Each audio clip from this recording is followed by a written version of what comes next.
Okay, cool. They basically skip the fight, allegedly, between Meg and Kelsey. They skip it. Fucking skip it. Okay. All right, people. We're patiently waiting for this.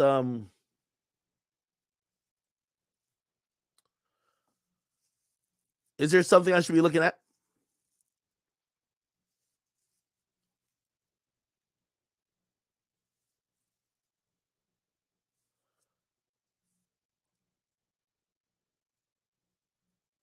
Who should I be looking at right now?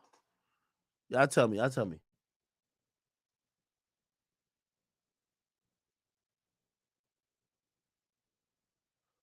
Who's upset?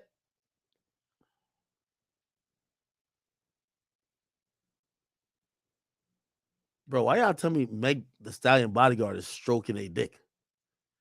Shade room? All right, let's see what's going on. I'm on Shade Room's Instagram. Let's go, people.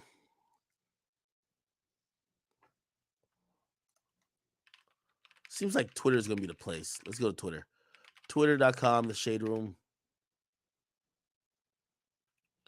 Yeah, please. Don't tell me no bullshit like that, man.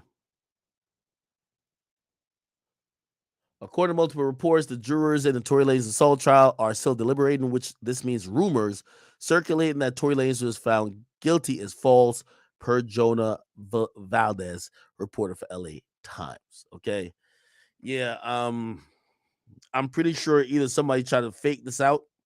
I think somebody tried to fake this out and sent it to Gossip City, but they probably got him for that one. All right, let me see. What else am I saying right now? YSL plea. Oh, so scroll down on IG. Somebody says deliberating this long is bad. Bro, they sat through 9 days of trial. Sit through 9 days of trial.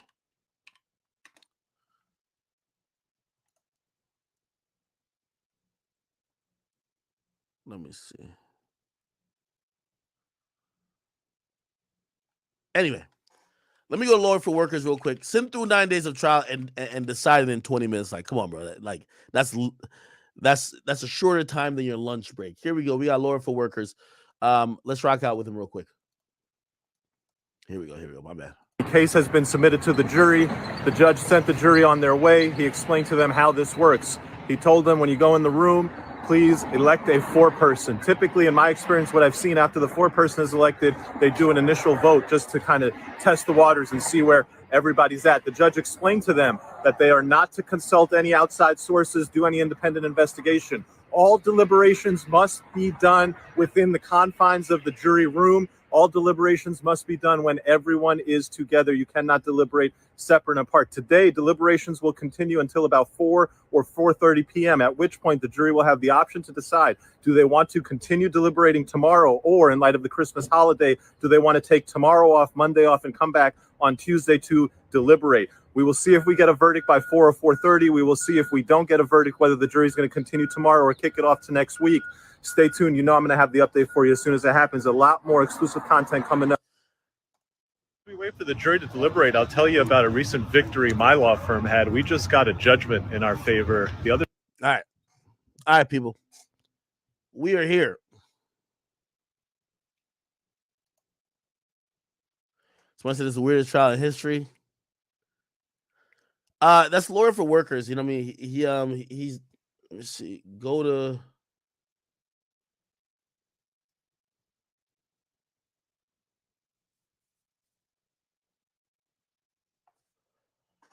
okay. Anyway. Who took a plea today? Somebody took a plea. That's what y'all telling me. All right. We got some information. We stepping over to the YSL case, the YSL. 6th defendant has taken a plea. Okay. Antonio Obama Sumlin has pled guilty to the violation of the RICO Act and other charges. Okay, let's read it. Antonio Obama Sumlin, who's 32, is the latest defendant to accept the plea in the widely watched RICO case against Young Thug and 27 others. Okay. So basically, out of 28, 6 of them have gotten out of there. Okay, so there's only 22 left. So there's a lot more dominoes to fall. The murderers, the niggas who did the shootings, and Young Thug, they're not gonna give the pleas to. Okay, they're giving pleas to, and we're gonna see what he's accused of doing. You know, if these niggas are accused of doing a shooting, they probably do some. Know what I mean? Anyway, prosecution accused Jeffrey Young Thug Williams, label Young Slime Life, of being a criminal street gang. Sumlin was a co-defendant named in the case. He's a sixth defendant in the past week to accept a guilty plea. The outlet reported he pled guilty to conspiracy to violate the Racketeer Influence and Corruption Organizations Act, 2 counts of conspiracy to commit a crime, and participation in criminal street gang activity, according to the Atlanta Journal-Constitution. Sumlin was sentenced to 15 years of probation. Jesus Christ. Bro, since when is niggas just getting time served and 15 years of probation? Like, this sounds crazy, bro. With specific conditions set by the court. Among the defendants who have pled guilty so far is Sergio Gunnar Kitchens, Jeffrey Williams' brother, which is Unfunk. I guess his name is Quantivis Greer. And all right. Anyway, let's see. Let me see if I could pull up what this guy was actually charged with.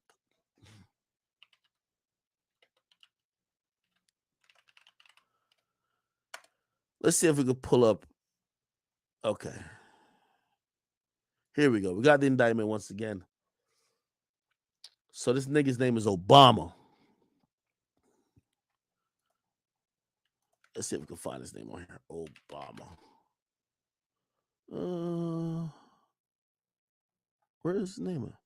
Oh, okay. Antonio Sumlin. So let me just search Antonio Sumlin to see what the fuck he was accused of doing. Sorry, chat. By the way, we're waiting for the verdict to come down in Meg Thee Stallion and Tory's case. Give me a second. All right. Antonio Sumlin. Okay, there he is. Okay, so we see him here in a situation where it says defendants Antonio Sumlin and Jeffrey Williams, associates of YSL, did appear in a video released on social media captioned "Original Slime Shit," showing Williams flashing the YSL gang and signs with lyrics that says "Murder Gang Shit," YSL until we dead, and pale. We got to get the video of this guy in court saying YSL must end. You see all that YSL until we dead, murder gang shit. I guarantee he in court taking a plea saying YSL gotta end, man. Facts. Okay, so he was in this video. Let me see what else they accused him of him doing. Oh, damn. Okay, did a little burglary. Defendant Antonio Sumlin, an associate of YSL, did commit the felony offense of burglary in the second degree when without authority and with the intent to commit a theft herein, he entered an unoccupied cargo container of blah, blah, blah, located blah, blah, in violation, blah, blah, blah. Okay. All right. So he say he stole some shit. Defendant Antonio Sumlin, associate of YSL, did pose. Oh, there's video of the plea? All right. Oh, we're going to go there. Let me just read this. So he posed for photo with the letters MASA, which is Make America Slime Again, while in Believeland. You know what I mean? I'm wondering why the defendants don't correct the prosecutors. No, it's not Cleveland, it's Believeland, nigga. Right? An overt act. Okay, cool. So this nigga sound like he's, other than that robbery, it looked like he's a cameo nigga. Did pose in a photo, yeah. Displaying tattoos that says YSL and Slime for Life on his right arm. YSL on his chest, Slime for Life on his right arm. I wonder if you plea out and you say YSL must end, do you just cover those tattoos? Okay. Oh, here we go. Defendants. I like this. Defendants: Martinez, Arnolds, Miles, Farley, Quantavious Greer, Wani Lee, Trontavious Stevens, Antonio Sumlin, and Jeffrey Williams, associates of YSL, did engage in conversation where Williams asked, by the way, I think this is from the phone that Young Thug had that got thrown out of evidence. So maybe they pled him out specifically that if Young Thug goes to trial, but like this, I keep telling y'all, Young Thug scored a win by getting the evidence thrown out, so now they can't use his phone. Be like, oh, we got the data right here off the phone. But you know what they're going to do? Nigga, y'all in the group chat talking shit. They're going to just give another nigga a plea, and they're going to bring him up on the stand and be like, Yo, do you ever remember when you were talking to Thugger and he asked y'all? Hear what Thug asked. Where Williams asked, y'all ain't beat him up or shot him yet? You know what that nigga gonna get on the stand and said? Absolutely. I was in that group chat, and Young Thug definitely said that. So fuck the phone that they threw out. The niggas who was in the group chat finna snitch on him. That's how it goes. Then states, yo, y'all niggas getting soft. Holy. Damn, Thugger. Saw you was giving it up? Bad. Defendants Shannon Stillwell and Antonia Sumlin, Associate YSL, did post for a photo release on social media with the caption, suit up and lace up your boots. It's wartime. Holy, it's wartime. God damn it. Niggas signed they in the cartel. Defendants Christian Eppinger and Antonia Sumlin, Associate YSL, did commit the felony offense of conspiracy to commit murder. Okay, this nigga's definitely telling. I ain't gonna lie. Oh, did commit the felony offense of conspiracy to commit murder by discussing how to obtain permission of King Slime, aka Jeffrey Williams. You know who they gonna tell? You know what that nigga gonna understand, right? They gonna ask about this. They gonna bring him up on the stand against Young Thug. Hey, you pled to blah blah blah blah. Could you tell us why you were trying to obtain the permission of Jeffrey Williams to go do this murder? You know what he's gonna be like? Because he's King Slime. He called all the shots. He tell us who to kill. You know, that's what he's gonna say, right? I know y'all in denial. But it's in black and white. He just took a plea. It's in black and white here, my nigga. It says he got conspiracy for it. So in text or some way, he was discussing, damn, how we gonna get, we gotta get Jeffrey to like co-sign this murder. Jeffrey gotta sign off on the murder. You get what I mean? To make a second attempt to murder YFN Lucci, Rayshawn Bennett, aka YFN Lucci. You know what this thing about to be on the stand saying? Hey, when y'all had a chance to murder YFN Lucci, did you or did you not need permission from Young Thug to do the murder? You know what that nigga gonna say? Yup. What y'all think this is, man? While he was incarcerated at Fulton County Jail, they said the first attempt to murder Rayshawn Bennett being alleged in another act in violation, blah, blah, which is in, okay, cool. All right. Let's go again. Damn. This guy gonna be a star witness. Defendants Cordarius Dorsey and Antonia Sumlin, Associate YSL, did unlawfully commit the felony offense of conspiracy to commit murder. Damn, these niggas, they look like they were trying to kill somebody in jail. While incarcerated at DeKalb County Jail, Dorsey orders and directs Sumlin to kill. Chat, if y'all think this nigga just got out for free, I know y'all been saying, oh, your Gunna just got out because, like, he makes some good music. Like, y'all be making up all type of excuse. This nigga got out because he got a haircut. This nigga got out because they don't got no evidence. They're letting these niggas out, too. Why are these niggas getting out? Y'all tell me, okay? Keep in mind, I don't do crime, so I got no horse to race. I was like, what y'all be trying to, like, explain it. So, he got ordered by this nigga named Dorsey to kill Harold Clemens. Damn, a fellow gang member? Wait, YSL was killing YSL? They ordered Sumlin to kill a fellow gang member, Harold Clemens, for disrespecting him and refusing to put money on his books. Holy shit. Y'all YSL niggas better, y'all better have Young Thug books loaded. And thereafter, Dorsey provided Sumlin the phone number for Harold Clemens that he could contact him to set up his murder. Holy. I thought y'all said YSL was the realest. Nigga, they trying to kill each other. Nigga, you ain't put a $20 on my books? You gonna be the blunt. Fuck that. That's how these niggas are moving. Oh, shit. Holy shit. Yeah, YSL's done. I ain't gonna lie to you. It's just a fucking rap. Just a fucking rap. Okay, the grand jury, blah, blah, do charge. Okay, they charge him with conspiracy to commit a crime, which is the murder of Rayshawn Bennett. And they got some other shit there. Here we go. You want to read some more stuff? While Rayshawn Bennett was, you can't see. While Rayshawn Bennett was incarcerated at Fulton County Jail, remember they tried to stab YFN Lucci? By discussing how to get permission from Jeffrey Williams. Damn, okay. AKA King Slime. To kill Rayshawn Bennett and what the payment would be to do so. Oh, yeah, they got a Young Thug. I might start believing y'all little delusional niggas like, oh, no, Young Thug is telling everybody to get out of jail. Yeah, because he's fucked. The niggas who are pleading out are basically saying, it's like when 6ix9ine ordered Kuda B to go do the shooting. You get what I mean? Bruh, they really wanted 6ix9ine more than Kuda B. It's just that 6ix9ine was telling everybody, so he got a lesser thing. They want the person who's ordering it more than the person who do the crime. So they're saying that it was, so I guarantee you, if this nigga takes a stand, he's going to get up there and say, well, Young Thug was offering $50,000 for us to kill Rayshawn Bennett, a.k.a. YFN Lucci. We had a chance to kill him.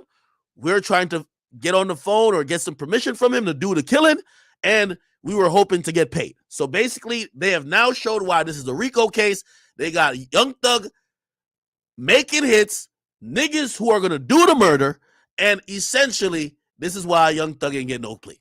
All right, or no easy plea, right? And by the way, for everybody who's like, nah, Young Thug this is a play. You think Young Thug is telling this nigga to take a plea? You think he's telling this nigga to take a plea? When this nigga is accused of being pretty much a murder for hire for Young Thug? You think Young Thug it's like you ordered a shooting and y'all all locked up and you tell the shooter, nah, you take a plea. I'm chilling. Y'all really still think Young Thug is sitting back like, no, y'all all go? Let me ask y'all a question. If you ordered a shooting, they never seen you with a gun in your hand. You ain't do nothing violent. But now the shooter just took a plea. Would you tell your shooter to take a plea? Are you fucking stupid?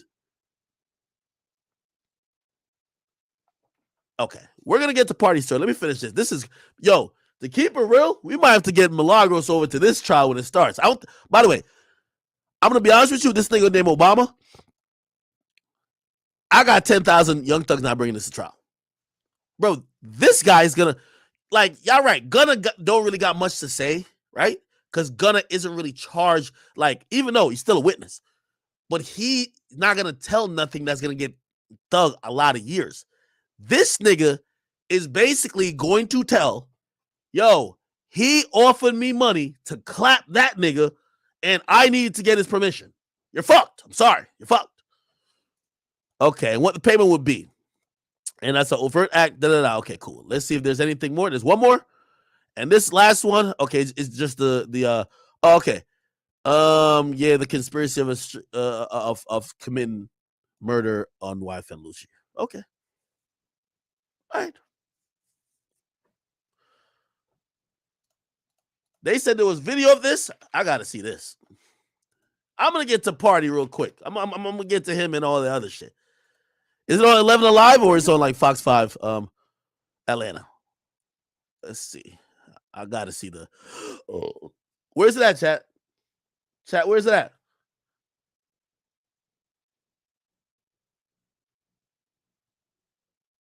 Where's it at? It gotta be Fox 5, right? Somebody said backdoor telling. Okay. If I pay you to go kill a nigga, or I tell you I'm paying you to go kill a nigga, and you take a plea, you don't think that the nigga who you paid to do the killing is about to say, oh, that nigga paid me? All right, let me see if I can find it.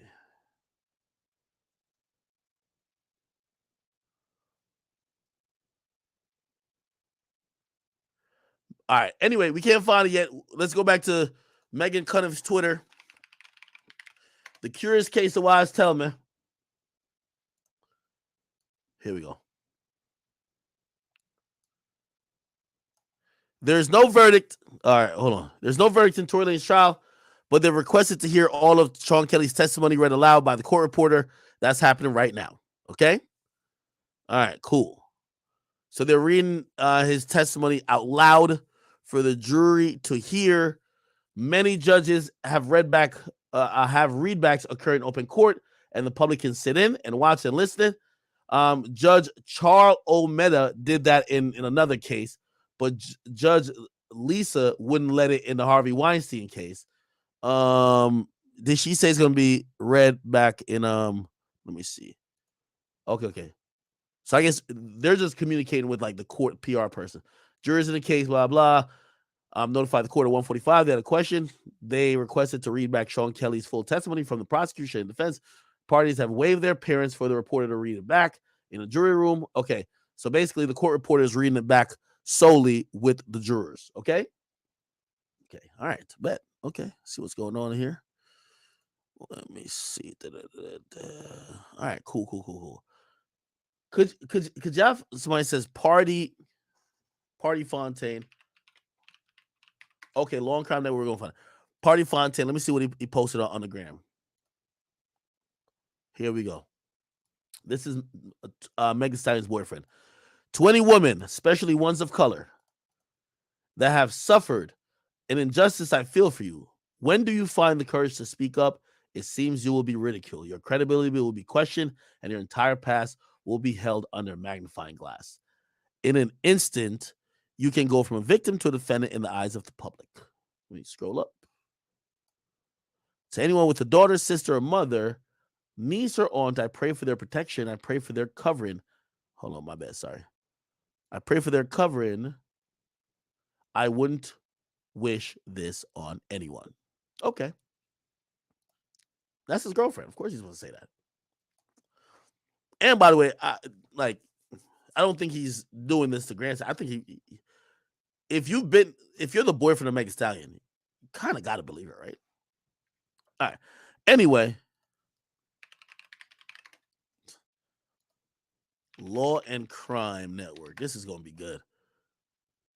Let me see what's going on. And the type of knife that they're... Let me see. Is it live? Wait, where is it? Is it on videos? Oh, this is the Obama nigga? Yes. Do you understand that Oh, this nigga a demon. I could tell.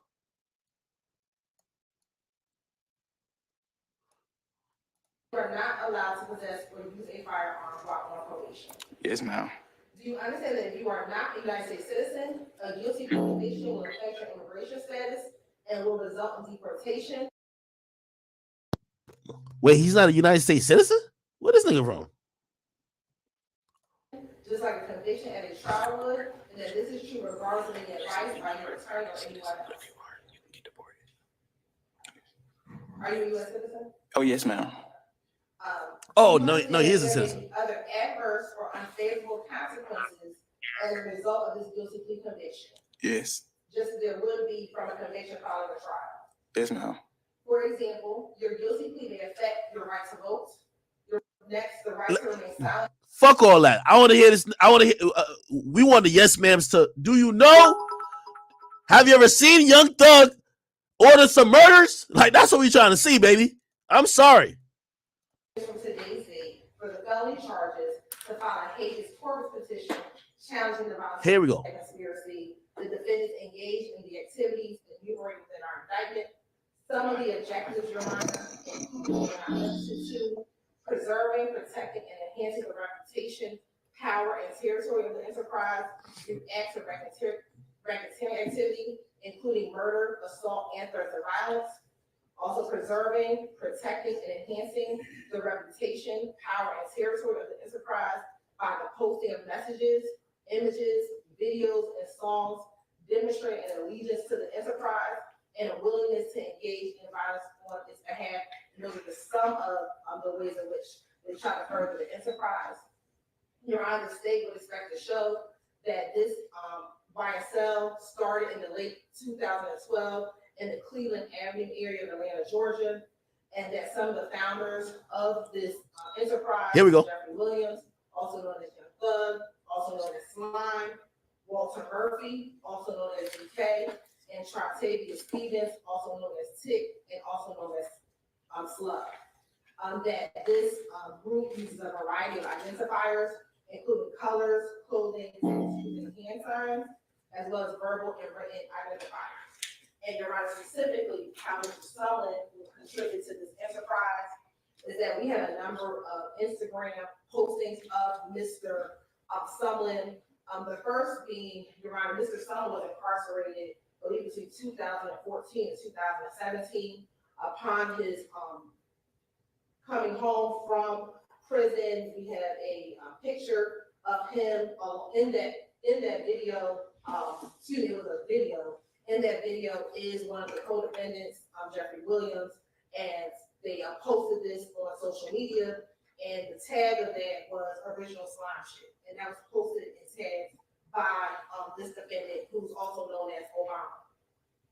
We also have some imagery, Your Honor, also posted on social media with this defendant wearing red clothing with, on that clothing, it has MAXA, which is a play on MAGA, which is Make America Slime Again. And then he also has several tattoos identifying YSL on his body, Your Honor. We also have a couple other postings of this defendant with other members of YSL posted on the internet. Specifically, two of the crimes that he is charged with, Your Honor, in this indictment are actually two telephone calls of individuals who were both housed at the Fulton County Jail. The first phone call was on February 22nd, 2022, Your Honor. And this is a phone call by one of the co-defendants, Christian Eppinger. That individual called this defendant asking permission from a person known as Slime, whether or not he would have permission to harm Wyatt and Lucci, also known as Richard Bennett. Your Honor, that phone call came after Mr. Bennett had already been attacked by other members of the YSL gang in the jail. I bet you won't hear a nigga from Atlanta say slime or slat for the next 10 years. Your Honor, although Mr. Spellman did take the phone call and agreed on the phone and slime, it does not appear that that ever took place. Nothing happened to Mr. Bennett subsequent to that phone call. Second, Your Honor, we have a phone call on April 7, 2022, where another co-defendant by the name of Cordarius Dorsey also called Mr. Solomon on a jail call and asked Mr. I ain't gonna lie, man. These niggas was using the jail phone to call each other, to ask each other if they should murder another nigga in jail. I ain't gonna lie, when I heard that, I'm like, yo, these niggas gotta be working undercover. You use the jail telephone that before you make a call, it reads out an automated message. This phone call is being recorded, blah, blah, blah. And you still are on there like, yo, you want me to kill Lucci tonight or what? What up? Now I got the shank in my cell. What you mean? I'll kill that nigga tonight. Like, that's what y'all was doing? Oh, lit. Someone to either rob or kill an individual known as Head. Mr. Dorsey provided Mr. Sumlin with the phone number to kind of set up an armed robbery. Oh, he called his man that was free and say, oh, bro, could you go kill that other nigga who claimed YSL because he ain't put $20 on my books? Kill him, take him, kill him. Here's his number, kill him. This is hilarious. And whatever would happen after that armed robbery. We later found through investigation that Head was an individual by the name of Harold Bennett. What we learned is there was nothing that happened to Mr. Bennett afterwards. So there was this agreement on the telephone. However, it does not appear that anything happened subsequent to those two telephone calls. Still don't matter. Conspiracy. Your Honor, those things, the social media posts, in addition to the those two phone calls, is how Mr. Sumlin has furthered the enterprise in this case, and that's what the state would have expected to prove in this case. We're going to trial. All right, thank you, Ms. Hilton. Mr. Hoover, anything on behalf of your client? No, Your Honor, we just. What? Okay. Bro, come on. Yes, sir. All right, before signing this indictment, did you have the opportunity to fully discuss all of the facts and circumstances therein with your attorney, Mr. Hoover, to your satisfaction? Yes, sir. Is there anything about the indictment you wish to ask me or ask any questions about? No, sir. All right. Do I got to tell a thug? I'll note the indictment's been signed and the plea has been entered. Mr. Sumlin, based upon the responses that you've given during the court's inquiry, I find that your guilty plea is freely and voluntarily entered. I find a factual basis for your plea. I'm going to accept your plea as tendered and as negotiated. As it pertains to you in count one, that's conspiracy to violate the Racketeering Influence and Corrupt Organizations Act. This court will sentence you to 15 years to serve on probation, subject to the special conditions that have been set forth on the record already. in terms of your plea, and I'll go over some of those with you in just a minute. As it pertains to count 47, conspiracy to commit a crime, murder, this court will sentence you to 15 years to serve on probation. Okay. For you legal geniuses, we just went over the paperwork. He's pleading guilty. I know y'all be like, well, I know Gunner said the guns weren't his, and I know Thug was in the car. What about this guy? He's pleading guilty to the criminal act of conspiracy to commit murder. In the details of it, I don't know if they're gonna get to it in here. The details of it, they said they were gonna kill a nigga if Young Thug said kill him. You think Young Thug is telling these niggas to go say that? I'm just asking y'all because I know y'all like, oh no, this is, these are. You think Young Thug is telling this nigga to go in court to say, yeah, I was gonna kill a nigga, I just needed Thug's permission. You think so, bro? You want us to go back to count? You want me to go back to count 47? All right, let me go back to count 47 since y'all say Young Thug is sending these niggas to go do it. Let me just read it again. Count 47. I got it right here. Hold on. I want to make sure y'all can see clear as day. Count 47. Obama, right? That's his name. With the offense of conspiracy to commit a crime for the said accused, blah, blah, blah, blah, on the 22nd day of February, did unlawfully join and participate in the existing YSL conspiracy to commit a crime, which is the murder of Rayshawn Bennett, a.k.a. YFN Lucci. Remember, I told you, this is all to get Thug. They gonna do Thug dirty. So if you think Thug told them niggas to go do it, okay. Look, while Rayshawn Bennett was incarcerated at the Fulton County Jail by discussing how to get permission from Jeffrey Williams, a.k.a. Young Thug, a.k.a. King fucking Slime, to kill Rayshawn Bennett and how to get payment. You think...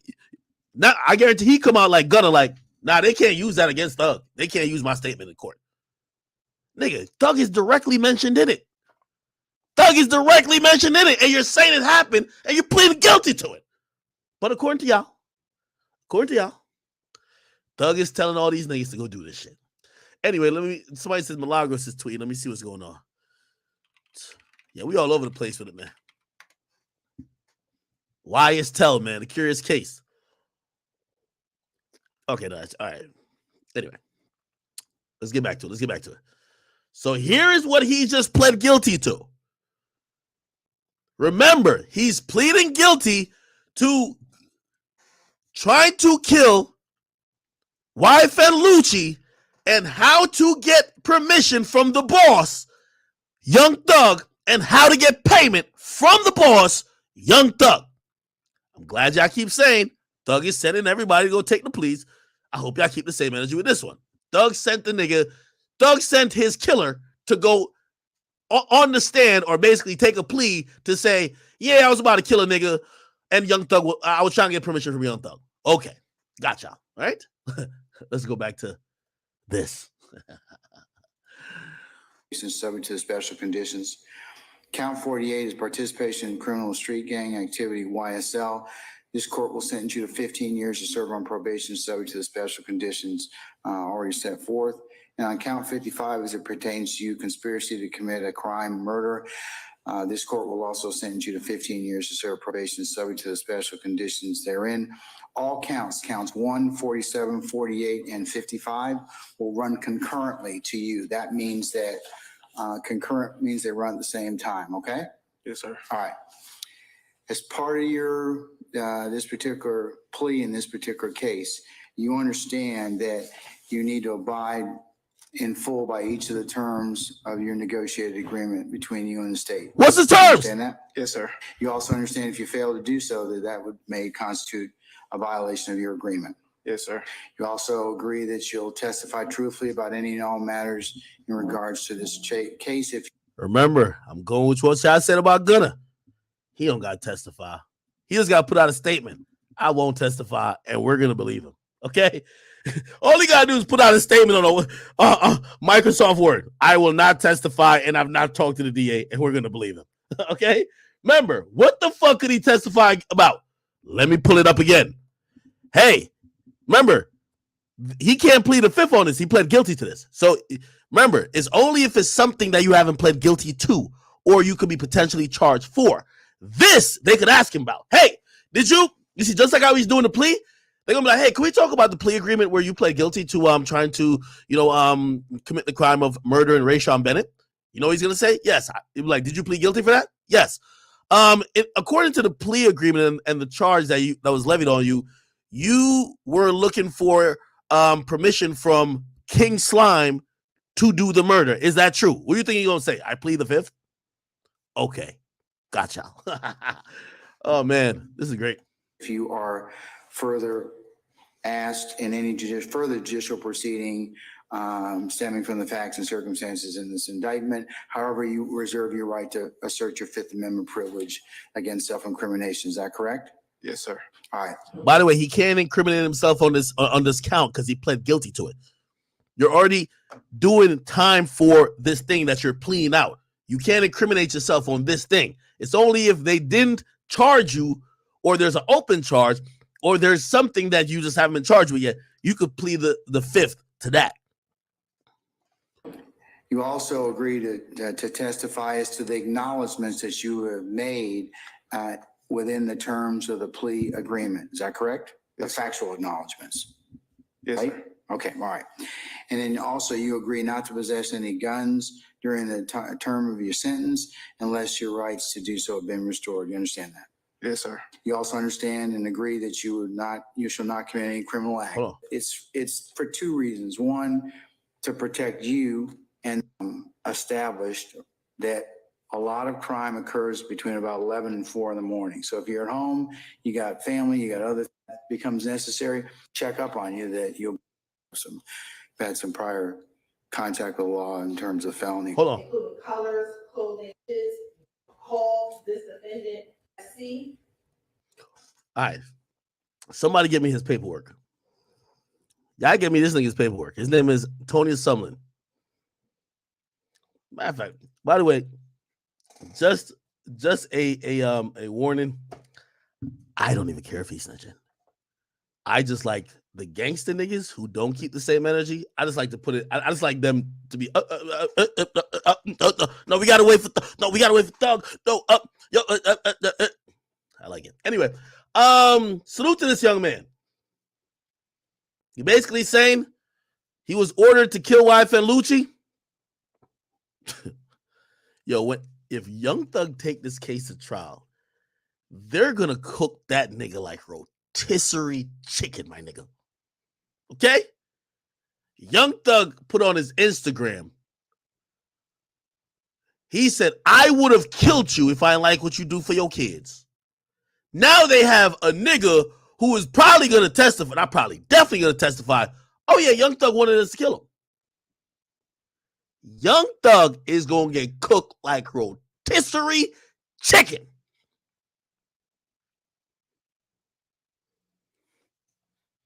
All right, here we go. Back to Megan Tory case, man. We are here, man. YSL, this is amazing. Them boys is doing the work of the everybody be like, yo, nah, let the DA prove it. Nah, they're making the DA's case. The DA lost the phone, and you are going to be the person who got to tell everything that was in the group chat. Lawyer for workers. Here we go. All right, chat. I have an interesting update. The jury has asked to see the full transcript of the Sean Kelly testimony. Now, as I recall the testimony, Sean Kelly, when the defense asked him, testified that there was a fight between the two women. The larger man came to break up that fight. He violently broke it up because it was an aggressive fight. And then at one point, one of the girls goes back towards the car. And then he also said he saw a flash, what he confirmed later as gunshots, but what appeared to be a flash near that girl. He saw the woman appearing to shoot downwards. Again, Kelly never used the word shoot. It was so confusing. He's like, I never saw a gun. I can't say shoot. But then sometimes he would. And then he'd be like, oh, now I did see a gun. I don't know. It's very confusing. But this is how much the defense attorney established. That. And then the woman shooting down towards and into the car. He thought he saw fireworks into the car, whatever that means. And then he says, so that was kind of it. That's all the defense attorney asked. Then the prosecutor came up. Prosecutor goes up and he's like, yo, you saw the little man shooting, right? And then there was like a series of questions, and when he gets to the point, he's like, yeah, I saw the little man shooting too. And he was shouting. The prosecutor's like, yo, he was making violent tirades, right? He's like, yes, he was violently shouting. And then the prosecutor's like, were his arms outstretched? And Kelly's like, yeah, he was like this. Okay. The defense attorney comes back on. He's like, wait, you never told the investigator this? What is this? And then you tell me. I mean, you have the initial sequence where the defense attorney seems to establish that they're shooting towards the ground into the car. The prosecutor, even on closing, acknowledged that, I know he said that, but there was no shots fired in the car, so that's impossible. But maybe he didn't see exactly where it went. Maybe the shot went somewhere else. You tell me, who is to blame if that's the testimony? Tory's doing this. The girl shot down into the car, but that's impossible. Who would you blame? To be sure, the jury is not being asked to assign blame. The jury is being asked, has the prosecution proven their case beyond a reasonable doubt? And to be absolutely sure, if it was you in that defendant's chair or one of your loved ones, you would want to make sure that the court of public opinion does not decide that this is not an opportunity to assign blame for a victim. This is opportunity to decide whether the prosecution has met its burden of proof to put a man behind bars. We do have an interesting update. The jury has asked to see the full transcript of the Sean Kelly testimony. All right, people. All right. Now, all right. Holy. The drama continues even while they are deliberating. This is gonna be a thing. This is gonna be a thing. Chat, we're all over the place. If you are on my YouTube, we got about 30,000 people over there right now. You got to hit the subscribe button if you want to be involved in the chat. We running polls. I think they just ran a poll to say, will Young Thug beat his case? I think about 75% of the people believe that they don't think he will win his respective case. Again, we're realizing what's going on with this YSL thing, everything. It's basically the prosecutor is collapsing to say they not only want Thug, they want a few niggas who did shootings. The reason why the guy we're talking about, Obama, is getting off, right? Again, let me go back to the indictment and let me go back up. It's conspiracy. Nothing happened. There's no bullets that got fired. It's granted, this is a charge that is really strong, but it's showing you how much they want Thug. And by the way, the evidence that got thrown out, they're saying we're gonna have to cut some niggas some pleas to get the witnesses to make sure like we got Thug all the way. They're cutting a fucking plea of go home today and you're on 15 years of probation if you will testify that Young Thug ordered you to kill someone. Granted, that person never did anything, didn't do anything violent. I think the only thing that was supposedly done that on his sheet was the burglary in the second degree, right? Where he went into an unoccupied cargo container and blah, blah, blah. But anything other than that is just him throwing up the gang signs, him being in music videos or pictures with Young Thug. There is nothing that says that this guy has done anything violent. So let me once again put forth what's going on in this YSL case. Anybody, by the way, 7 pleas, I believe, so far. Anybody who has not shot somebody, shot at somebody, definitely not killed somebody. If all you're guilty of is maybe a robbery, and I would imagine not a violent robbery. Violent robbery is different than a regular robbery. Like, this is like, it says burglary in the second degree. The nigga stole something from an unoccupied container. Now, if it was like burglary with a weapon, it might be different. Again, the biggest things that he's actually, and he was in this, remember, he's in a group chat where Young Thug says, wait, y'all ain't beat him up or shot him up yet?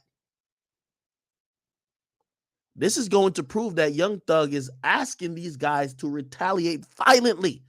Why y'all ain't killing niggas yet? Yo, you niggas is pussy. By the way, this is crazy too. I ain't gonna lie. Young Thug probably at this time wearing a dress on Instagram, but in the group chat, he's like, yo, y'all ain't killing pussy niggas yet? Damn, Young Thug is something else. I ain't gonna lie. Y'all niggas getting soft. He telling his gang, y'all niggas getting soft. Bitch ass niggas, y'all ain't catch a body yet? Yo, they're going to do Thug dirty.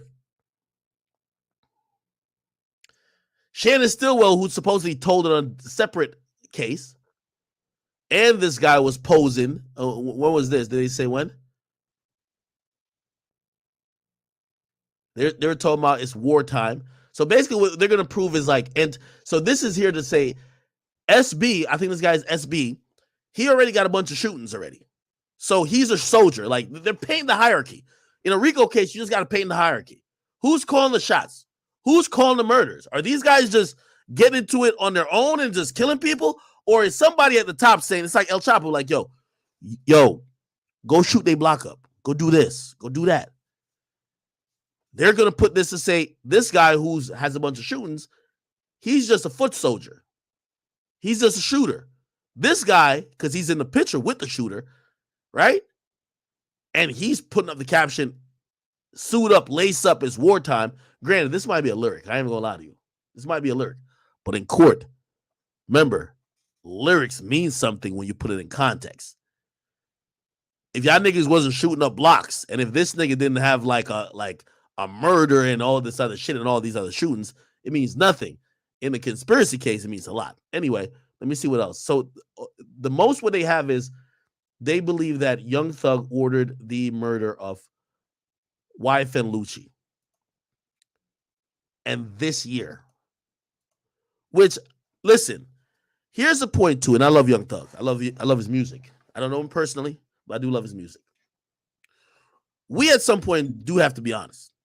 If Young Thug, who has made it through all the trials and tribulation and gotten to the point where he's such a successful artist, he signed other successful artists, he's running a great label, one of the icons in our fucking generation when it comes to music. And in February this year, he got his henchmen trying to kill YFN Lucci. Unfortunately, I know we want to blame the lyrics, the snitches, the this, the that. Young Thug walked himself into incarceration. Let's just be clear. We just got to be honest. This is this year. It's not like some old shit. They're saying this year. How lit was Young Thug this year? You walked yourself. And by the way, this type of thinking, by the way, I'm not saying he's guilty or not. Maybe he beats it, right? But if this is true, it means that Young Thug in 2022, when we know that, bro, if you can't even commit a crime without people catching you now, everything is monitored, all phones being tracked, GPS locations, and you're at the height of your career and your life, and you still trying to get niggas clapped, bro.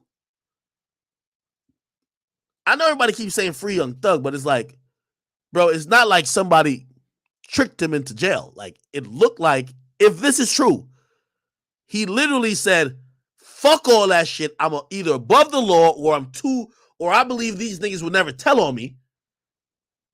Right? He must believe they would never tell on him. And he's operating like that. I'm just being honest.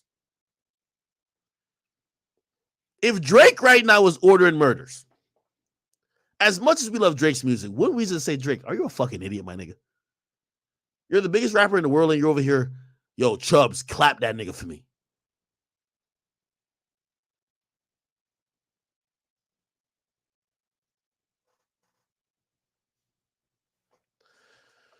Anyway, so is this conspiracy to commit murder here? And then another conspiracy.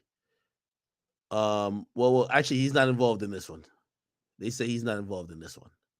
This one is where someone else whose name is Cordarius Dorsey. Dorsey tells him. So, by the way, you know why this is great? All this is happening over the jail phone. So they're mentioned, like put it like this. And this is another thing I hate about street shit. Street shit really, like, you ever hear the street niggas tell me, yo, Act, you snitching, bro? Like, the cops wouldn't understand the codes. Like, you snitching.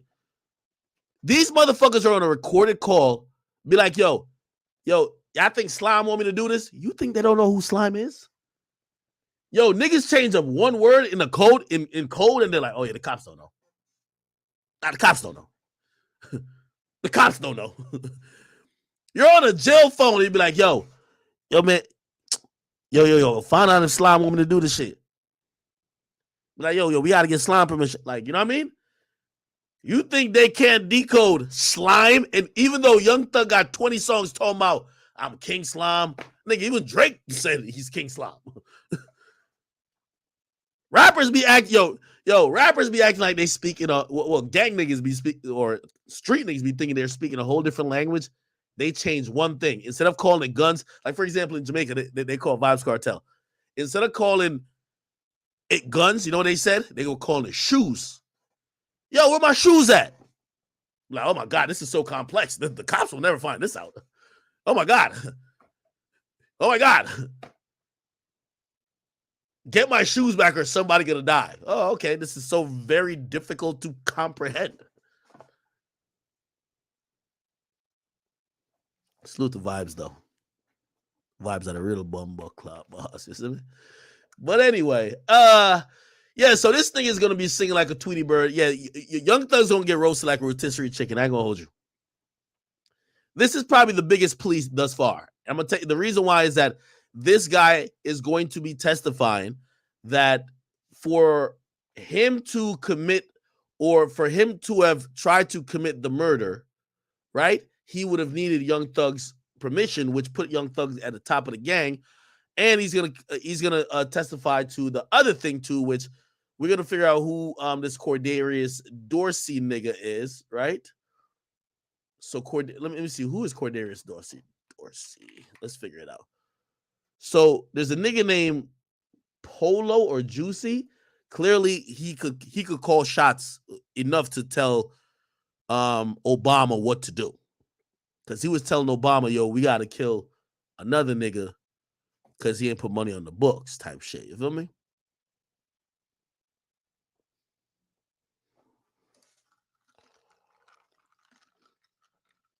Okay.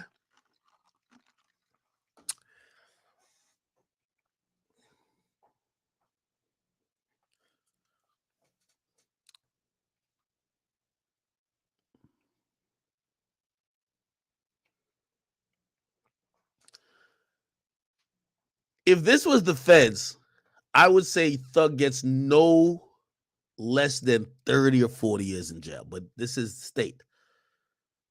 I think they're gonna keep fighting, try to throw things out, this and third, and possibly hope that a plea eventually arrives where Thug does, and it's gonna seem long, but it's long for state. 15 years. 15 years of Thug, gotta take it. Yeah, bro, they've given easy pleas to other co-founders of the organization. They want you. 15 years, whatever. 15 years, he probably be out in 10, right? And I guarantee after this shit, nigga, you won't hear one YSL again, nigga. Unless you talking about a clothing brand. Matter of fact, Yves Saint Laurent might even show up and testify against them. Yeah, these thug ass niggas has hijacked our brand saying they YSL. We been knew they were doing crime. You don't know what it might say. Anyway. All right, people. Imagine a nigga named Obama. He about to sell out another black man.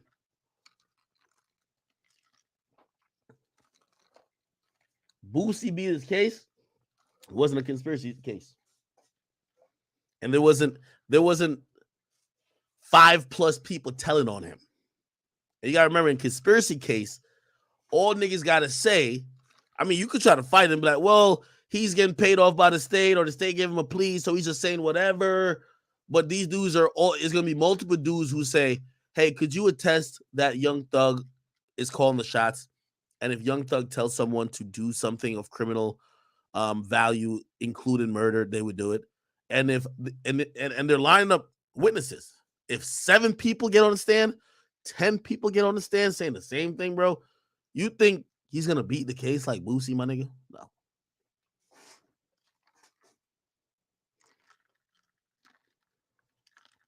Okay. Do I think Gunna's taking a stand? I think every nigga taking a stand. When it comes to a trial, as I said, it's rotisserie chicken, my nigga. They're cooking Thug. They're using every fucking witness, my nigga. They're gonna bring Gunna up there. They're gonna say, yo, how do you know I'm Slime? Okay, this and third. Why is he called Slime? And Gunna can't sit up there and lie, be like, oh yeah, he's only called Slime because of some music shit. Be like, nah, you know, that's some shit that originated from the street, blah, blah, blah. Be like, yo, as you know it, is YSL a gang? Yeah, like, bro, it's gonna happen. Yes, ma'am. This is why I'm a little bit disappointed in all these gangster niggas in hip hop. I think Boosie tried doing it in a roundabout way. He put up something I'm gonna show you in a little bit. I wish some of these gangster niggas would actually just come out because all this is affecting the youth. How about somebody actually denounce some of this shit? Because most of this, the lifestyle and shit that y'all be rapping, like niggas always said, yeah, Thug might wear a dress, but Thug one of those. You know what being one of those gets you? This. Let me put it back on screen. It gets you this. I wish somebody would speak up and say, bro, listen. Don't get into this type of shit. Yo, if you're a young dude and you struggling, please, like, you might listen to this music as entertainment, but it's just that. Don't get into no gangs. Really, dudes are going to tell on you. Use as an example. Dudes are going to tell on you. Bro, everything we're rapping about, we're rapping on some holistic shit. We're hoping that, okay, you got your gang and you hope people don't tell you. No, what happens is what's going on with YSL. Everybody folds. They try to save their ass. The baby mama's calling. Yo, come on. Get online to get a plea. That's just what it's going to be. And by the way, I seen some people try to like, oh, yo, the guy who was the guy who baby mama called in, he ain't take a plea. That's why he was still sitting in court. Nigga, he not getting a plea. I think this is the guy right here. Ain't it him? This Miles nigga? He not getting a plea. Is it him? Who was that nigga? He not getting a plea. He was in a car when a murder went down. He was like, no, he's not getting a plea. Not getting a plea at all. Not getting no type of plea. Yeah, Slaughter. You said Slaughter. Yeah, he's not getting a plea. So his baby mama could tell him to go get a plea. He's not going to get a plea. You know why? Count 50, 51, and 54. Let's go down to it. 50. Look, you're going to see. Let's just Google the nigga's name. A little Miles. Let me see. Miles Farley. Once you see murder, they're not giving you no fucking.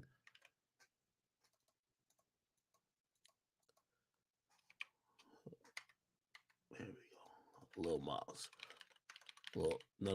Farley. Reason why he not getting a plea is this. Let's just go to the murders. Like the thing with Gunna, why Gunna's getting a plea is because Gunna didn't shoot no one. But it doesn't mean he's not going to still be a witness. If Gunna shot somebody, they want to give him some real time. By the way, look at this. Factual statement number 96, or contributing factor. Defendant Jeffrey Williams and Associated YSL posted an image on social media tagging YFN Lucci, say, YFN Lucci, if I didn't like you, like what you did for your mother and kids, I would have been killed you. I ain't gonna lie. This got to go down in one of the rappers do the dumbest shit, part 5. Okay. Let's just get to the murder part. Oh, he was no, it's Farley. Oh, he was in that conversation. He was in a group chat where Young Thug said, y'all ain't shot him yet or beat him up. Okay. Then let's see what else this nigga involved in. He got Slime or die. Okay, that ain't nothing. Okay, bingo. This is why he not getting out. So his baby mom like, yo, take the plea. There's no plea for him. He's accused of murder. They're not giving. This is the thing y'all got to realize about. They're pleading out all the niggas who's just been throwing up hand signs and conspiring to do shit. If you saw a little drugs, cool. If you got found with a couple drugs, cool. If you like robbed somebody but didn't use a gun, cool. You could get out. The niggas who is doing murders and shootings, they're giving you hard time. That's how it's going. Hard time. So this nigga, I don't care what his baby mama said. Yo, your son about to turn 5. Yo, it's Secret Santa time. Yo, no, nigga. Okay? No. Okay? He's not getting out.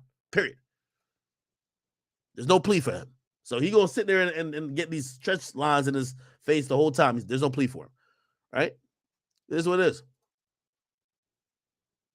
Yeah. Murder of Shymel Drinks. They want these niggas to get 40 years. So these niggas right here, 40 years. He might get a plea, but his plea gonna be you gotta snitch on the rest of them, and we still gonna give you 10 years. You're not getting out on probation. You killed a nigga. We believe you were involved in killing a nigga. You're getting some time. Told my, take a plea, come play Secret Santa with your son. Yeah, all right. Yo, okay. All right. We do have an interesting update. The jury. All right. Okay. We're chilling. In about, I'm gonna give you an update.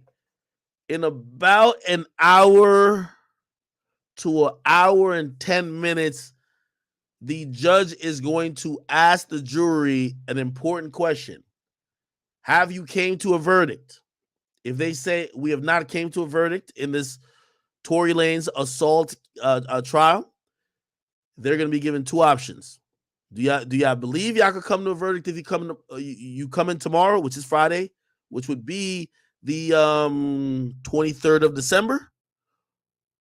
Or do you want to just come back after Christmas, which means they would show up on Tuesday? Tuesday would be, so Boxing Day is Monday, which is the 26th. Tuesday would be the 27th. Okay? So if we don't get an answer in the next hour, in about 10 minutes, they have to elect to come back in tomorrow or come back in on Tuesday. Now, here's the implications. If they elect to come back in tomorrow, I would believe that they feel like they're having significant progress, that they feel like they could get it done tomorrow. I think if they say, okay, let's just go with Tuesday, they are completely split. And they know that there's a lot of arguing to be done. There's a lot of convincing to be done, a lot of deliberation to be done. And they're saying, let's just go home and enjoy Christmas. Okay? So we will see. Somebody says, go to Say Cheese. They said YB has made amends with Fredo Bang. Is that true?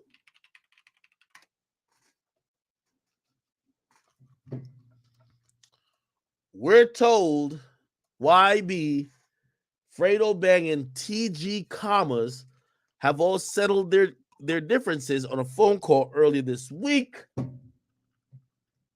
and are coming together to do a Christmas drive in Baton Rouge on Saturday. Okay. Well, we know Youngboy won't be there, but let's see if this actually happens. In the comments, somebody says, well, this don't feel right. I don't know why people feel like that. I don't want to get into their beef completely, but there's some stuff, Somebody says, well, YB wasn't joking when he said stop the violence. Well, Youngboy has said stop the violence. That would be actually a good thing. I believe I interviewed Fredo Bang. I think he said he was really his best friend was G Money. And I think maybe G Money had some issues maybe with the Youngboy camp. So, sometimes niggas are unwilling to squash a beef because someone who ends up pass away had issues with some other people. So you kind of continue the beef, but look like maybe it's actually been squashed.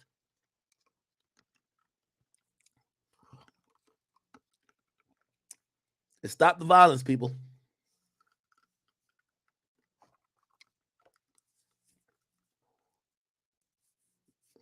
Apparently, YB's also dropping some music today.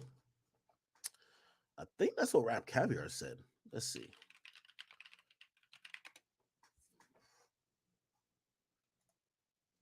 New music tonight.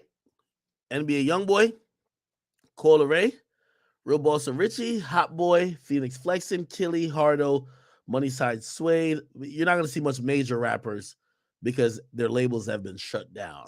I'm surprised that Cola Ray's dropping tonight. I'm not going to lie. Sauce Wako, Wally the Sensei. Okay. I see what's going on. Somebody said he's dropping a leak tape. What does that mean?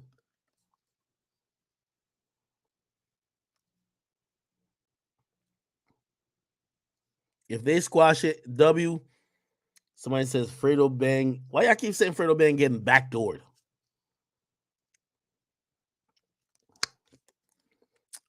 Fredo ain't fuck with me. I won't call him though to ask because I don't want to let peace be a thing. Okay, cool. Oh, so all those YoungBoy songs that have been leaked, he's just putting it out. YoungBoy get to the bag, man. I ain't gonna lie to you. All right, people. We are currently awaiting, and let's see if we could get anybody. Why is no? I guess everybody's just sitting in court. Here we go. Reporters are passing around the verdict form in the hallway. I think there's confusion online because people see at the top of the page, see the top of one page and think that's it. But the jury has 2 pages for each charge, one for not guilty and one for guilty.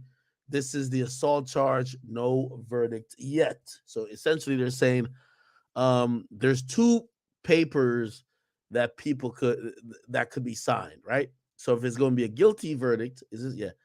So this would be guilty of assault would be this paper, and then not guilty of assault would be this paper. So essentially, whoever took that picture and then sent it to Gossip in the City, there's 2 versions of it, and unless it's signed, which you'll see the sign here, which is the foreman needs to be signed. It'll put the seat number, it'll put the date, and until actually it's given to the judge, and usually I believe it gets stamped afterwards, it does not mean that there is a verdict. So that was a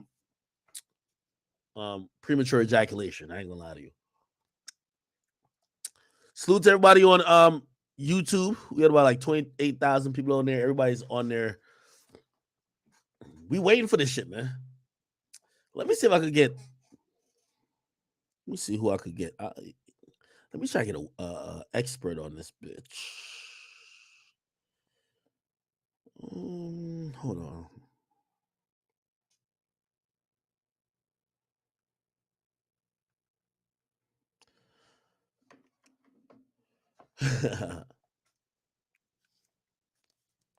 So I said, so a decision is being made today? No, they're deliberating. Clearly, they're at the part where they're very concerned about Sean Kelly's testimony. I told you I believe that might be a cheddar bob situation for Tory, because that's the only person who said Tory fired a shot.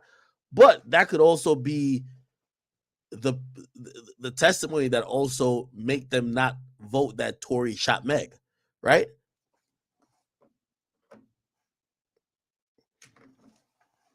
So it's one of those. Somebody said this was more intense than the World Cup finals. Nah, the World Cup finals was like damn near bullshit, man. That penalty that they called, like, you know what I mean, to even it up to get to not penalty. Well, that penalty kick in almost like, I don't know what I'm talking about, like overtime, before we got to penalty kicks, like fully penalty kicks. And I think Mbappe did it. I'm like, that shit was bullshit, bro. That was just soap opera shit at that time. The one that was scored by France to make this shit go to penalty shootout, complete cap. Like, you could tell they were like, oh, handball. It's like, yeah, I nigga. Just made that up. Anyway. Somebody said they found Salt Bay guilty. Yo, Salt Bay is cloud chasing heavy.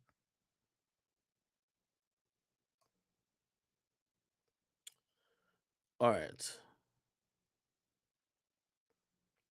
Yeah.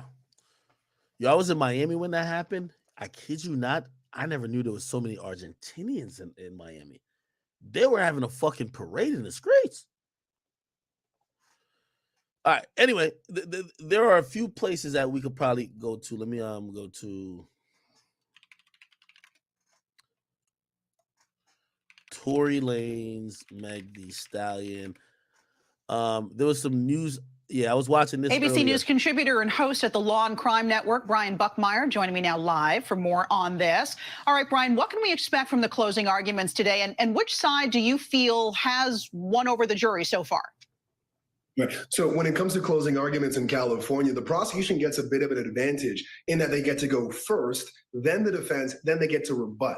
So far, the prosecution's already done 75 minutes of their beginning closing argument, and the defense got cut short, but they're going to continue again today. What I expect is the defense to play both offense and defense in their arguments to try to push back on the narrative of the prosecution, them being the argument that it's clear as day. Believe Megan Thee Stallion and the obvious connections, and it's that Tory Lanez shot at Megan Thee Stallion. For the defense, they're going to say, hey, there are too many stories here. There's too much chaos here. You can't believe any one story here, and that confusion bodes well for the defense because it's the prosecution has to prove the case beyond a reasonable doubt. I think it leans a little bit more to the defense in this case. All right. Well, look, as we just heard in Stephanie's piece earlier this week, a neighbor who witnessed the shooting testified for the defense. Did his testimony paint a better picture of what exactly happened that night, or did it just add to the confusion? I think it adds to the confusion. Better maybe depending on who you think is right in this case, because he adds another narrative that I can see the defense jumping on, where he's saying that he saw the two women arguing. He believes that at least the initial shot came from a female, and then Tory Lanez is shooting everywhere, not necessarily down at the ground, but everywhere. So a defense could jump on that and say, hey, Kelsey shot at Megan Thee Stallion, and then Tory took the gun and trying to break it apart.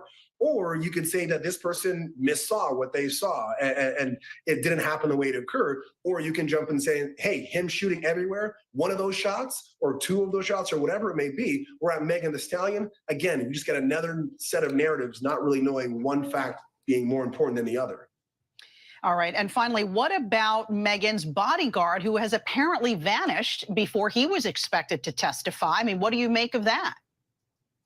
This is a huge step back for the prosecution and a huge win for the defense, because the defense will tell you, and every defense attorney will tell you, it's not their job to put on a case. It's their job to poke holes in the case. And when you have the recipient of this text message that says 911, Megan got shot, that's huge evidence that's supposed to corroborate Megan Thee Stallion's case. But when that falls apart and that witness doesn't come forward, the defense gets to kind of poke holes and say, well, why didn't he show up? What would he have said if he did take the stand? And it really pulls apart at the prosecution's case when they promised so much at the beginning. Brian Buckmeyer, thanks so much for joining us. My pleasure. Yeah. They also had drawings of people in the court court. wrapped up about 45 minutes ago. They got through about 3/4 of closing arguments, and prosecutors really tried to focus or get jurors. Actually, here we go. Now to the trial of Tory Lanez, that rapper accused of shooting Grammy-winning artist Megan Thee Stallion in the feet.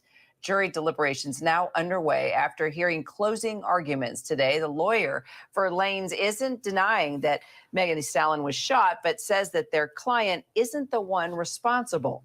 For more, let's bring in Brian Buckmeyer, ABC News contributor and host of Law and Crime Network. So, Brian, the jury heard closing arguments today. So what do we know, and what do we know about jury deliberations?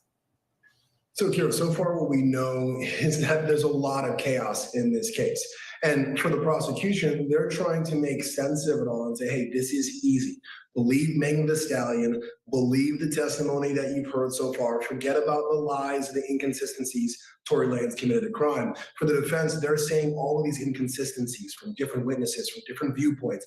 That's reasonable doubt, and it wasn't Tory Lanez who shot. Instead, it was Kelsey Harris, the friend. And in terms of jury deliberation, we know that they got the case around 11:15 a.m. their time, so they're 3 hours behind us in New York.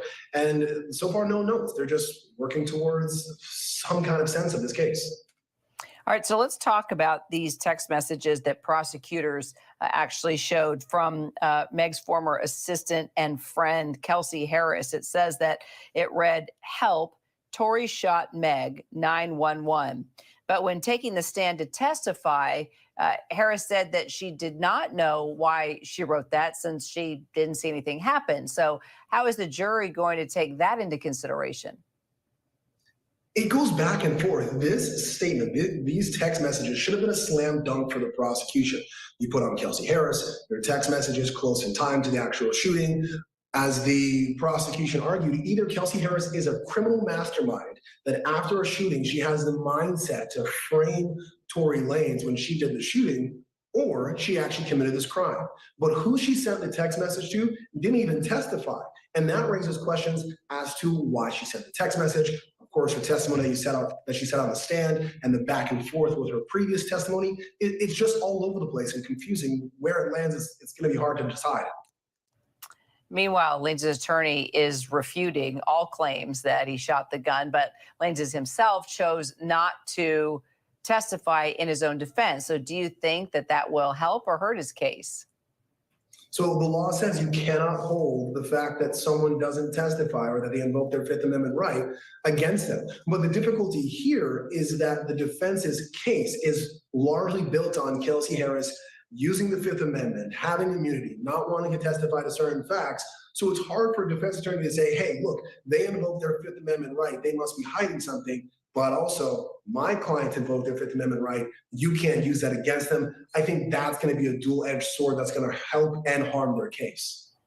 All right, and Megan Thee Stallion's lawyer is saying that once there is a verdict, it won't be the end of this, as they are exploring all legal options regarding bloggers who have posted misinformation. So what are those options, Brian?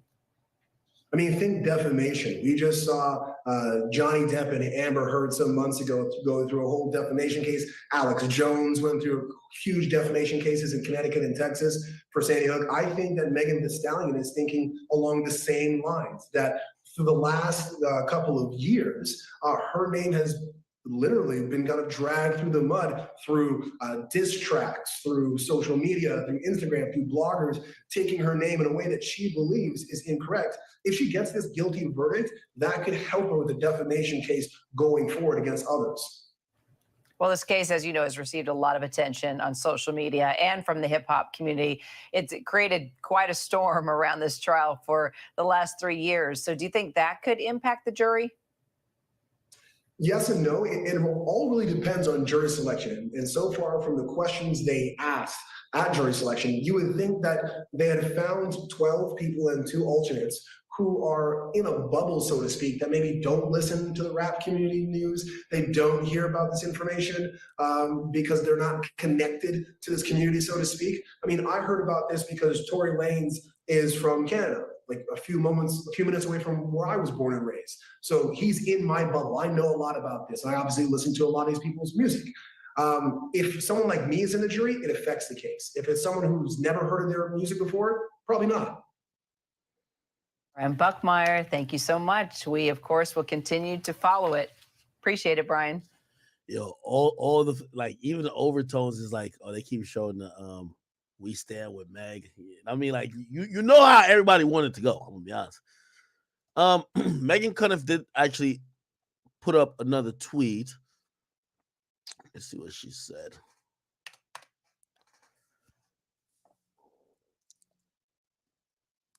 She says the verdict forms made me realize there's been confusion over what exactly Tory Lanez is charged with. When I talked to his lawyer before trial, he said negligent discharge would basically be an alternative to intentional, but there is actually no charge of intentional discharge.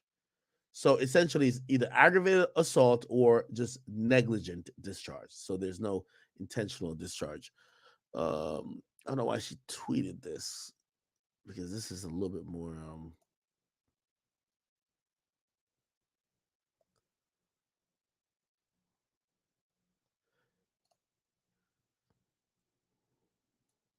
yeah, so these are the charges I think she's clarifying for her own self. These are the charges I knew was there. This discharge with gross negligence, that's one. The other one is having a concealed firearm in a vehicle not registered, 2. And 3, assault with a semi-automatic firearm, which is shooting Meg. Yeah. Hold on. All right, cool. Let me see. Give me a second, chat. Can I? Oh, wait. I'm trying to bring Myron in. Let me see. Let me get in my room. I'm in this room right here. Yo, can somebody help Myron to, like, fucking... How can I call him? I wish he got to add me as a friend, I think, for me to call him. No, I'm his friend. How do I call a friend? Oh, I can call him right here. Start call. Here we go. I'm just call him.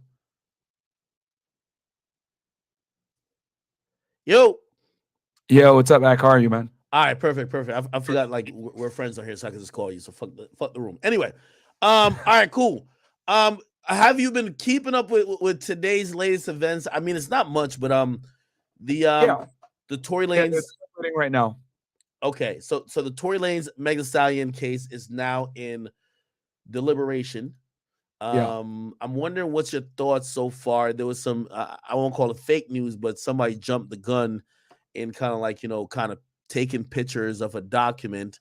But apparently, there's two versions of the document. One says guilty, one says not guilty, and they took pictures of like three different ones for the three different charges. But that's not exactly what's happening. What's your thoughts so far? Yeah, so I covered this case extensively last week on my channel, Fed 1811. If any of you guys want to go check it out after this stream is done, of course, don't watch it now. You better stay right here on Akademiks channel. But I went over in detail with the testimony, the evidence, the issues with the police, the issues with the prosecution, the issues with so many things wrong on the prosecutorial side.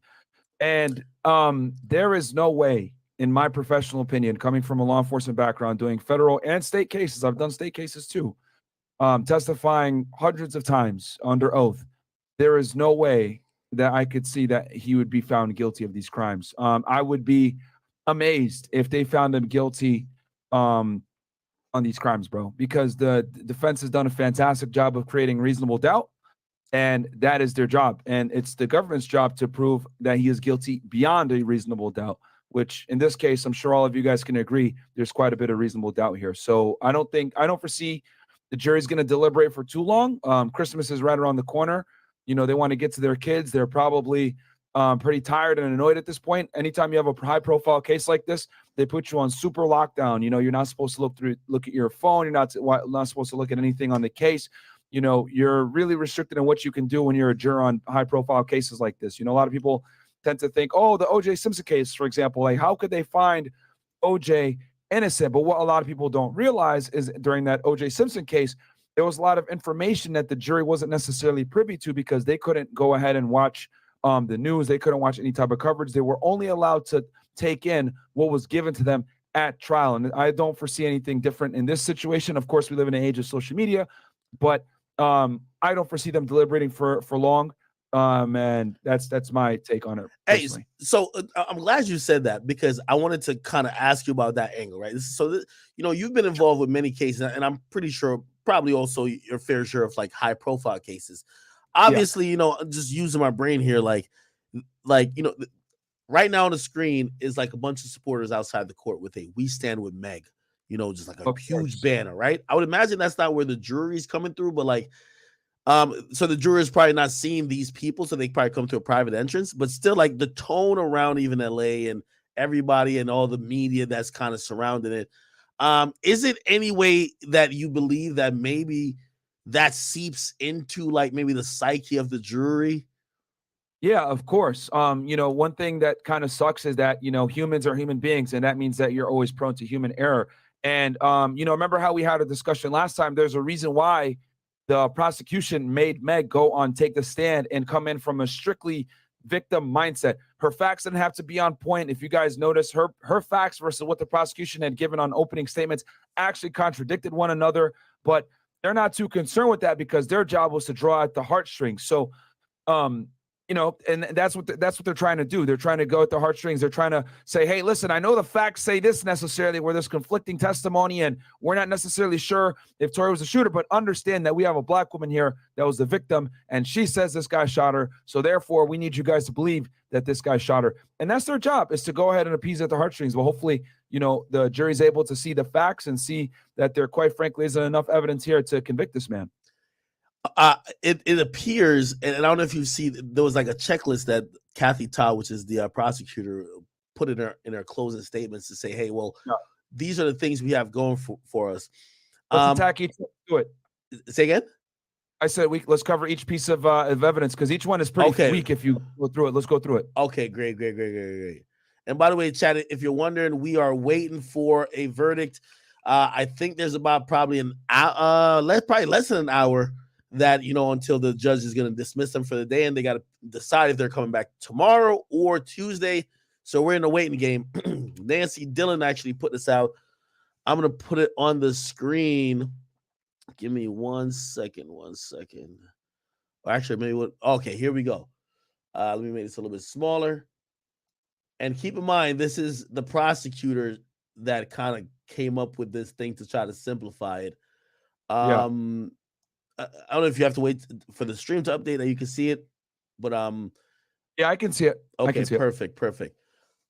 I screenshotted it, so I got it. Okay, so I went down this and I gave my opinion. I want to hear your opinion. Yeah, so we could start with the jail call first.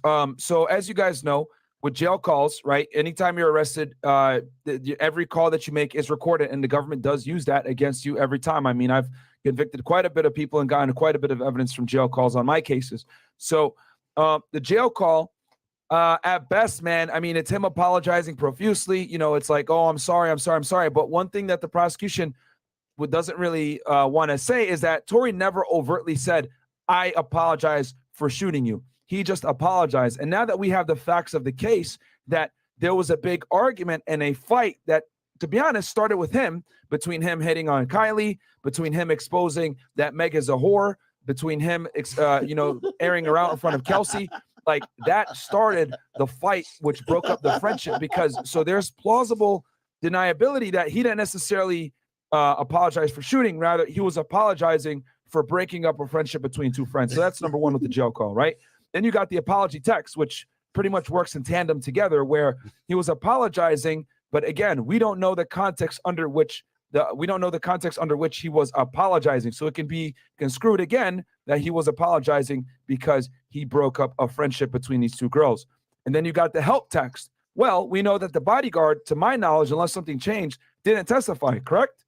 Yep.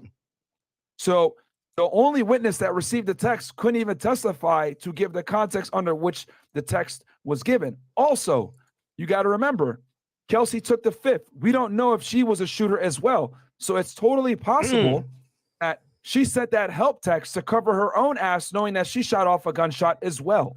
Hey, hold on. I don't mean to cut you off, but I also and I know I really, I went through this already, so I want you to give just what you think. But you're gonna notice on this list, when it gets to Kelsey in like the little columns or the rows or whatever, they're only alluding to what Kelsey said, not on the stand under oath.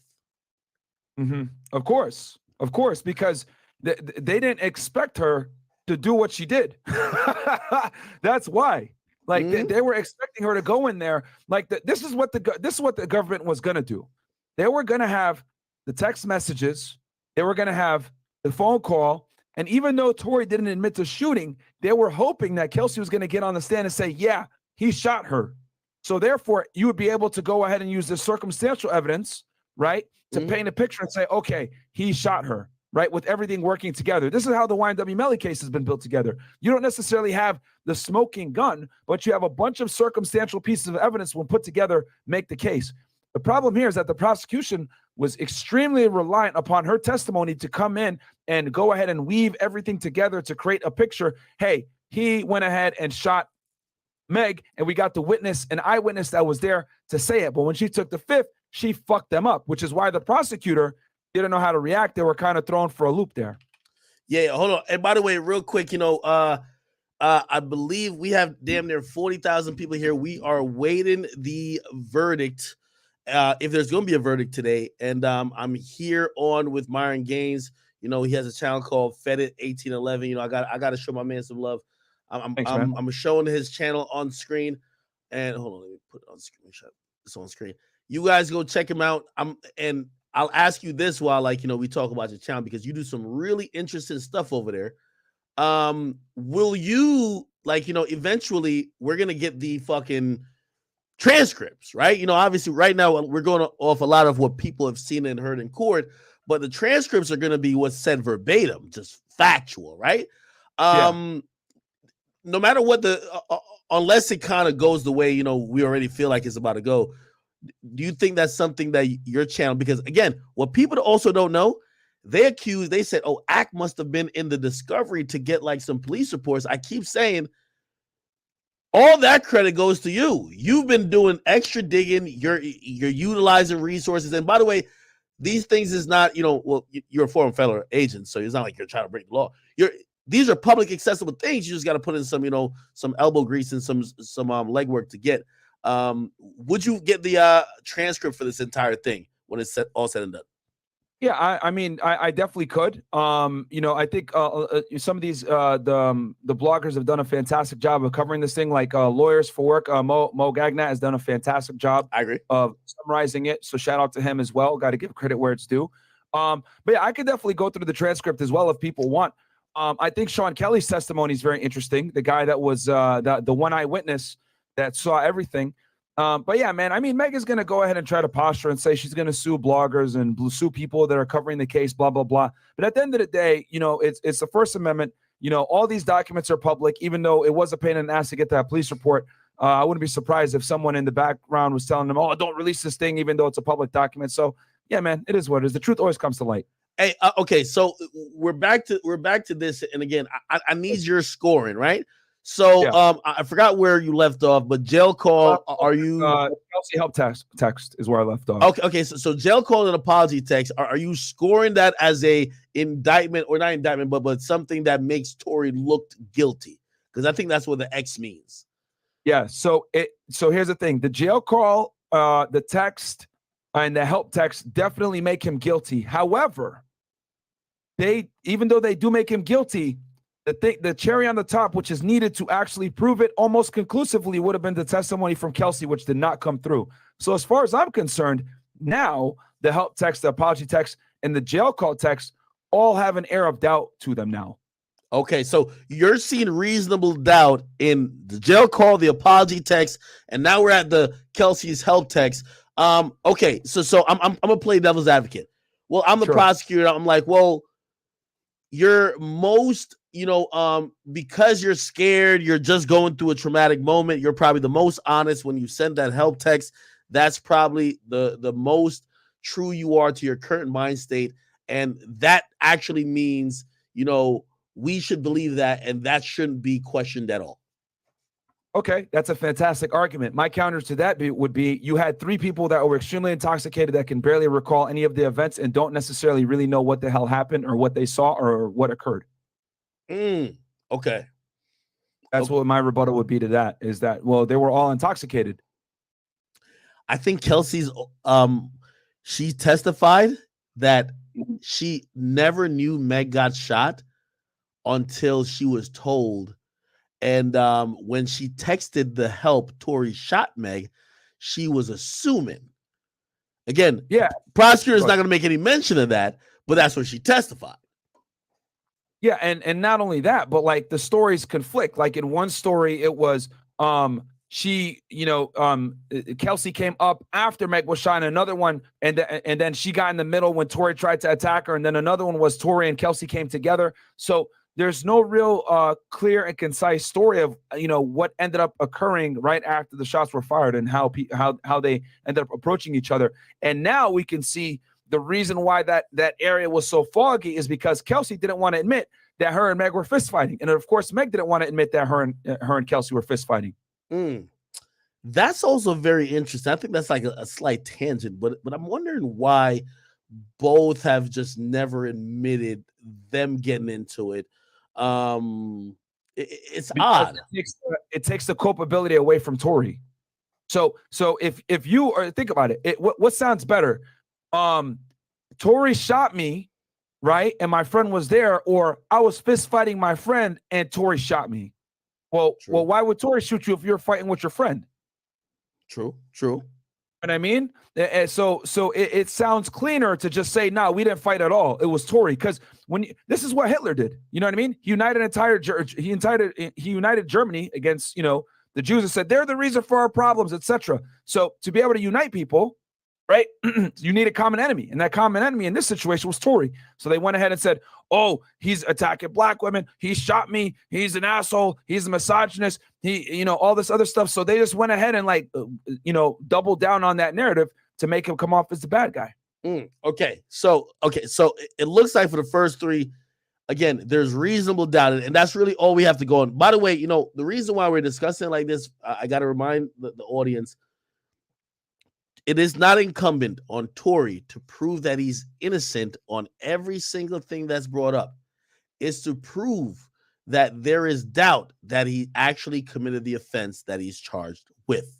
So if all of these things that's supposed to be for the defense or for the prosecutor, you could think of something or the defense argues something that is they'll be meritoriously claimed as reasonable doubt, you necessarily can't use it unless you're being biased. So it looks like jail call, apology text, the help text seems a little bit capped. Now, this is one thing they're gonna keep like hinting on. Well, we interviewed Kelsey in September, and they're gonna ignore the fact that she took the stand 4 days ago. Yep. What do you think the jury is going to think in these cases? And by the way, I seen a few journalists, they were saying, well, it's not that rare that people have different testimonies in court versus what they may have said to a actually this wasn't to a detective or anything like this, was straight to the prosecutor. So the prosecutor interviewed her. It wasn't like the detectives, it was just straight to the prosecutor. Oh man, I got a lot to talk about on this one, bro. Go ahead. Okay. So, number one, prosecutors don't interview witnesses. That's the investigator's job to do that, okay? The prosecutor is never supposed to be a direct witness during the course of an investigation. That's number one, okay? So that was a huge mess up. And the reason for that is because the detective that they have right now, Stogner, is under investigation, has some Giglio and Brady issues, which we can go deeper into that if you need me to down the road. That's number one. You got to explain what that is. You might be using terminology because I don't even know what you just said. Okay. What?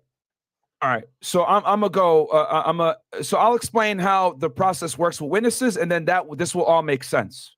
Okay. Right. So I've went to trial myself, so I'm telling you guys from my training experience exactly how it goes. When you go to trial on a case, the prosecutor and the lead detective, or in the state level or on the federal level, the AUSA and the special agent that's running the case, they work together to prepare all the witnesses. As the lead investigator, you essentially become the prosecutor's bitch to get them everything they need to prepare for trial. You basically, your job at that point, after you indict, now it's on the prosecutor. So the prosecutor, excuse me, you need to get them everything that they need. So the fact that they had a witness that wasn't prepared, right? And the witness was interviewed without an investigator there is sloppy police work at best. I've never seen that before, where a prosecutor is running an investigation without some type of LAPD presence being there, someone that has a gun and a badge running the thing. Because at the end of the day, you got to write the reports. They're the ones that are responsible for collecting the evidence. So that's number one. Number two, before trial, you're supposed to prepare all of your witnesses. And that means you bring them in, you go ahead and ask them questions about their past. You ask them questions about, okay, this is what's probably going to happen, etc. You prepare them because most people are not prepared to testify in front of a jury. So you need to let them know how it works. Then all the law enforcement people, right, that are going to testify need to be looked at for Brady and Giglio issues. What this basically means, without getting into too much of it, is that you need to make sure that all the police officers, all the detectives, everyone that's going to be called as a witness from the law enforcement perspective doesn't have any issues with candor, criminal investigations, internal affairs investigations, issues with lying in the past, all this stuff. And if they do, the prosecution. Hold on. I got to slow you down because, again, we're dealing with people who have never really been, And no worries. I'll clarify whatever you need. When you say candor, like, you got to explain all these things, you know what I mean? Because I ain't gonna lie, I don't know some of these stuff. So like, no, good, man. Don't worry about it. So as candor, basically, like, is not being fully truthful, like omitting facts, like lack of candor, right? Is what it means. So when you're a law enforcement officer, right, the one thing that will kill your career is getting caught lying, whether it's under oath, lying to internal affairs investigators, lying on the stand under oath. Any of this stuff will mess you up. Lying to an AUSA, this stuff will fuck you up with your credibility in the future. What about lying on a search warrant or lying? Yes. Yeah. Okay. Lying under an official capacity is the best way to put it, right? Okay. If you lie to your wife and say, I'm out here gonna go fuck some bitches, that's one thing. But if you're gonna go ahead and lie under oath or lie to lie under official capacity, that's when you really can get in trouble. Okay. So that's why Mark Furman took the fifth when on the OJ trial, right? So anyway, so anytime guys have issues with lying or they're potentially, it's called Giglio and Brady, right? And Giglio's essentially means that you have character issues, right? These things have to be disclosed from the prosecutor to the defense. The defense needs to know the witnesses that are going to be called. And on top of that, the defense needs to know if any of the officers that are going to testify have any type of candor issues or Giglio issues. Okay. I'm glad you said that. So this is why the lead detective is not testifying, which is a huge red flag. Okay. So, all right. That's what I'm trying to say. So is there any declaration that has to be made if you're saying I'm not going to call the lead detective, which I'm pretty sure that kind of sparked a red flag in Tory's, defense team, right? Yeah, that's a huge red flag. If the lead investigator isn't testifying, right? Normally they don't, to be honest with you, but they need to be there in the courtroom, right? And be ready to testify if they need to. But the fact that he's on administrative leave or in lieu of getting terminated is a huge red flag and severely weakens the prosecution's case. And the reason for that is the lead detective is the one that gathered all the evidence. So everything that he touched could potentially be tainted if there was some type of serious issue. I'm assuming it's probably administrative. You probably did some dumb shit and now they're probably going to get rid of him. But it's probably didn't rise to the level of criminal, but it's still not a good look for the prosecution, which explains probably why they had to do the interview with Kelsey versus him not being there present at the interview. And that also explains why the detective that came in and testified about the jail calls, he said some dumb shit like, oh yeah, I listened to these jail calls a week ago, which in my head, I was like, wait, if you're the lead investigator, you should have been known these jail calls by heart. But the fact that he said that made me realize, okay, something's off here. He's not the main case detective. And then when I found out that the main case detective is under investigation or in trouble, that's when it all came to full light for me. It made sense. Wow. Does that all make sense though? Like no, it definitely does. It definitely does. So Kelsey's interview with the prosecutors in September, even though they're kind of harping on it, should kind of set off a red flag, because why is this happening damn near 2 years after the incident happened? And why is the prosecutors actually conducting the interview, right? Yeah. So that's exactly, you're interviewing a witness almost 2 years after the fact, and then there's no investigator there, which is strange. And the other thing too is that I know that the prosecution tried to come back and say, oh, well, she potentially was, after she did that whole bullshit with the Fifth Amendment, I plead the Fifth, whatever, the prosecution tried to come back and allege that Tory Lanez and his team and his camp potentially paid her off. Okay. And my argument to that, which the defense actually made a very good argument about this, is if she was actually paid off by Tory Camp's team, right? Tory Lanez camp, why would she come in September and tell you guys exactly what you want to hear? She would have come in and told you guys she would have told you guys like, oh, I don't know. She would have given them the same bullshit, or like, I'm not going to talk unless I get, immunity. So it doesn't make sense for her to come in, tell them what they want after she had been paid off. That's her incriminating herself damn near by doing that. That's a good point. Hey, I want you to okay, so we've gotten through the first four: jail call, Tory apology text, Kelsey help text, and also the September interview with Kelsey. I want you to get to the Meg. They're using Meg, and by the way, not to give a spoiler, I kept the X at Meg's. I kept the X at Meg. I want you to break it down. I'm gonna take a piss for like a minute and a half. I just want you to talk uninterrupted. Go ahead. I can hear from the next room, by the way. I'm taking a piss. Yeah. No worries, man. So the thing with Meg's testimony, guys, is so whenever a witness gets on the stand, you need to look at it like, is this witness credible? Okay, the witness's credibility is everything, which is why I had to go into detail and explain to you guys why Giglio, Brady, candor issues, etc., why these things are so important with law enforcement, because if they are there, then the prosecution needs to disclose that to defense. However, when it comes to witnesses, right, they're not necessarily held to the same as high of a standard, right? right? You think of like someone testifying in the court that's a gang member or whatever, like their testimony matters to a degree, but they're not held to the same standard. Hence why you need 5 to 10 different defendants to testify against someone to show that, okay, this is credible, right? Versus one witness that might be law enforcement should be credible. So anyway, now that I say all that, you guys understand when it comes to witness testimony, they got to be credible. Meg, right, has went on public television and said she did not have sex with Tory Lanez. Now, even though people might say, oh, well, you know, it was for her career and all this other stuff, blah, blah, blah. Like, it's still, she lied. And then she contradicted herself going into court, which looks bad, which to me, I'm shocked at the fact that she even went and did a television show in the middle of a criminal trial. That speaks even more to the incompetence of the Los Angeles District Attorney's Office. I was shocked that they even allowed her, or she didn't go ahead and talk to them and say, hey, what do you guys think about this or whatever? Like, when you're a witness in a criminal case, especially when it's high profile, you don't say shit to the media. You don't talk to anybody. Just keep your mouth shut. And we prepare you for trial. You go to trial. You give one testimony. Bam. That is the testimony. But the fact that she went on there, right, and gave a conflicting story hurts her credibility. Then you add in the fact that there was alcohol involved. Bam. Then you also add in the fact that her IG lives that she had done 3 or 4 different IG lives where she gave different stories, right, pertaining to pertinent facts. All these things hurt her and hurt her credibility. Okay? To be honest with y'all, the only reason she's getting so much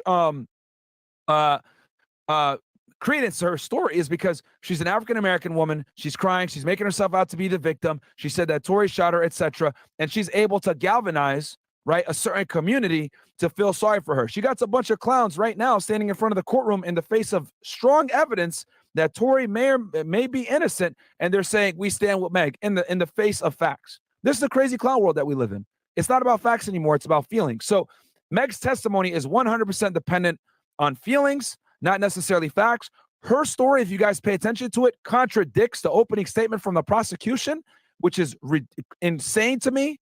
So she's not a credible witness whatsoever. Wait, hold on. Okay, back by the way. Okay, yeah, sure. How does it contradict it? Explain it, because I thought so too, but I'm forgetting. It's been so much info. I feel like I'm forgetting shit in between. Help us. Okay, so let me get my notepad real quick because I actually wrote this down. Give me 1 second. Perfect. By the way, thank you if you guys are in here watching. We are awaiting the verdict. We're getting close to the time that if it doesn't happen very shortly, we're going to be either pushed to tomorrow or we're going to be pushed to Tuesday. Again, I believe, and I'll ask Myron what his opinion is. If they feel like they're getting close, I think they're going to just do tomorrow. Maybe they go to lunch and then they could get it over with. But I feel like if they're so divided and they're arguing over like simple and basic stuff that they might have to take a couple of days, I think it's going to be Tuesday. Keep in mind, I think Tory's team has made decisions to say, hey, listen, we don't want to lose jurors. We feel like we've ran a good case so far. Remember, Jaquan Smith, who's the driver, nobody can find him. He shows up the last day, and he's supposedly ready to testify for Tory. They said, well, if you're going to have him testify, the prosecutor says, we're not ready. We ain't talked to him yet. We want to continue this after Christmas, and then he could testify. Tory says, fuck it. We don't need him. Let's go straight to the jury. So Tory wants the decision before Christmas. You know why? You don't want people who haven't seen all the fuck-ups that the prosecutor has made to probably get off. By the way, apparently they're down to 2 more alternates. So they replaced, I believe, like 1 or 2 people. They're down to 2 more alternates. They want to get the goddamn verdict in by tomorrow, okay? But it's not up to Tory. It's up to the jurors, okay? Let me know when you found your notepad. Let me see who else is in the building. Okay. Yo, chat. Y'all are... Hey, listen.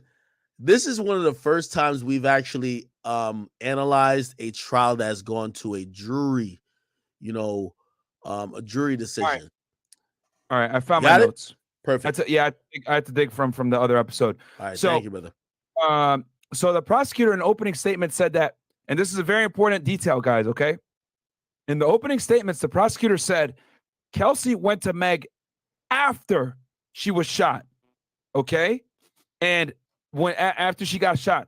And then she got to Meg, and then Tory approached Meg after she was shot and Kelsey got in between and fought Tory.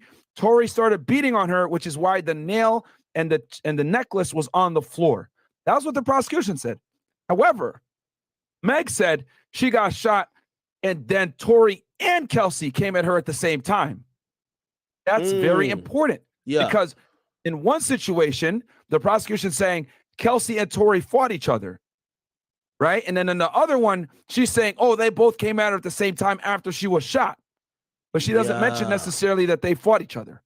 So this is like, and again, this is beautiful for a defense attorney because the story isn't straight. And when the story isn't straight, that allows the defense to come in and say, all right, well, which one isn't? There's reasonable doubt here, blah, blah, blah. And then you got a witness on top of that that says, I was standing on my Juliet balcony and I saw two black women fighting.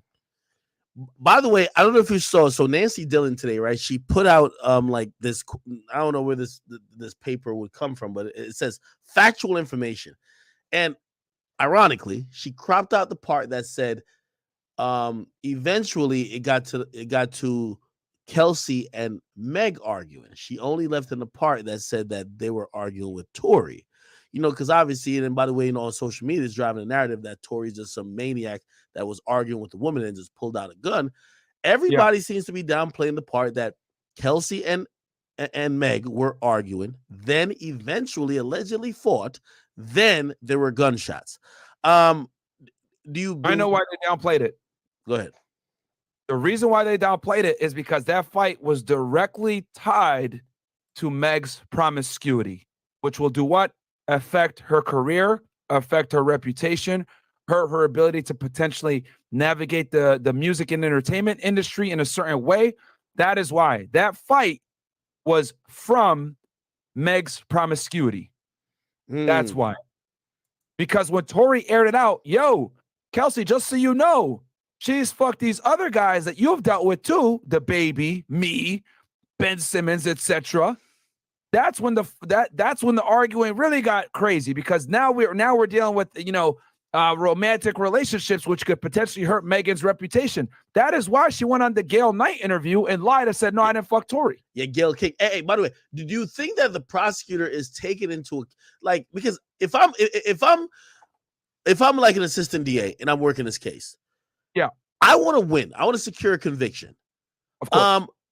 But it definitely seems like they're trying to spare or they're trying to ignore certain issues that might publicly maybe either look bad on her or might, you know, kind of, you know, trigger that woke movement, right? Because, you know, in the woke, that woke movement, it's like, yo, you could fuck 1,500 niggas, right?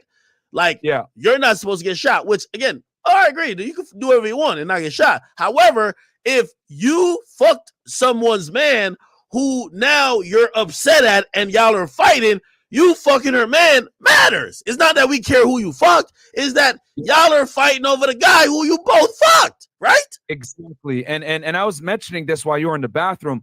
The fact that Meg went and did a public interview on television about a case that is, you know, obviously a criminal case that's open was crazy to me. Like, I don't know if Meg's publicists or her team are retarded or what, but when you're in the middle of a criminal investigation, you don't say shit to nobody, defense and the witnesses on the prosecution side. Like, none of y'all talk because anything you say can be used to discredit you later on, especially when you're the prosecution's main witness. Shut your fucking mouth. Don't be on Instagram Live. Don't be doing public interviews talking about it. You just say, sorry, it's an active investigation. I can't talk about it. Done. But she wants to go on there and say, oh, I didn't have sex with Tory. Oh, I'm doing this. I'm doing that. I'm the victim. Oh, my God, my life sucks. All this other bullshit. And what she effectively did was she put herself in a corner. She gave herself a story, and she had to continuously try to stick to that story in the face of contradictory facts, not just evidence, facts. You did fuck Tory, contrary to what you said before. So if you're going to lie about something small like that, well, you probably are lying about other things that are bigger as well. So that's why it hurts her credibility and why I think her testimony, quite frankly, is not credible. And on top of that, let's add in the fact that not only did she lie, but she was also extremely intoxicated during the event, and she did not disclose extremely important, relevant factors, such as the fact, well, until she was under oath, of course, that she and Kelsey were fighting over men. And that's, even though I know the prosecution, and you made a good point. Yeah, the prosecution might not want to come off as, being judgmental of her sexuality or whatever, but it's extremely relevant to the case because the entire argument was contingent upon Megan making bad sexual decisions, which caused her to get in an argument with not only Tory Lanez, but Kelsey. And the prosecution doesn't want to acknowledge that. Hey, listen, I want to read this, and I want to ask you, by the way, I scored Meg taking the stand as pretty much, hey, she did what she needed to do. I couldn't say that she fucked it up or fumbled the ball there. She did a good job on the stand. She actually got the jury to feel sorry for her, which is what her job was. She actually did a good job on the stand, even though she lied. Okay, perfect. So I wanted to read this, and this was said in closing statements. Okay, and this is what the prosecutors said. Give me one second. I can see it too. I got you up on the computer here, so I can see it. Okay. Where is it at? Okay. Here it is. Okay. Okay, right here. And I think that this was a huge reason. I think this was to fuck with the jury. And let me read out the statement, right? Jurors saw a PowerPoint slide with the photo of Meg and a quote from her testimony last week. The quote said, "If I would have known that coming out and speaking my truth would come with people agree with me being shot, if I would have known, I would have started to lose my confidence and started to feel like, damn, maybe I should be dead." I think, keep in mind, that's what, she kind of alluded to suicide in her statement, right? Yeah. Or possibly, let me just clear that up, wishing she was dead, okay? I think that's a better description. Wishing she was dead, or that she didn't, quote unquote, survive. The prosecutors using that statement, which by the way is I'm not saying that's a good thing for anybody state of mind to be in, but that's a good thing for the prosecutor to use to say, hey, look at this woman, or look at anyone who's a victim. Yeah, they're such a victim, they wish they didn't survive. You have to get justice for this person.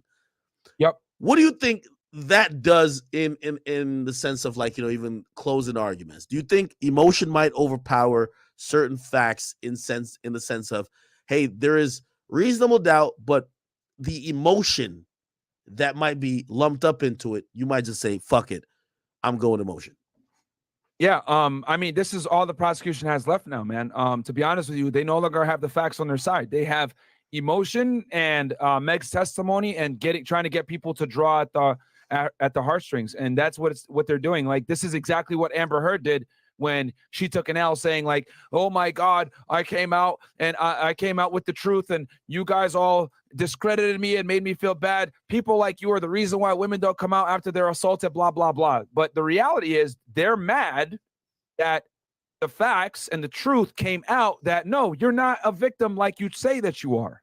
Okay, you're not. And a lot of times, let's keep it 1,000. I mean, I'll just use, a little bit of bias here. I'll keep 1,000% transparency. Women, quite frankly, rarely could take L's. A lot of times they don't want to go ahead and deal with the consequences of their actions. Amber Heard. Give me 1 second. Breaking news. According to Megan Cuniff, she works for LA Times, but also Long Crimes. She says the jury in Tory Lanez trial will be coming back tomorrow at 9 a.m. for continued deliberations. By the way, not to cut you off I know you're on a sequence of thoughts. I had said if they're coming back tomorrow, they might be closer than further, because if you're on further from a decision, just come back after Christmas. Like, why come back, on the 23rd when the judge is offering you to come back on the 26th to continue this whole thing? You know what I mean? I think they could finish tomorrow. No, I think we'll probably have I wouldn't be surprised if we had a verdict by tomorrow for sure.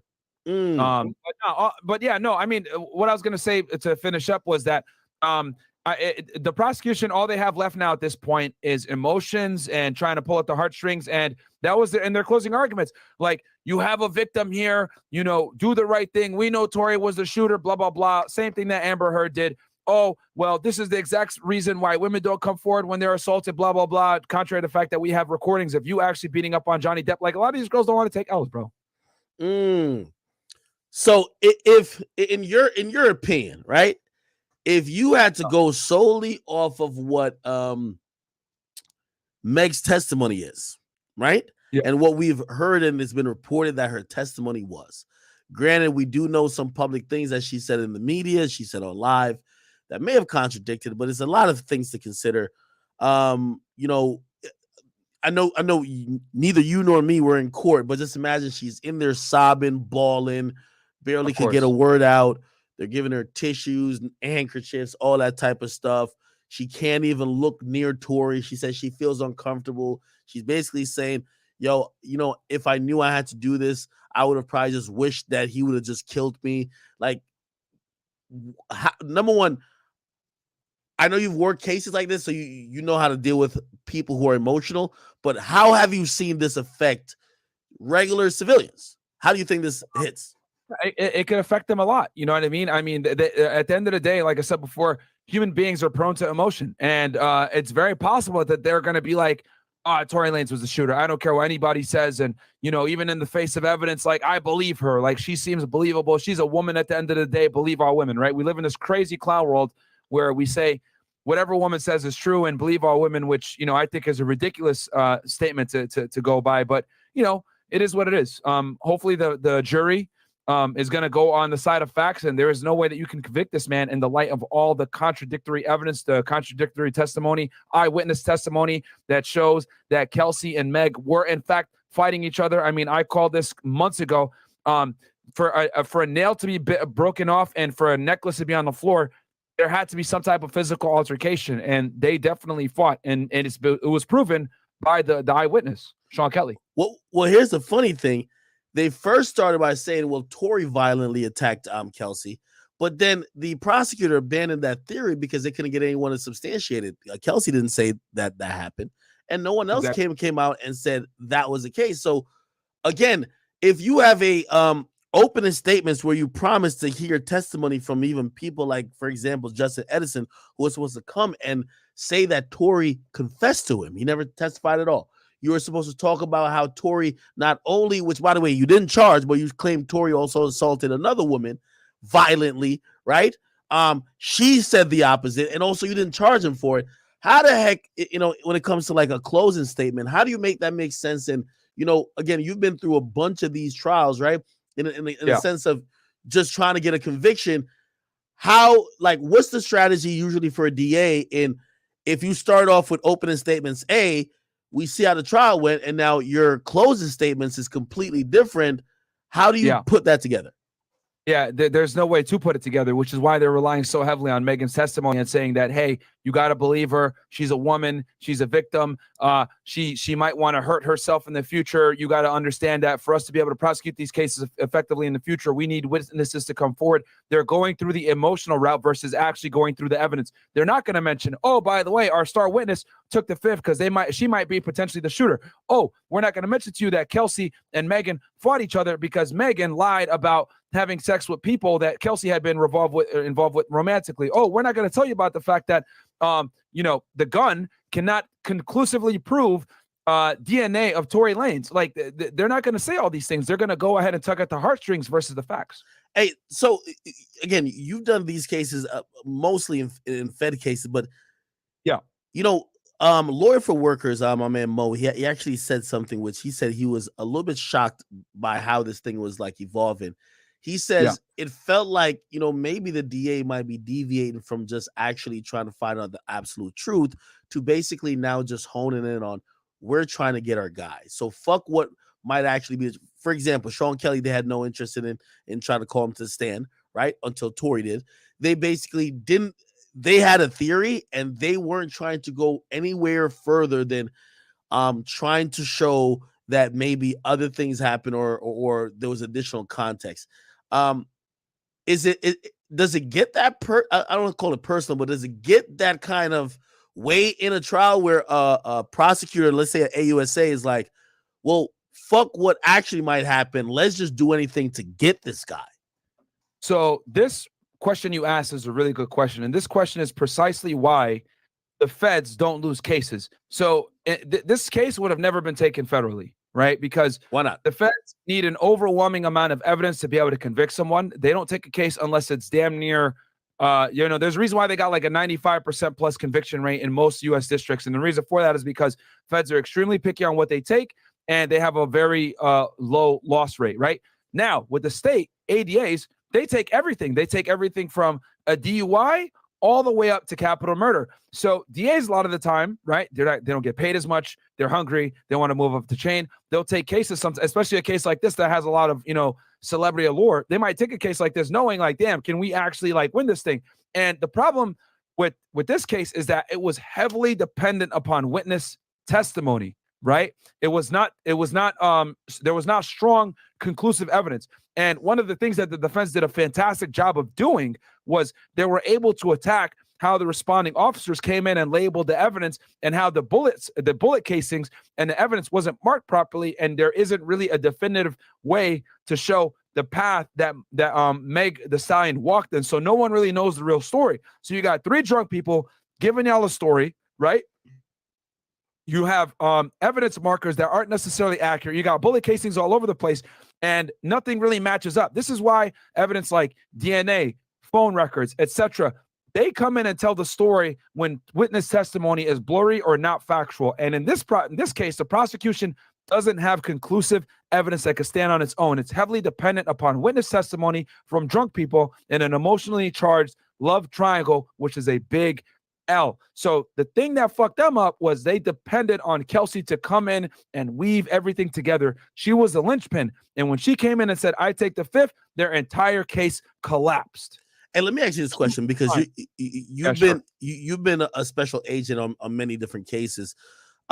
Let's imagine you are the special agent or lead detective on this particular case. And obviously, let's assume there's no Canner issues, so you're going to be the person you're going to continue throughout the whole thing with this.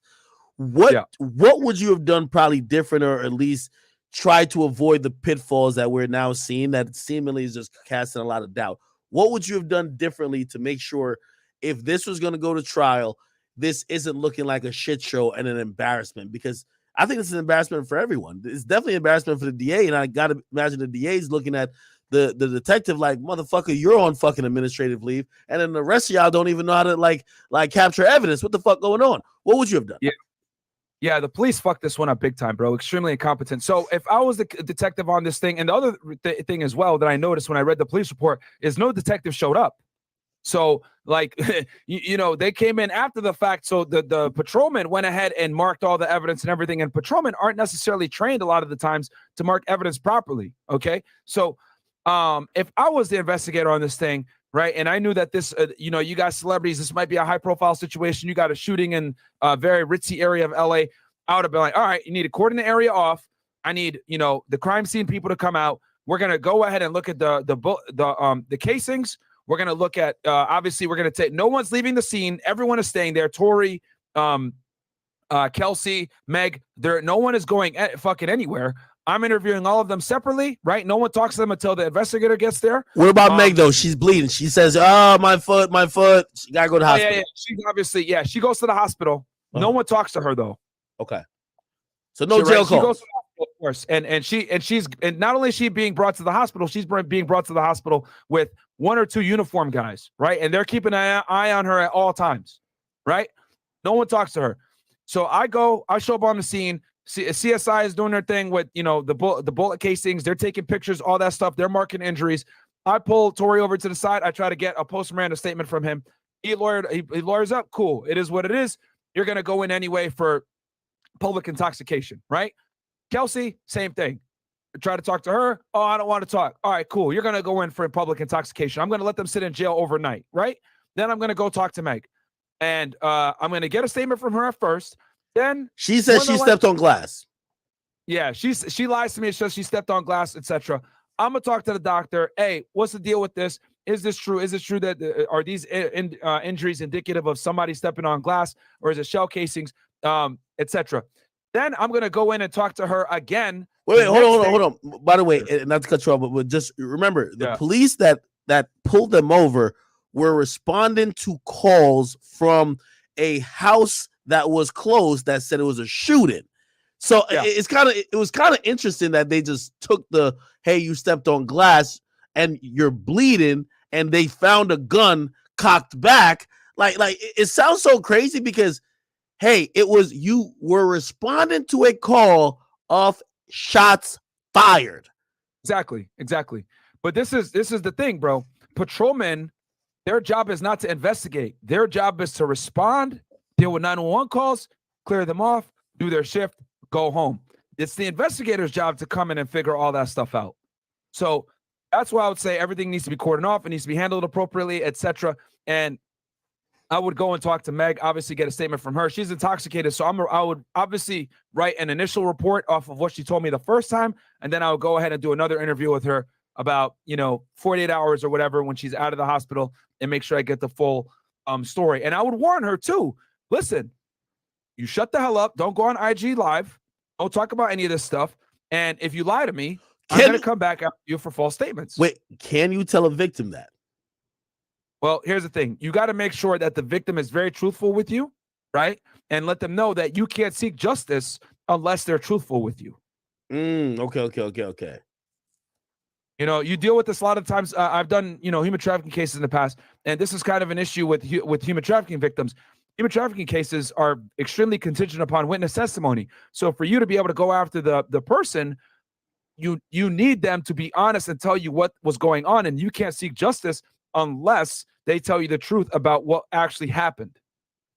Okay. So you have to go that route where you let them know, listen, I need you to be honest with me. I know you're a victim, but if you want justice, I need you to tell me the truth. But don't lie to me. Send me on a wild goose chase, because I will come back after you. Okay. So you're kind of letting her know. Yeah, man, because it's a big, huge spend on police resources, time, etc. when witnesses lie and send you on a wild goose chase. So you got to let them know there's consequences if they lie. And I would tell her, if we're going to do this, you can't go on IG Live. You can't go give interviews. You can't do none of this stuff. Okay. So say she still lies. You later get a call, maybe the next day or day after. The doctor calls you and says, hey, listen, we have to do an emergency surgery. She had bullet fragments in her foot. I know she told you she stepped on glass. Keep in mind, you're the investigator. What do you do at that point? Because I think this is where people are saying, based on how this unfolded, it's kind of surprising that this was actually taken up in charges, right? How do you treat this? Yeah, so this is where the prosecution messed up. So this is very common in state cases. They kind of shoot first, ask questions later, right? And that's a big difference from the Fed. So what the state will do a lot of times is they'll have some evidence and they'll say, fuck it, let's just arrest them and then put the case together as we go along. The Feds don't do that. The Feds investigate. They indict you, and then they come, 6 months, a year later with an arrest warrant and get you. And then when they do get you, they already got everything that they need. But the state arrests first and then ask questions later, which is a problem because when you arrest someone, the clock starts, right? So I wouldn't even have arrested Tory Lanez knowing the stature of who he is, knowing his celebrity status, etc., until I had my ducks in a row. Let me ask you this question, right? So but this was a CDA's office wanted some clout going after a celebrity, which was a big mistake. You can't do that. So let me ask you this question. Like now in hindsight, and I know we're in hindsight, so we're Monday morning quarterbacking this thing, right? Of course. The majority of what the prosecutor was going to rely on for trial was basically Kelsey repeating what she said 2 months ago. Think about it. She needed to repeat what she said 2 months ago. So let's act like she didn't say nothing 2 months ago. If they didn't have what she said 2 months ago, why has this been a pending trial for 2 years? What were they going to rely on otherwise? Well, this is a very common situation with a state case. A lot of state cases are flimsy and weak and built upon stupid evidence like this. This is why the state loses so many cases. This is why the feds win cases and the state always loses, because they do shit like this. Sloppy police work, arresting and charging people without sufficient evidence. Dropping cases left and right. The only reason they didn't drop this case probably is because there was a celebrity involved and they would have looked crazy if they dropped it. So they said, fuck it, I guess we're taking it to trial. But when you're dealing with someone like this that has the money to defend themselves properly, you need to come in with an indictment. You don't go after them and just arrest them on some, let's just arrest them because we think we got enough evidence. We got one witness and et cetera. No, now you're seeing the case unravel in front of our eyes because they didn't do the work up front. and properly indict it with evidence and have their witnesses ready and secured and prepared for the trial. So essentially, if you couldn't have, like, if you could have ascertained like a statement. One more thing I was going to say. Go ahead. The difference in the state is this: we have a saying in the feds, when you indict with the feds, the AUSA is ready for trial. That's not the same in the state. So what was that? You want me to repeat it? No, I'm asking, is that not the same in the state? I think a lot of times we usually think that's the same all around. No, not at all. So there's, okay. So for your audience to fully understand this, I'm going to have to explain how people actually get arrested, right? So there's 2 ways to get arrested in the federal system. Well, 3 ways to be exact. You can get arrested by a criminal complaint, an indictment, or an information. A criminal complaint is an affidavit that is written by a special agent or a criminal investigator that has federal authority, right? That outlines the facts, and then you give that to a judge, they sign it, and then they give you an arrest warrant. The other way is you go to a grand jury, you testify, you present your information, and then you go ahead and get a true bill. Then that also gets you an arrest warrant, and you can go get the individual, or the AUSA can file something called an information. On the state side, they also have this as well. They have these same methodologies as well. The difference between the feds and the state, though, is that with local police, right, they can arrest off of like raw probable cause. And what I mean by that is they can arrest someone right there on the spot. For example, police officer pulls you over. He smells marijuana. He sees a roach there. Okay, I'm going to arrest you for drug possession. Boom, arrest you, write a police report, throw him in jail, and then the DA will deal with the case tomorrow. The feds don't operate like that. You can't arrest anyone as a federal agent unless you speak to an AUSA. Really? You got to call an AUSA for to basically be able to authorize that arrest to a degree, because you can't arrest them and put them in federal prison without an AUSA approving a criminal complaint or you having an arrest warrant in hand, whatever. So the feds have their hands tied a bit more when it comes to being able to make a probable cause arrest. The closest thing to a probable cause arrest a Fed is going to make is a criminal complaint, which goes through an AUSA anyway, because it's a court document affidavit where you outline all the facts. But the state doesn't have to do that. They can show up at a scene, see a domestic violence situation, for example, see that the girl maybe has a mark on her face, arrest both of them and put them in jail. Because when you're a police officer, you need to be able to make arrests right there on the spot. You don't need to call a prosecutor right there in the middle of the night. The problem with that, though, is that the cases a lot of times end up becoming flimsy, weak, and they got to get thrown out or dismissed, or they go to trial and they lose. So the feds have the privilege where they can decline cases and they can take their time and investigate. The state doesn't have that. So in this situation, what ended up happening was Tory Lanez was arrested, right? And they said, okay, we arrested him. Now we could go ahead and do the case after the fact. But what I'm saying is that when you have a high-profile case like this on the state side, they need to treat it like a federal case, gather their evidence, gather the witnesses, make everything nice and tight, go to a grand jury, indict it properly, and then get your arrest warrant, go pick them up, because at that point, now you're prepared. That's the difference between the feds and the state. When the feds indict you, that AUSA is ready to go to trial. How embarrassing would it be if it looks like Tory Lanez dog walked him in this particular situation, and then is doing him crazy at trial to the point that they're trying to get when you heard that bribery, they were trying to get the bribery charge. What do you think? Bro, that's hilarious. Like, does that sound like a DA that just is completely incompetent, or just doesn't have a hold of their own? Because I know they're trying to say the bribery charges are for when he first allegedly shot her, but really you could tell this was kind of like, no, we still think you're affecting the people in the trial, so we're going to charge you for what we heard back then. Yeah. From the way they did this investigation, looking at the evidence, etc., this DA is extremely incompetent. The police extremely incompetent. I'm actually shocked that the district attorney's office of Los Angeles would have such a monstrous public like this, and for them to treat a high-profile case with this recklessness. It's crazy, bro. And for them to go ahead and try to hit Tory with a bribery charge proves what I said earlier. The state will throw charges at you with little to no evidence because they can. The feds would never do that. Did you kind of get that same feeling when they added the charge during jury selection? I don't know if that's normal. No, not at all. For them to go ahead and hit him with I think it was a negligent discharge charge, Yeah. right? Or the discharge of the firearm. Yeah. Yeah, bro. And this is what I mean when I say that the state will just throw charges at you, not convene a grand jury, not properly charge you, and just kind of go at it. It's extremely I've said it before, I'll say it again. State courts, a lot of the times, are fucking circuses, man. They really are. So in reality, when you're dealing with a celebrity who could, Tory's probably he's paying some good money for this lawyer. This lawyer is going in there like a monster. You get what I mean? Is the state system just kind of meant to kind of take advantage of the motherfuckers who's not gonna fight it? Like, you're gonna plea out. You know what I mean? Like, I'm looking at even in the YSL case.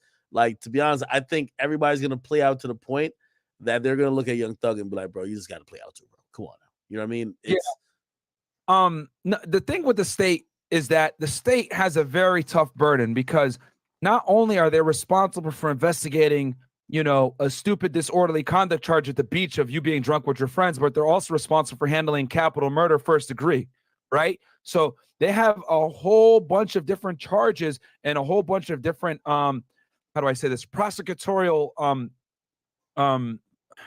responsibilities that fall upon them, right? The feds really don't do as many cases as the state for obvious reasons. So the feds are able to take their time versus the state is not, right? A typical ADA might be carrying 100 cases, versus a typical AUSA might only carry 10 to 15 cases.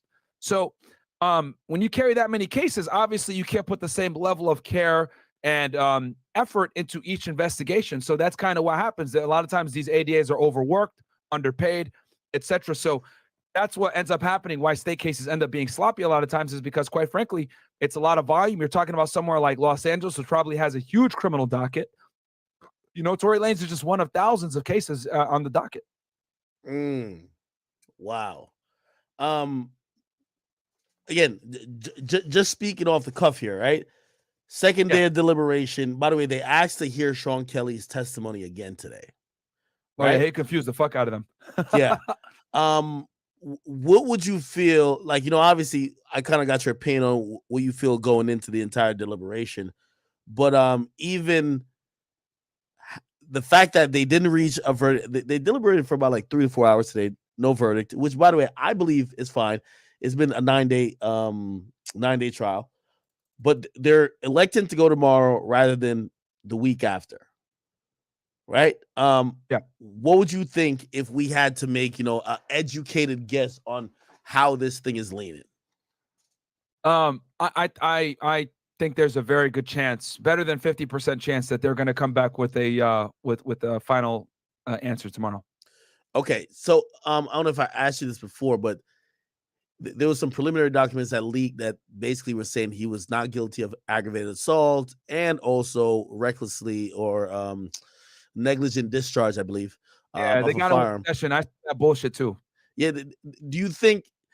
I would think if they're gonna get him for possession, they're gonna get him for discharging the firearm, because that means they're going off what Sean Kelly said. Like, the DNA doesn't say anything, unless they believe what Meg said. And again, if you believe what Meg said, you might also come to the same conclusion and say, well, if who else would have shot to have hurt her, you might convict him for everything. So I don't think that they're going to believe Meg testimony enough to find him guilty of all 3 charges. And I just think that's a standalone testimony. So what do you think, if it was going to be one, or do you think it's just impossible that he's going to be found guilty on any of these charges? Yeah. I think so. So what the very things that you just named, as far as like conflicting testimony, things being confusing, etc. Yeah, I think all that works in Tory's favor, man.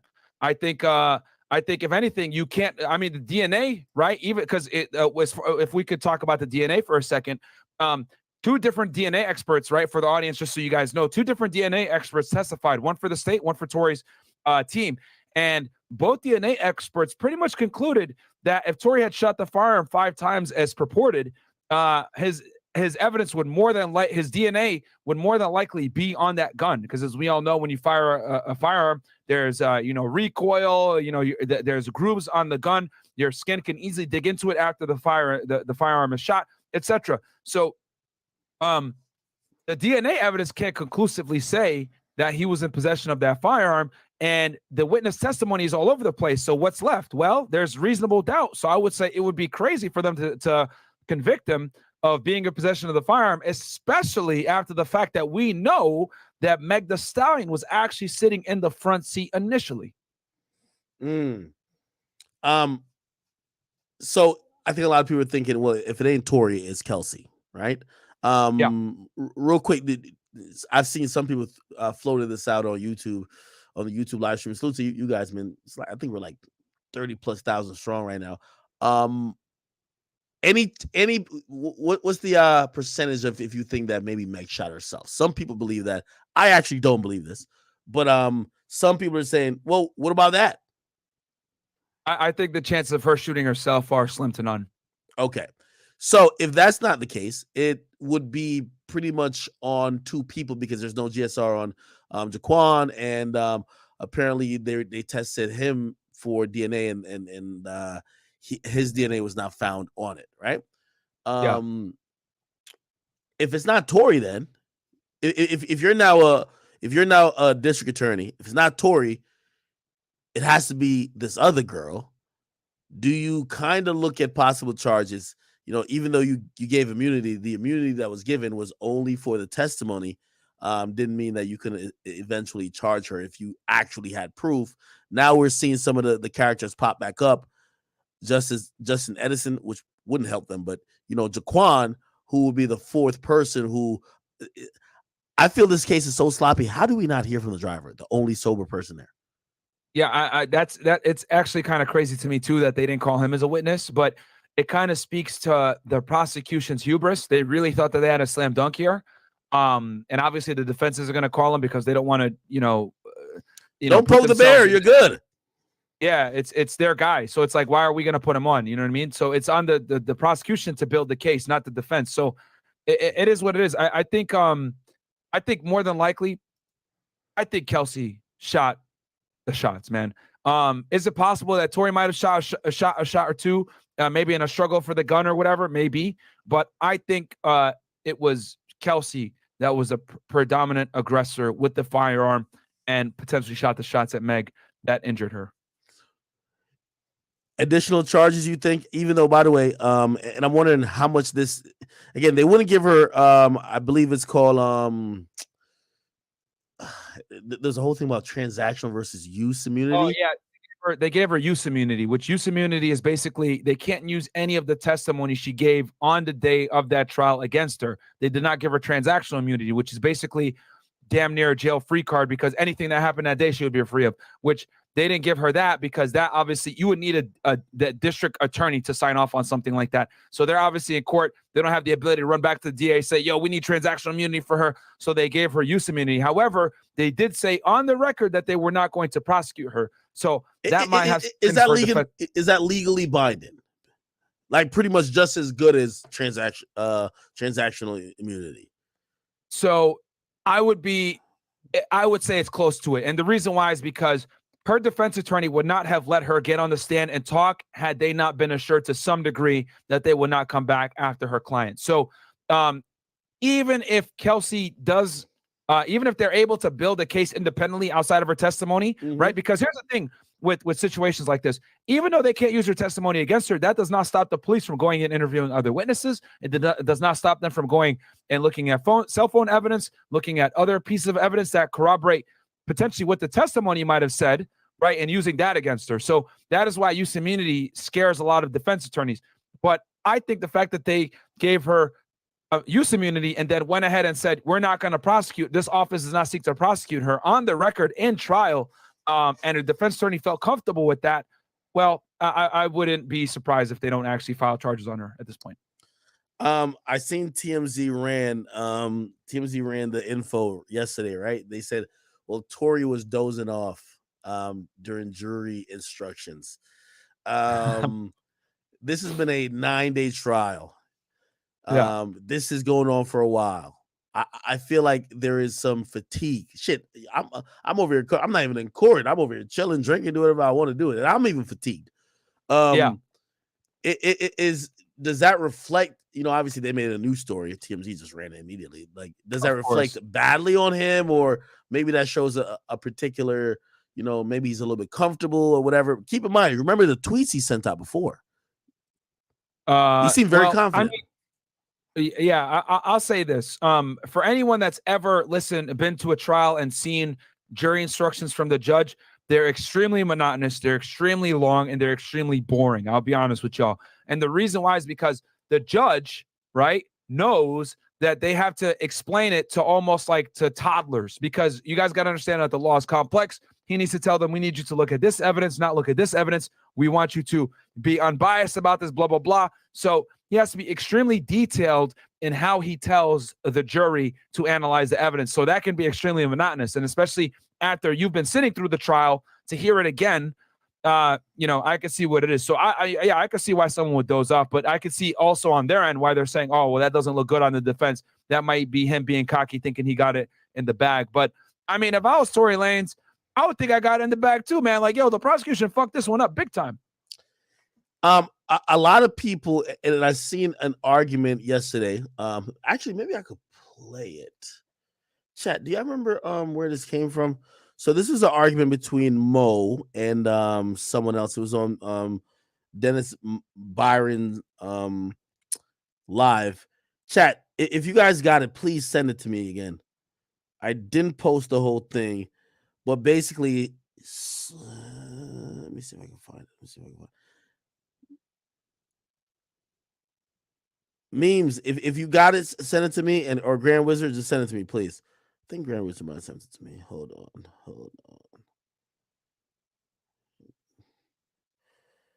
Okay, is it this? Somebody, essentially, they were saying that Sean Kelly and his testimony that said that Tory had a gun and had his hand in the air pretty much has now confirmed that Tory has had possession of that gun, and also that Tory fired that gun. And whether it might not be towards the aggravated assault, but it's definitely reckless discharge. Okay, I mean, you got one person testifying that. Is that enough to convict them?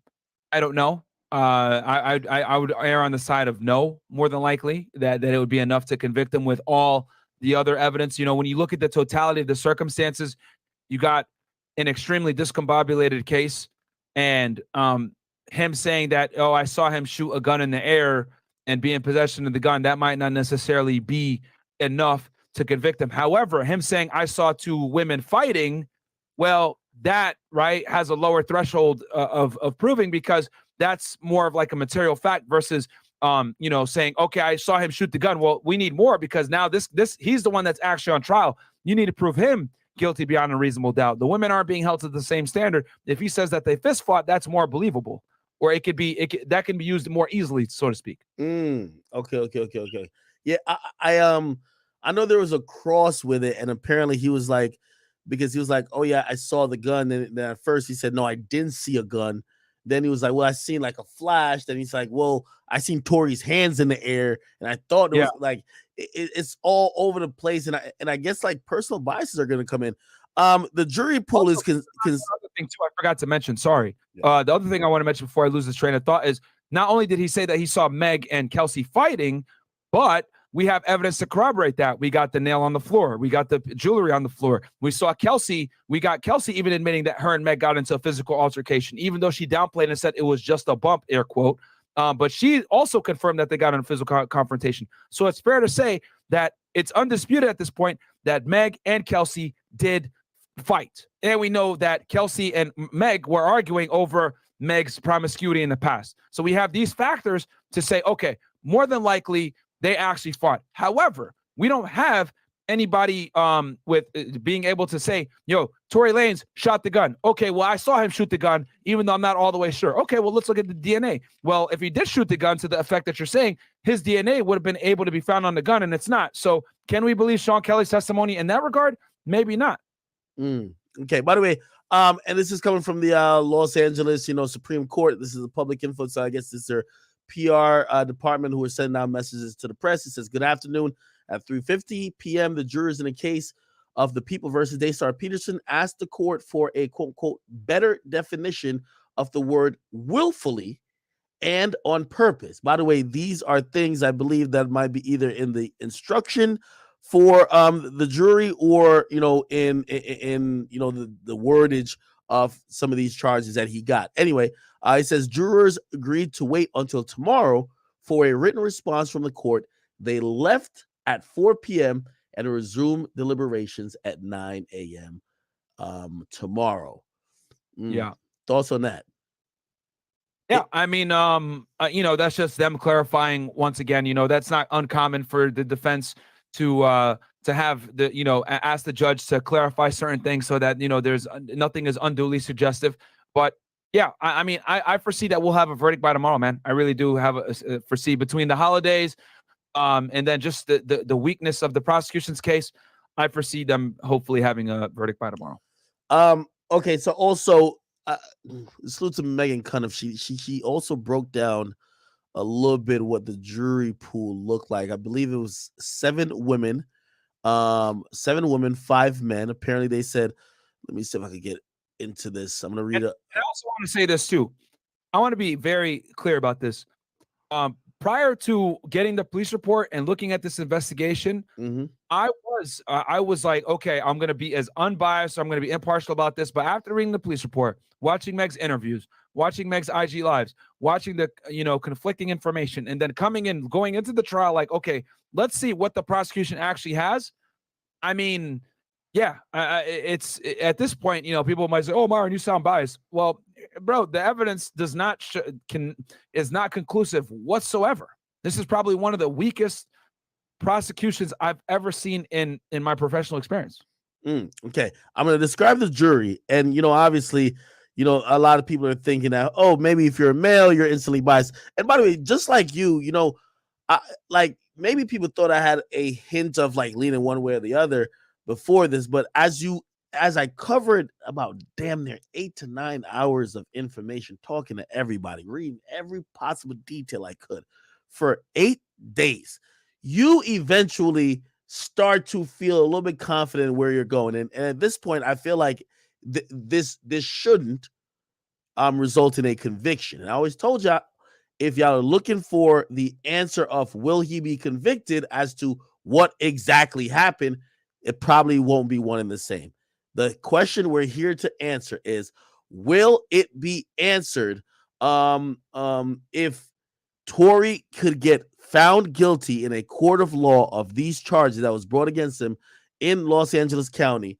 And I just think most of the shit is weak. Anyway, let me start describing some of the witnesses, or not witnesses, the jurors. They said, regarding the jury with 2 women alternatives, the 12 deliberating jurors are 7 women, 5 men. 2 of the men are like Lanes. What? 2 of the men are like Lanes wearing pink. So this is 2 of them. Today, Tory Lanez wore pink. It was a pink suit. So 2 of the men are wearing pink. One is a white bald man who's in his 40s. The other man who's wearing pink is a black man, probably in his early 30s, who appears to have a penchant for short sleeve collared shirts, which means he's probably wearing that all like throughout the whole thing. He walked in a courtroom last week wearing a USC Trojans shirt. One of the women is white and appears to be in her 30s. She's been at the same coffee shop. Oh, damn, she's giving a lot of breakdown here. She's been at the same coffee shop I go to the last 2 mornings, buying her eggnog latte before she heads over to the courthouse. Sitting next to the eggnog latte lady in the jury box is a woman in her 30s who appears to be Hispanic. She's wearing badge 50. The pool report from the jury selection says about juror 50, she's a medical assistant in a cardiology office. She says she could be fair. Seated next to the medical assistant is juror 39, the young black woman who's a seamstress. The pool report says the woman clothing seamstress who says she's familiar with at least one party in the case through Instagram, but generally isn't on social media. She believes she could also be fair. A bald white man with glasses is sitting next to juror 30. The juror selection pool report describes him this way. He's a network engineer for large sporting arena. He says he's served on 3 trials and was a victim of a residential burglary. He says he could be fair to both sides. Next to the network engineer is a white man in his late 20s or early 30s. He has a tattoo on his left bicep and wears glasses. He's seated next to a black man who's probably in his late 50s or early 60s. Next to him is a woman who I don't have a good description of because I can't see much of her. She's a person of color. The first jury box row begins with the two alternatives. One, a blondish white woman with glasses who is absolutely staring death stares at Tory's lawyer. Let me not even try to pronounce his name. The three other women were next, all appearing in their 40s. Then comes the white bald man in the pink shirt. Okay, so that's the layout of the pool. Anything that sticks out? Obviously, like these are verbal description of these people. No, I mean, it seems like a fairly balanced jury, which is the goal. All they need, because the thing is that, for them to be able to convict, they need them to pretty much be unanimous. So, all you need is a couple of dissenters, and he's not going to be found guilty, man. So that's why I foresee it's going to be very difficult for the prosecution to get any convictions in this situation. I think the charge that they got the best chance of is maybe him with possession of a firearm. Mm-hmm. Maybe. But that possession charge is possession of a concealed weapon. So it's supposedly that charge is arising from when it was found in the car. Yeah, which is why it's a weak charge anyway. But I'm saying that's their best shot of getting anything convicted is what I'm trying to say. Like, I think that's still a weak charge regardless. Because again, you can argue that Meg that was, that Meg was, because Meg sat in that seat originally. Yeah, exactly. This is interesting. And on multiple people. So it's, if Tory does get convicted on any of these charges, it's going to be bad for him though, because he's a foreign national. He can't get convicted of any of them. Okay, maybe you could get into that a little bit. Okay, so say he gets convicted of the concealed charge, right? If that happens, how does it work with ICE and his sentence? If he immediately appeals, which I expect him to, I don't expect, which I don't think the prosecutor usually appeals things like this anyway. So if he's found not guilty, they're going to just take that. But if he's found guilty on one of these things, because it could jeopardize his status in the United States as an immigrant, he's definitely going to appeal. How does that work with deportation proceedings? Okay, so before I go into this, I'll let the guys know. I also did immigration as well. When I was an agent with Homeland, obviously we have customs and immigration authority. So this is something that I used to deal with. I never actually deported people because I was a criminal investigator. However, we would investigate crimes that had an immigration nexus. And then if we convicted someone or whatever, then the other side of ICE, which is ERO, enforcement removal operations, would go ahead and deport the people. So that's kind of how the immigration law enforcement side works from a, bird's eye view. Now, with that said, let's say he does get convicted of this charge. Well, what's going to happen is he's going to, go to jail, and then they're going to go ahead and bring him back for sentencing. After he's sentenced, he's going to go and do his time. And what's going to happen is they're going to go Does ahead an appeal and hold that up, though? Saying, hey, I'm fighting an appeal. Does it hold that up? I mean, he could still appeal, but he's going to be in prison while he has the appeal. And then immigration, what they're going to do is they're going to lodge something called an immigration detainer. And that immigration detainer basically is going to be lodged with whatever, correctional facility that he's sent to. And when he's released, right, as soon as he gets his bag of clothes, deportation officers are going to be there saying, "Oh, you're not free, bro, my friend. We got a warrant for your arrest. We're going to go ahead and put you in an immigration facility." And then they're going to go ahead and process him for removal. And then that's where the immigration process starts. You can get an immigration attorney and find it. Now, I don't know if he has a green card or if he has a visa. If he has a green card, it gets him a little bit more protection. If he has a visa, he has virtually no protection, which he's an entertainer. I wouldn't be surprised if he doesn't have, I think it's an O visa or something like that when you're an entertainer. I might be incorrect about that, though. Memory slips me at the moment. But the point is that the immigration, as soon as he's convicted, they're going to go ahead and begin the immigration process and lodge the detainer on him once he goes into prison. And when he comes out, that's when the immigration authorities will be there waiting for him. Wow. Hey, Mark, I don't know if you have time to stick around. Give me 1 second. I want to. There's someone from court who's live, so I'm going to throw this on real quick to see what she got going on. Definitely, if you're around, I want to talk to you right after. How do I add this? Chat, I see you guys said Milagros is live. Let's see what she said happened today. Here we go. It says, good afternoon. Jurors in the case of People versus Daystar Peterson notified the court at 1:45 p.m. that they had a question. They requested the readback of Sean Kelly's full testimony from the prosecution and the defense. And it says, hold on, how do I turn these comments off? Damn, I can't even do it right now. It says parties have waived the appearance for the reporter to read back the testimony to the juror. And so they said the court reporter is currently reading it back. So they wanted the original, you know what I'm saying, transcripts. They wanted to know what he had said. And I thought that was really good because that meant that they weren't running with the last thing he said. The first thing he said was that Kelsey had the weapon. Even though he didn't see anything, Kelsey went back to the car, grabbed something, the flashes went off, and Tory was in the car when that shit even took place in the first place. So I was like, okay, good question, good question. Now, the second question that they asked that made me feel like, okay, we're going in a particular direction was this. Good afternoon. It says at 3:50 p.m., the jurors in the case of People versus Daystar Peterson asked the court for a better definition of the word willfully and on purpose. The jurors agreed to wait until tomorrow for a written response from the court. So they left at 4 p.m. and they'll continue deliberating tomorrow at 9 a.m. Okay? And so how do y'all feel about that? If we're going to try to get clarification on purpose and willfully, what the fuck does that mean? That may indicate that they feel like that's not what the fuck it was. He didn't purposely, do this or do that. Tell me to go calm my damn hell. I'm going to go flat on it actually. So, yeah, that's where we're at with that. And so I feel like they are, going through these different things and taking their time and trying to really just reach a decision.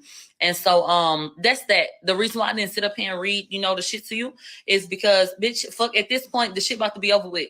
The closing arguments was trash from the prosecution. Like, I really don't even want to embarrass them hoes no more. Because somebody need to lose their motherfucking job. Bitch, y'all ain't no damn, I could have got a nigga off the street to try to compel that goddamn jury more than what y'all did. Bitch, it was very much so giving poor. George ate their ass up. I ain't even gonna hold you. Y'all remember on the Gladiator? When he was like, "Oh, you not entertained?" Y'all remember Maximus? Y'all remember him? Baby George was giving Maximus. And guess who Bob was giving? The brother that was fucking his sister that was mad. Y'all remember that? Y'all remember that? So my whole thing is, okay. So we're gonna see.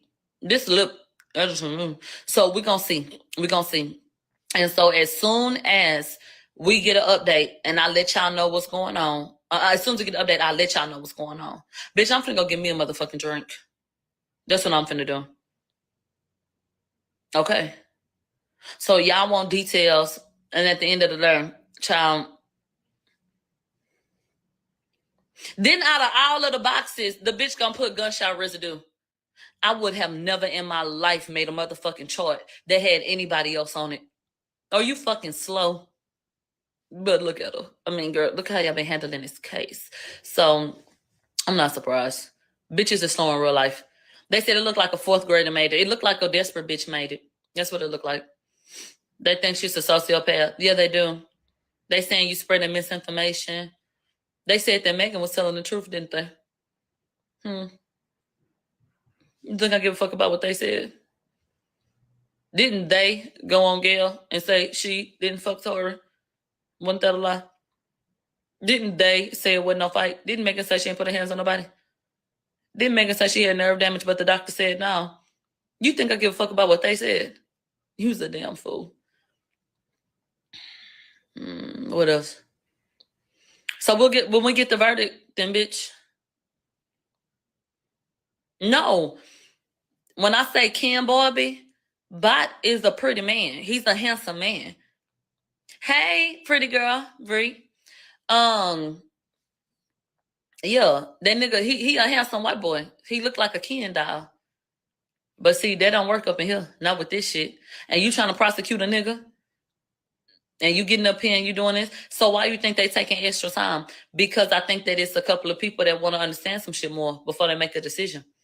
And I think that they're asking good questions that are indicative of the direction that they may go. I would ascertain that they feel like, you know, hey, I don't think that nigga did this shit on purpose, you know? So that's just that. That might lead to I'm gonna get a conclusion of drink. a struggle. That's what I'm gonna do. They said, who said dance, bitch? Megan Pete.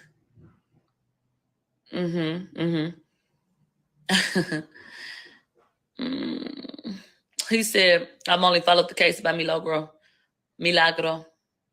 If you can't pronounce Milagro, then just say Nino. Or, yeah, just say Nino. Because the way y'all do.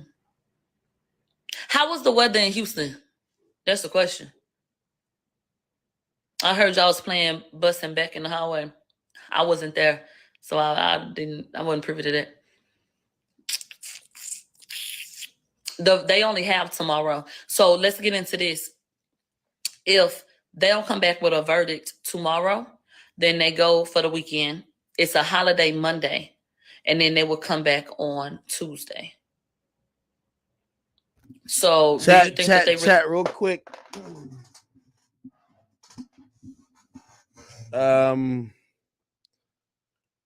Real quick, chat. Just a little bit of breaking news. I hate to actually do this at this moment. I just got information that the rapper Big Scar has passed away.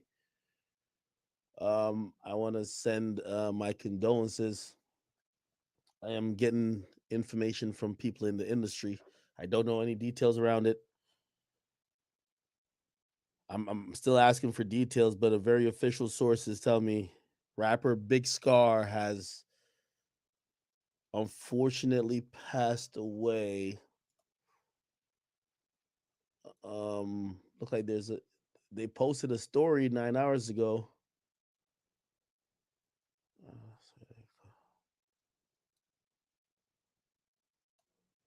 Yeah.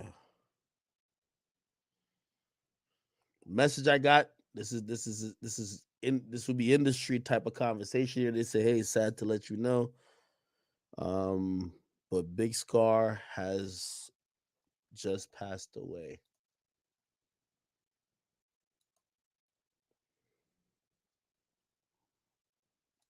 I guess he was supposed to be a special guest on Key Glock's tour. It's actually rather unfortunate. Wow.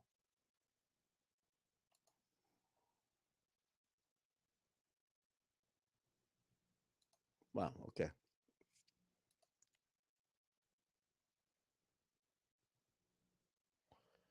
All right. I want to send my condolences.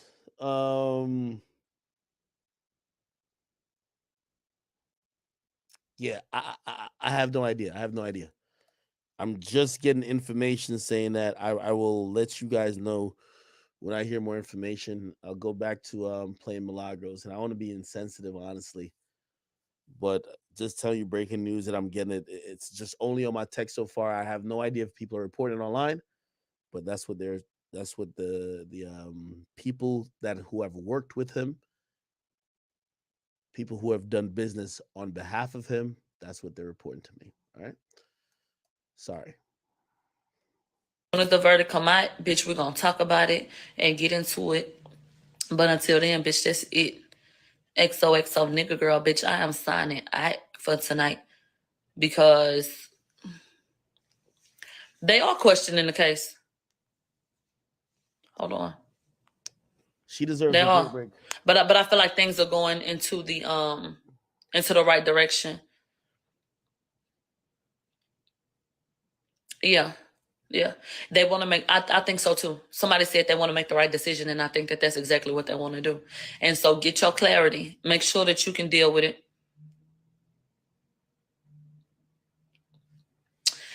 Where the fuck is Carl? Carl's sitting up here talking about where she from. When I'm from where he from, just a different street. Now let's talk about my accent. You pick up how you talk from the people around you. I don't know who the fuck I was around that gave me my twang.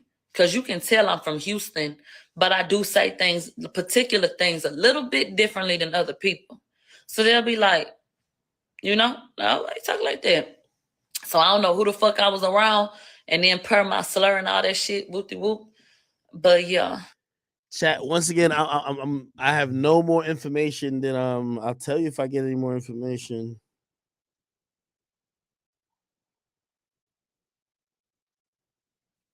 Ass that I'll tell you if I get any more information on the Big Scar situation. I don't know.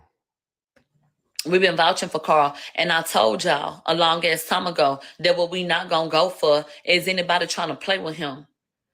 T. Ferris' fat ass was all up in that man's house. Carl got his fat ass a motherfucking car to drive around in. While T. Ferris was supposed to be helping him out with certain shit, he was living off that nigga. Okay? Everybody, my best friend, got people that, you know, fuck with Carl. And I'm not talking about in a sexual way. I'm talking about like that nigga look out. And he always had, you know, Carl, big money. That nigga played baseball. Okay. So long money. And so he always has been a person that's been described as looking out for people. So that's something that is carried through. You know what I'm saying? That ain't something that's ever changed. You know, if he care for you, you know, he look out for you. And so he brought T. Ferris' big ass in the fold and gave him somewhere to stay and gave him a car to drive in. And they didn't set up and he didn't snatch Megan out from under his nose doing underhanded shit. And my whole thing is, if T. Ferris will do that to Carl, what the fuck you think he'll do to you? Y'all be sitting up here thinking that a nigga be disloyal to one, but he gonna honor you. Bitch, you stupid. I'm looking at the way a nigga treat his bitch. I'm looking at the way a nigga treat his niggas. I'm looking at the way a nigga live and his character. So yeah, okay. When it comes to Carl's contributions, otherwise, bitch, everybody that's in Houston, I'm not there right now, but everybody that's in Houston, bitch, I already know. He was taking that girl to the Galleria. He was buying all this shit to make her look like, you know what I'm saying, she was somebody who was making money and doing her thing. He was the one paying for the motherfucking Benz vans so that they could go around and do these motherfucking appearances. Don't ever try to fucking play with or disrespect Carl, because at the end of the day, bitches was rapping out their motherfucking drive. Well, not their driveway, because it's in an apartment. Bitches was rapping in driveways out the side of their car. Carl helped to build bitches up and invested in bitches. So this whole idea that niggas is bullying and he don't deserve his money and no. So bitch, justice gonna be served, bitch, all around the motherfucking board. This is gonna happen. This is gonna happen. Get off my life.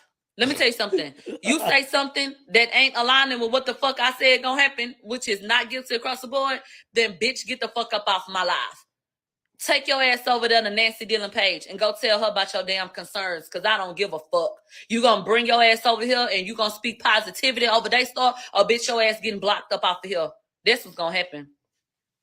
I don't want to hear nothing else. And Justin, don't ever sit up. If everybody listening right now, if your dick the size is Justin's, don't be sitting up there stroking your dick in that camera. He's sitting up there looking like a big ass, dumb ass fool. And let's get into it. Who the fuck y'all think had that video of Justin fondling his damn ball sack? You so damn dumb. But that's not right for them to putting this shit out.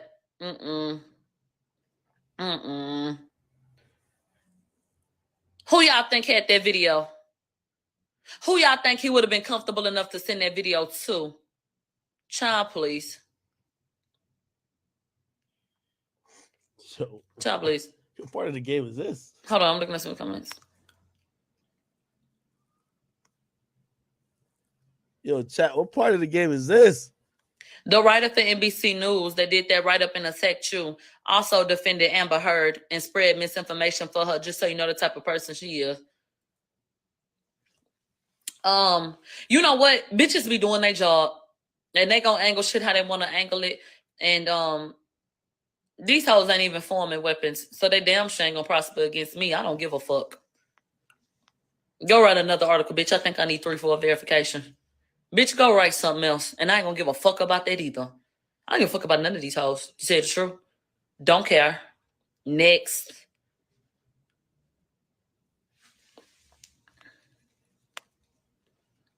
Yeah, they need to wrap this shit up. Don't. You guess what? They said the girls need to say sorry to you when they show. A hoe ain't gotta apologize to me about a motherfucking thing. Don't be sorry, hoe. Be careful.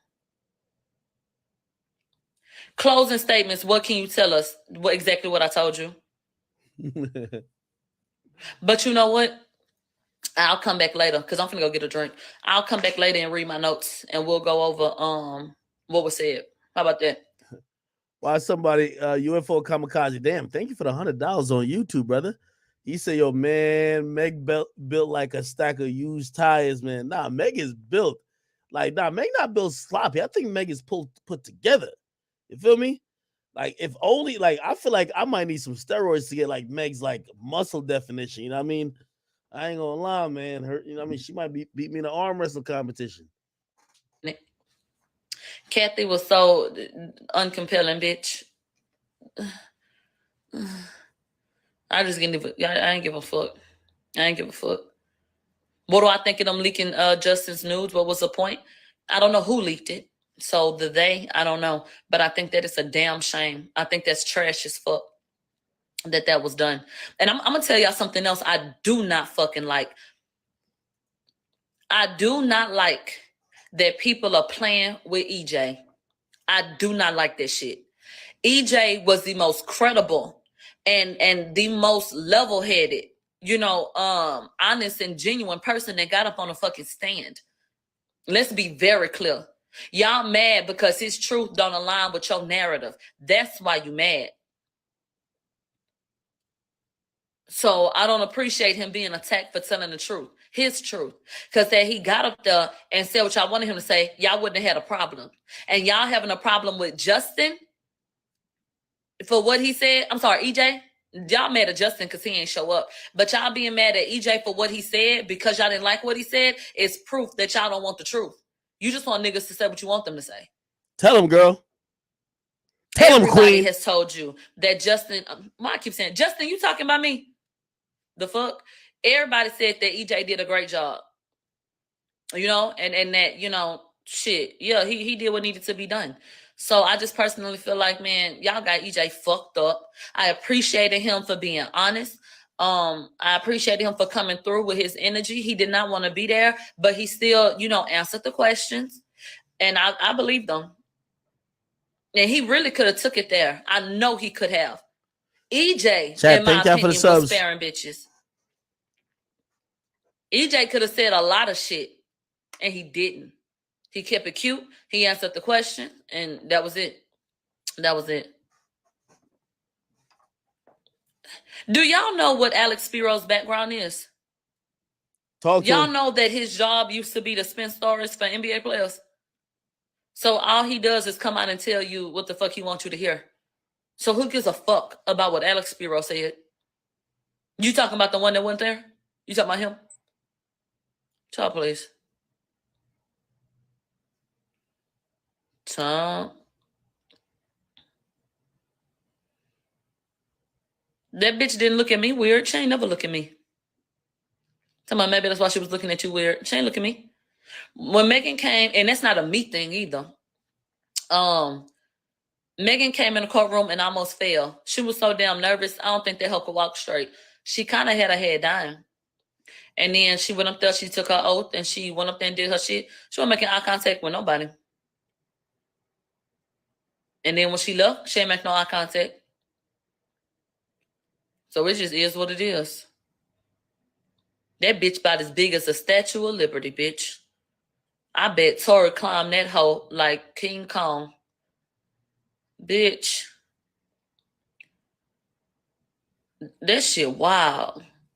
I done seen some big bitches in my lifetime, but that bitch take the cake. That hoe looked like she should have been fighting for Wakanda. That hoe looked like she could have beat that nigga that was a mermaid. Like with no powers. She probably didn't even need the damn suit.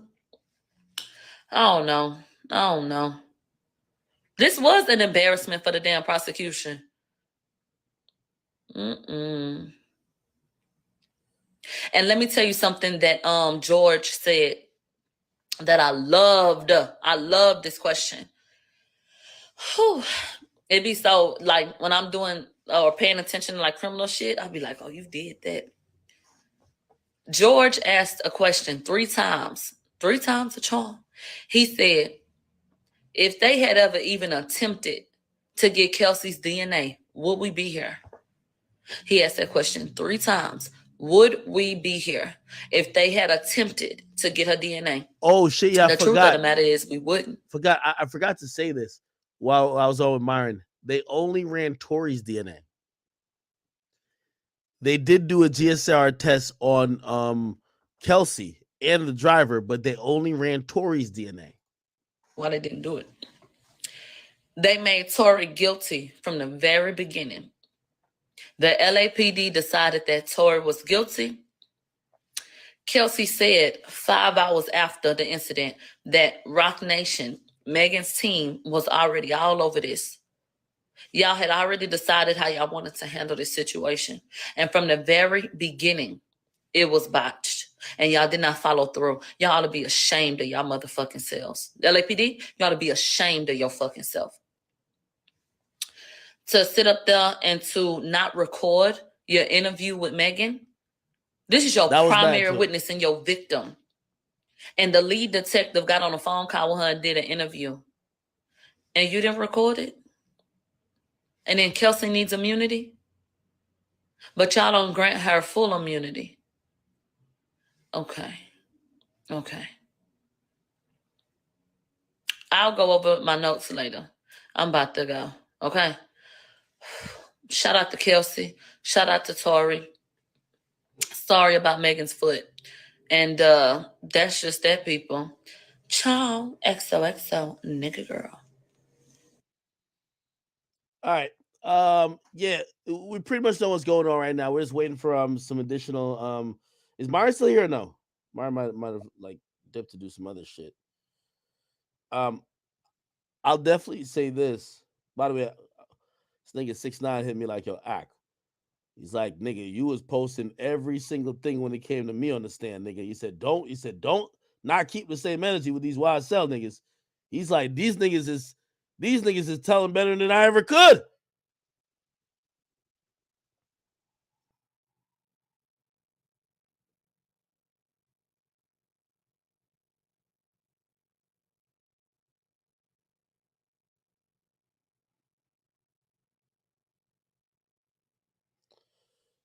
We're gonna bring this up. All right, so we're gonna get back to Tory's trial in the morning. I ain't gonna lie. So tomorrow 9 a.m., which means I got to get on at 12. It's all good, people. If you go to my page, I just posted 6ix9ine's. He posted some story posts. I reposted it for him. He said 15 years of probation for attempted murder and conspiracy. Laughing my ass off. This is news after Young Thug's co-defendant Antonia Sumlin, aka Obama, is now the 6th member to plead guilty and negotiate a plea deal. He worked to get Young Thug's permission to make a second attempt to murder YFN Lucci while in jail. He took 15 years probation. Okay. 6ix9ine asked, why is everybody so quiet? When it was me, everybody has something to say. He said, rappers all of a sudden don't got opinions because it's y'all friends. I ain't gonna lie, that's true. It is very true. Niggas do not want to. Niggas is like, yo, who telling? Point me out. Show me the nigga who told, and I'm gonna call him out. Show me it. Where he at? Who told? I can't see him. I can't see it. Who told? Like, come on, that's facts. Somebody said probation for, 6ix9ine said probation for attempted murder is crazy. He said people doing more time for smoking weed. Like, what? Hey, man. Salute to YSL, brother. Come to find out, YSL is probably the biggest cooperation gang we've ever seen in hip hop. Everybody's copping a plea. You have to be honest. Like, I mean, I'm pretty sure they can still exist. I'm just thinking that YSL has to be done. Even if Young Thug gets out on probation too, if I hear another nigga say YSL after this shit, we gotta laugh at that person, bro. This dude got probation for attempted murder, bro.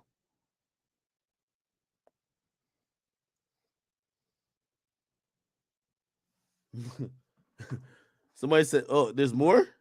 Wait, 6ix9ine posted some more shit. Did he? No, he didn't.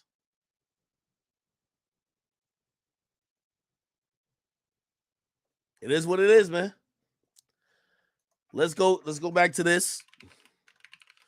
I got my Chipotle upstairs, my nigga. I gotta go get that too. Holy. Law and Crime Network. Damn, this is bad. Where is it at?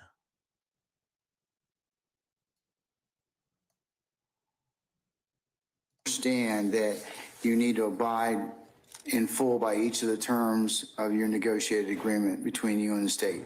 You understand that? Let me see if I can find. You also understand if you fail to do so, that may constitute a violation of your agreement. Yes, sir.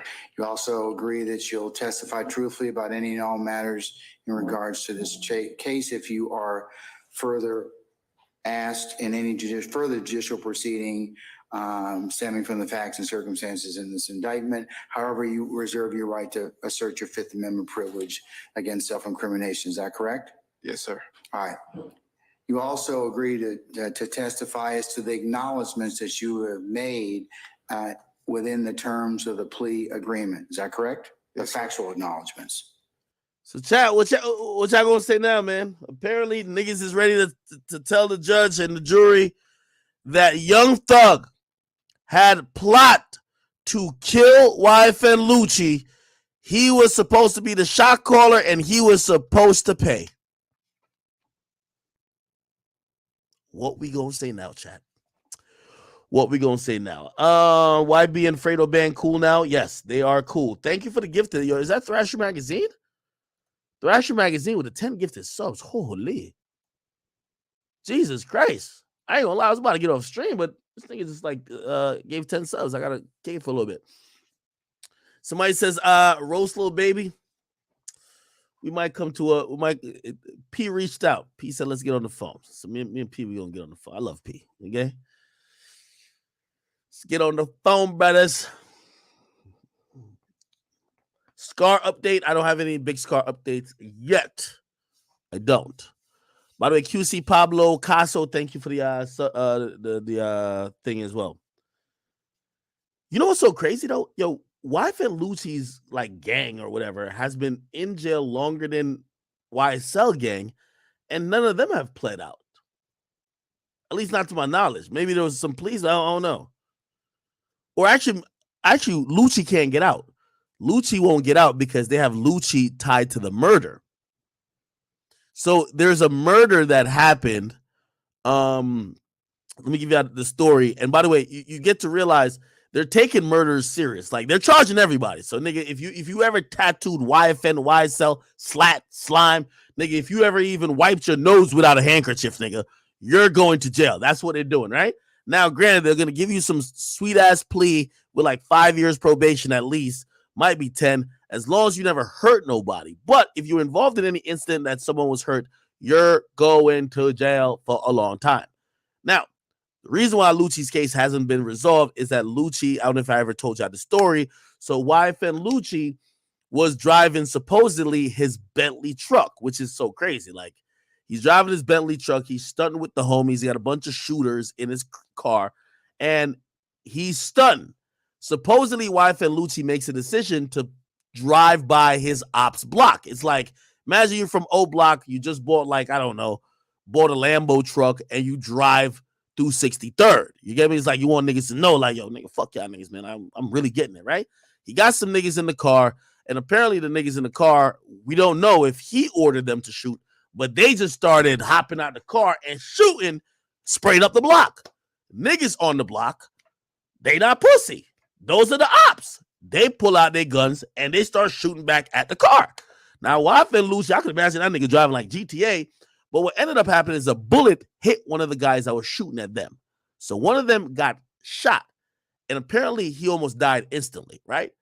And allegedly what happened, the guy who got shot in the Bentley, or I think it was a Bentley truck, unless it was a Maybach truck. I think it was a Bentley truck.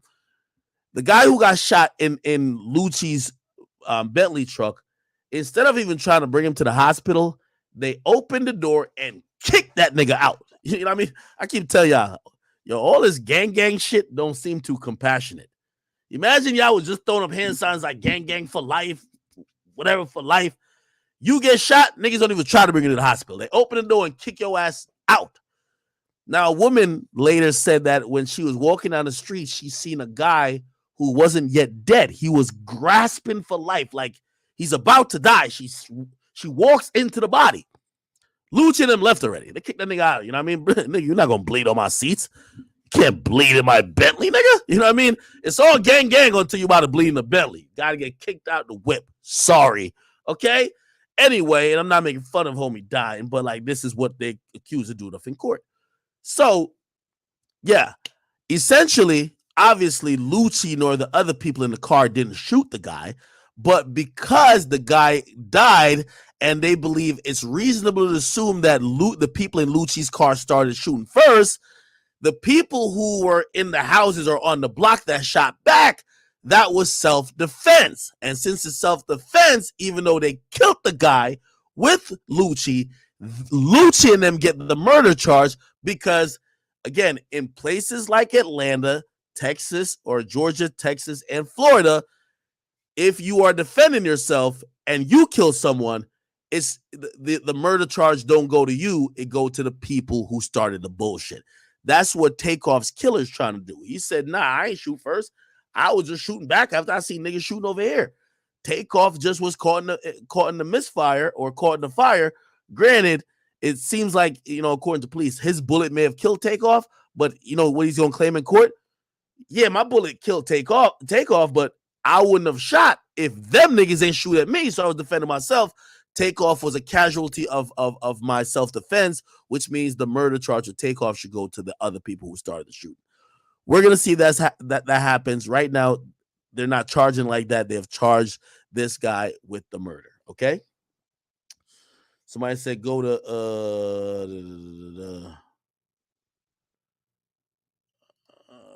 Big. Let me go to say cheese. What say cheese got going on? Somebody said self-defense ain't that easy to explain. Well, I'm just giving you the overall theory, and after the overall theory, they're gonna use that and try to figure out some proof. Okay, here we go. Yeah, I already posted this already. Yeah, Memphis rapper Big Scar allegedly has passed away.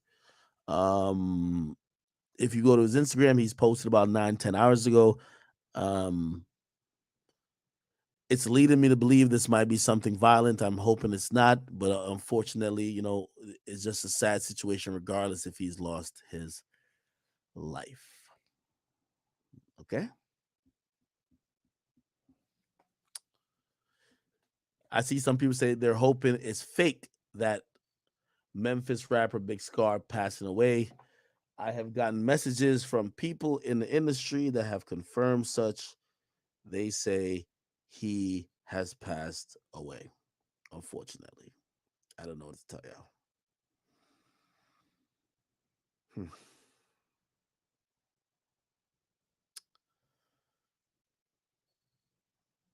I want to send my condolences. By the way, people who are questioning this, apparently his girlfriend has confirmed it. If you go to his page, Big Scar, number one, you're going to see a lot of comments probably under his last picture. Yeah, he has 2,000 comments under a tour picture already. But then if you scroll down, apparently this is his girlfriend that he posted. She's his album cover. He says on the thing, big chant, my best friend just dropped, go run it up. And heart, this is her name, IDL and No Love featuring me. Well, I don't know if they're together because they keep using BFF, but she responded, love you, BFF. You go to her page. Go to her page and go to her story. Whoa, is that a gun? Okay, all right. Well, you keep going over. And about like 43 minutes ago, it says, I don't want to talk. Sorry if I don't answer. I just can't. It appears that he has passed away. All right. I know we're talking about a lot of stuff today, and I apologize. I'm probably giving you guys a range of emotions. Somebody said Ak is so fed and so real. No, because I know, bro. Do people still really just post? Again, I'm not saying a lot of people own weapons, including myself, but it's like when I see gangster rappers posting guns, or people who are rapping about certain type of shit posting guns, I usually kind of feel like them guns ain't registered. So I'm like, yo, yeah, y'all posting. Anyway, let me get off of that, man. Somebody said I seen YB that he's going on costume. I think that'll be dope. Youngboy and Kai. I tried to hook up Youngboy and Aiden going on stream a while ago. If you don't know, Youngboy put out like this message. Youngboy Kai stream. Let me see. Oh, never mind. I can't even find it no more. Yeah, right here. Yeah, I guess at the end of Kai's stream, he put up a message saying that Youngboy might be coming on. I tried to hook him up in Aiden before, shit. Youngboy is his own man. If this is happening, it's probably through Alex. Obviously I fuck with Kai, but and I fuck with Youngboy, but this wasn't my doing. So, I try to throw alley-oops to, especially if I could, to Kai, Aiden, and if Speed wanted to, I would throw alley-oops to him too. Because a lot of times these rappers be watching these dudes' videos too, bro. Honestly. So that would be cool.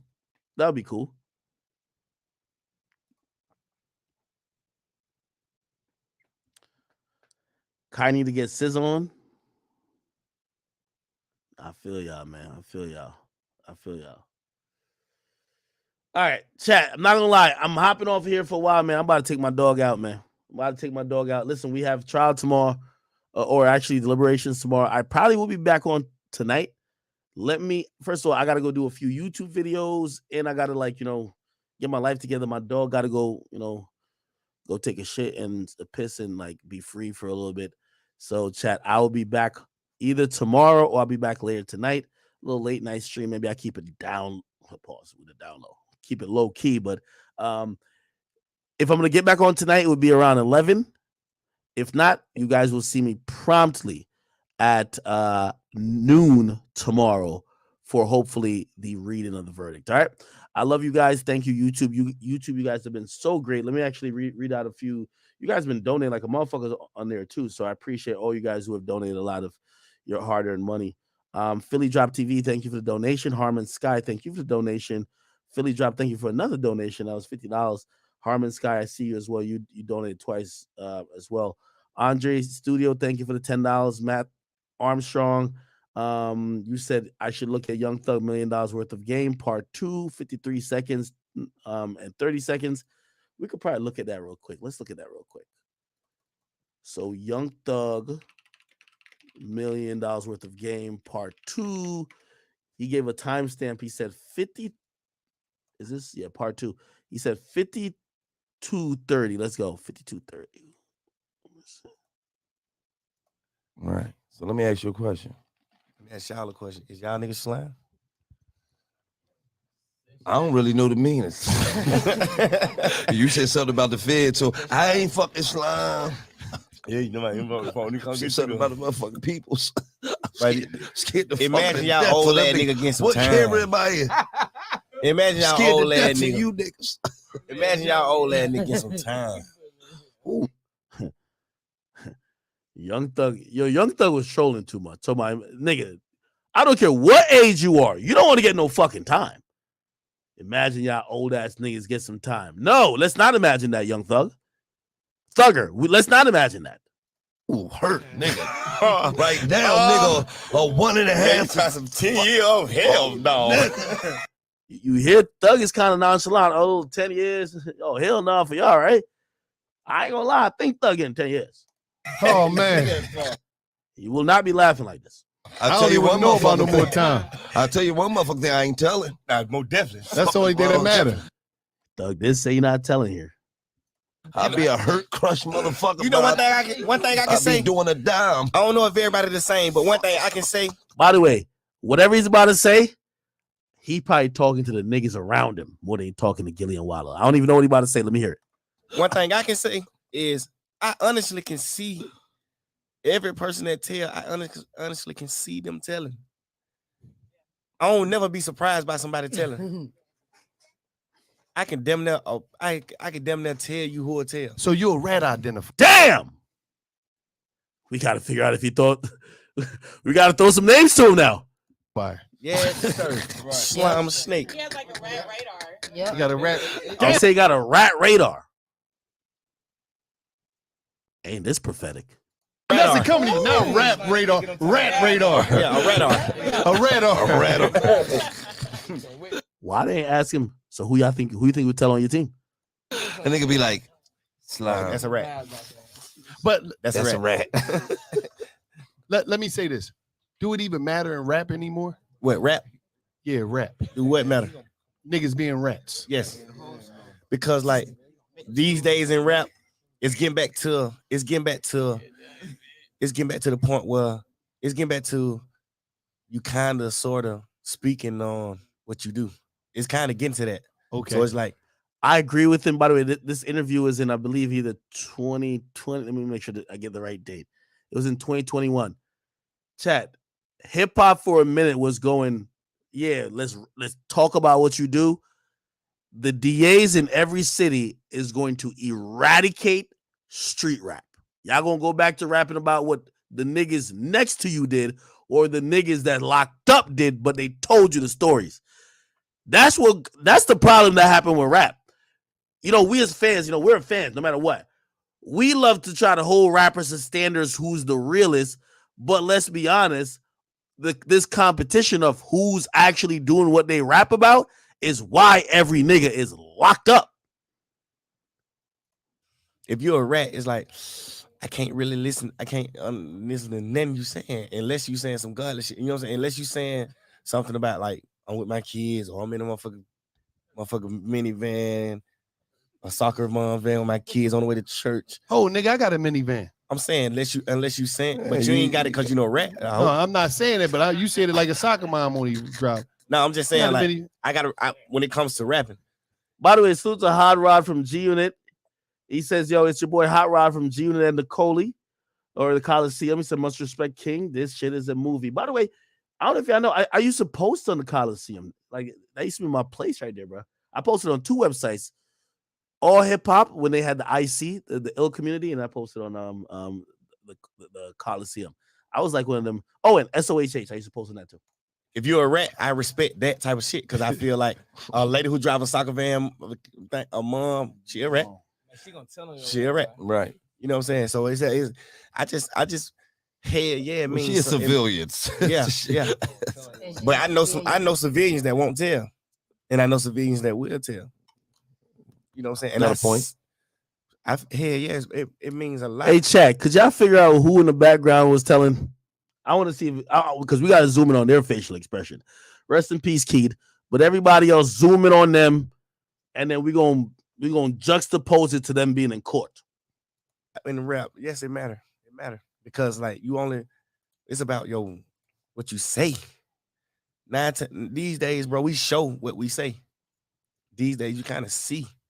Like, oh, niggas got smoked with these niggas, so niggas is some shit. By the way, again, I hate to even say this.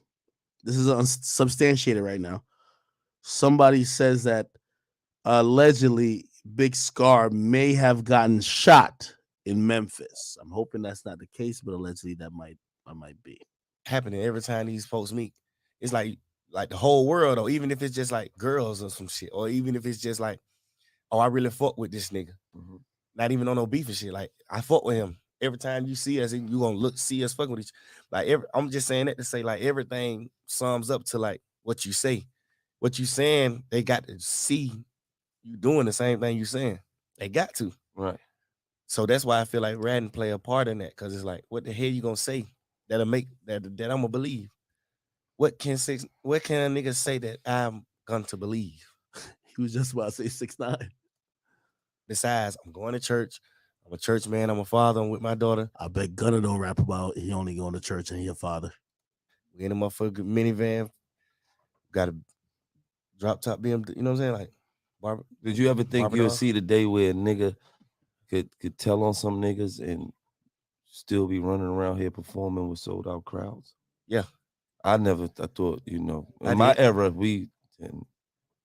I couldn't, like, Tupac tell on some niggas and then at a sold out concert talk about, I hit him up. No, we'd have been like, nigga, Oh, you what? did? Like, nigga, what? You signed them up. So we would have. You signed them up. He signed them niggas up. Signed them up. It wasn't no hit 'em up. Yeah, you signed them up. Right. You know. But see, I bet it. I bet it. I ain't gonna say the rapper that I bet it because he a cool nigga, he a solid nigga. So I don't want to say his name. So he'll be like, damn, bro, you said my name like I was down with a rat. You see what I'm saying? So I can't say his name. But I bet it another rapper. I don't know where you from. I think from the West Coast. I don't know. I bet it another rapper that 6ix9ine tell before he told. I'm like, he gonna tell. I better than him, man. I'm better than Friendly 5,000. We better than he said he ain't gonna tell. I bet it he gonna tell, and I bet it. No, I bet it he gonna tell, and then I bet it he betted me back. He just wanted to get the 5,000 back. So we betted 5,000 that I bet 5,000 that he tell, and he betted 5,000 that nothing is gonna happen to him. I betted 5,000 that something gonna happen to him too. I don't know why I had that belief, but I really believe like he gonna think he gangster. He gonna try to step out and somebody gonna do something. Even if it's some humbug shit, even if it's some shit like just anything. Like I bet it 5,000 that something was gonna happen. Like I bet you whatever. Nigga see him, something gonna happen. Something. He gonna get beat up. He gonna have to run out the club. Something gonna happen. I lost that fucking bet, bro. Them pussy ass nigga. Let that nigga in the club. They let him. He was chilling. I'm like, yo, I ain't gonna lie to you. Hey, I'm gonna just keep it being with y'all. And I know I see a lot of people saying this angle, yo, Ak is only pointing shit out because he wants his. People don't like 6ix9ine. It's bigger than him snitching. People don't like him, so there's no angle to try to get 6ix9ine back popping. There's no. I just like to see the hypocrisy. That's all I like. I don't think nothing happened to Gunna too. Nor nobody else on the fucking case. Like, what the hell?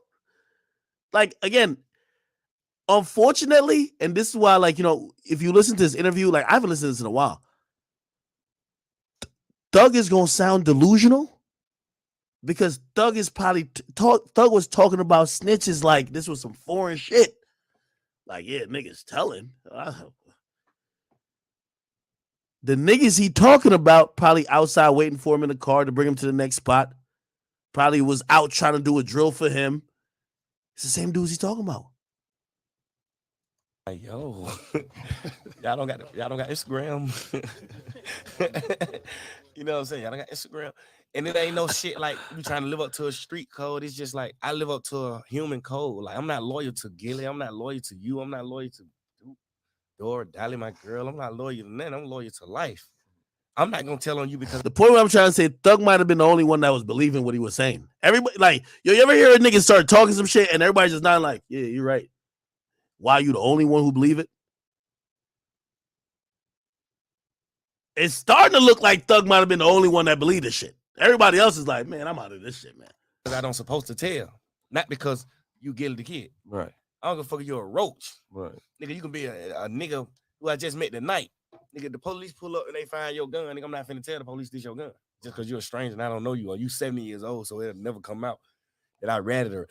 And nothing gonna make me tell. Right. It don't matter who it is. Right. You know what I'm saying? So I live on them tight code, bro. I'm loyal to life. You live on them Cleveland Avenue codes, yeah, man. Yeah, loyal to life, bro. I mean, it go all the way back to Cleveland Avenue. I tell all my niggas. Nah, this interview is gonna be the most like backfiring shit ever. I would never tell who gun it is.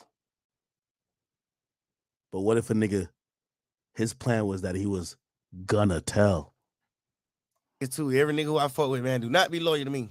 Be loyal to life. Be loyal to the earth. Be loyal to yourself. Be loyal to the code. Be loyal to what you're supposed to be. Nigga, this is a code. Like, right. Because if you ain't loyal to yourself, how the fuck you gonna be loyal to me, man? Right. You're not loyal to the code.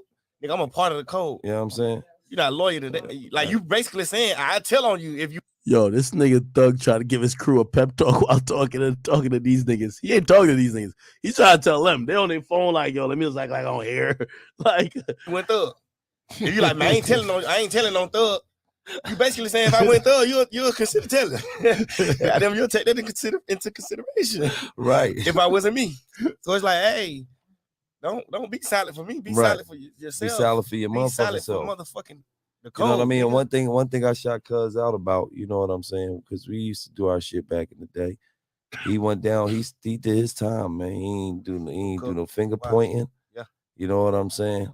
He ain't whisper no motherfucking names. He went.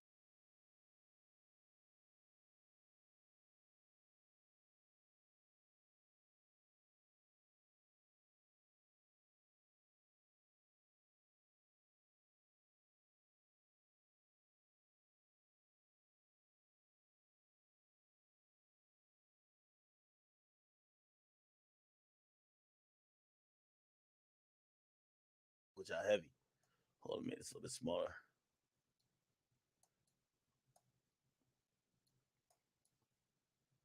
Here we go. More twists than a daytime talk show. I cannot believe what I saw this morning. Walking into court for the Tory Lanez trial is like we have another video bomber. Let me just tell you this. You're not a member of the jury, are you? No, I'm not. Okay. You have no interest in this case, and you can be part of the update. I have no interest in this. All right, you want to be part of the update? I do. Oh my gosh, Juan was there. I nearly lost my shit. I ran out of court. I fuck with him for that. He ain't trying to torpedo the case and nothing like that. Because if this was a juror, now they're gonna be like they're gonna dismiss the juror. They're gonna delay the case. He kept the G. You ain't got no interest in the case, right? You're not a juror, right? All right, come on, you can fuck with me. Come on. I was like, posted. Quan is there. This is the security guard. This is the only sober individual. He came. Oh my God. I tell you, we have these family updates every night after we watch your videos. Quan, the only adult in the room, the only individual who was not piss drunk that night, the driver. We were all expecting his testimony. The prosecution said that we want to put this trial off for 1 week because we've never met Quan. No. What do you think about that? Interesting. Because why was he never interested? Yeah, he was gonna sink them motherfuckers. By at least the prosecution. They couldn't find him. Okay. So the prosecution says, hey, we couldn't find him. He's here now. We need a 1 week continuance of this trial. Tory's team goes, wait a second. What do you mean 1 week continuance? How could you possibly need a week? How about a shorter period? They say, no, we need a week. It's been on trial now for 7 days. You see the media attention, the hype around this case. We've already lost 2 jurors. We're down to only 2 alternates. In 1 week, who knows how many jurors will be left? The possibility of the jury being tainted. Ultimately, the decision was made to rest. The defense is rested. Closing arguments are going to happen now. We're going to get this case submitted to the jury for a verdict. A verdict will probably be issued tomorrow or Friday. What's your thoughts? I think he's going to get off. It's too much reasonable doubt. I came into this believing, looking at the information I did, he did it. After hearing all this and testimonies, I don't know. Was it Kelsey? Was it not? Was it Tory? Was it not? I don't know. I don't know. All right, listen, more twists than a daytime talk show. I cannot believe what I saw this morning. I'm running back one more time. Chat, hook, line, and sinker. That nigga Tory was trying to hit a logo 3. Yo, you know when you're already blowing a nigga out, pause, you up by 12, it's like 40 seconds left on the clock, nigga, and you could dribble out the ball and just give him one last possession, but you gotta add their respect. He was trying to hit a logo 3 with a hand like that and the MJ tongue out. You know what I mean? With putting the driver on the stand and the prosecution, yo, they panicking. Yo, we need a week. No, it might be a month. Yo, we need some time. Holy. Morning, walking into court for the Tory Lanez trial is like we have another video bomber. Let me just tell you this. You're not a member of the jury, are you? No, I'm not. Okay. You have no interest in this case, and you can be part of the update. I have no interest in this. All right, you want to be part of the update? I do. Oh my gosh, Juan was there. I nearly lost my shit. I ran out of court. I was like, posted. Quan is there. This is the security guard. This is the only sober individual. He came. Oh my God. I tell you, we have these family updates every night after we watch your videos. Quan, the only adult in the room, the only individual who was not piss drunk that night, the driver. We were all expecting his testimony. The prosecution said that we want to put this trial off for 1 week because we've never met Quan. No. What do you think about that? Interesting, because why was he never interviewed by at least the prosecution? They couldn't find him. Okay. So the prosecution says, hey, we couldn't find him. He's here now. We need a 1 week continuance of this trial. Tory's team goes, wait a second. What do you mean 1 week continuance? How could you possibly need a week? How about a shorter period? They say, no, we need a week. It's been on trial now for 7 days. You see the media attention, the hype around this case. We've already lost 2 jurors. We're down to only 2 alternates. In 1 week, who knows how many jurors will be left? The possibility of the jury being tainted. Ultimately, the decision was made to rest. The defense is rested. Closing arguments are going to happen now. We're going to get this case submitted to the jury for a verdict. A verdict will probably be issued tomorrow or Friday. What's your thoughts? I think he's going to get off. It's too much reasonable doubt. I came into this believing, looking at the information I did, he did it. After hearing all this and testimonies, I don't know. Was it Kelsey? Was it not? Was it Tory? Was it not? I don't know. I don't know. All right, listen.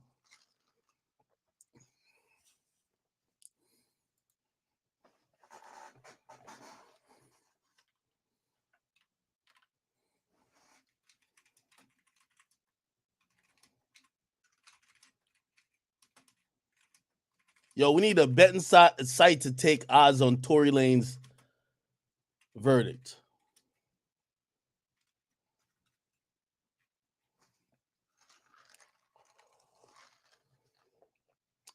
All right, people.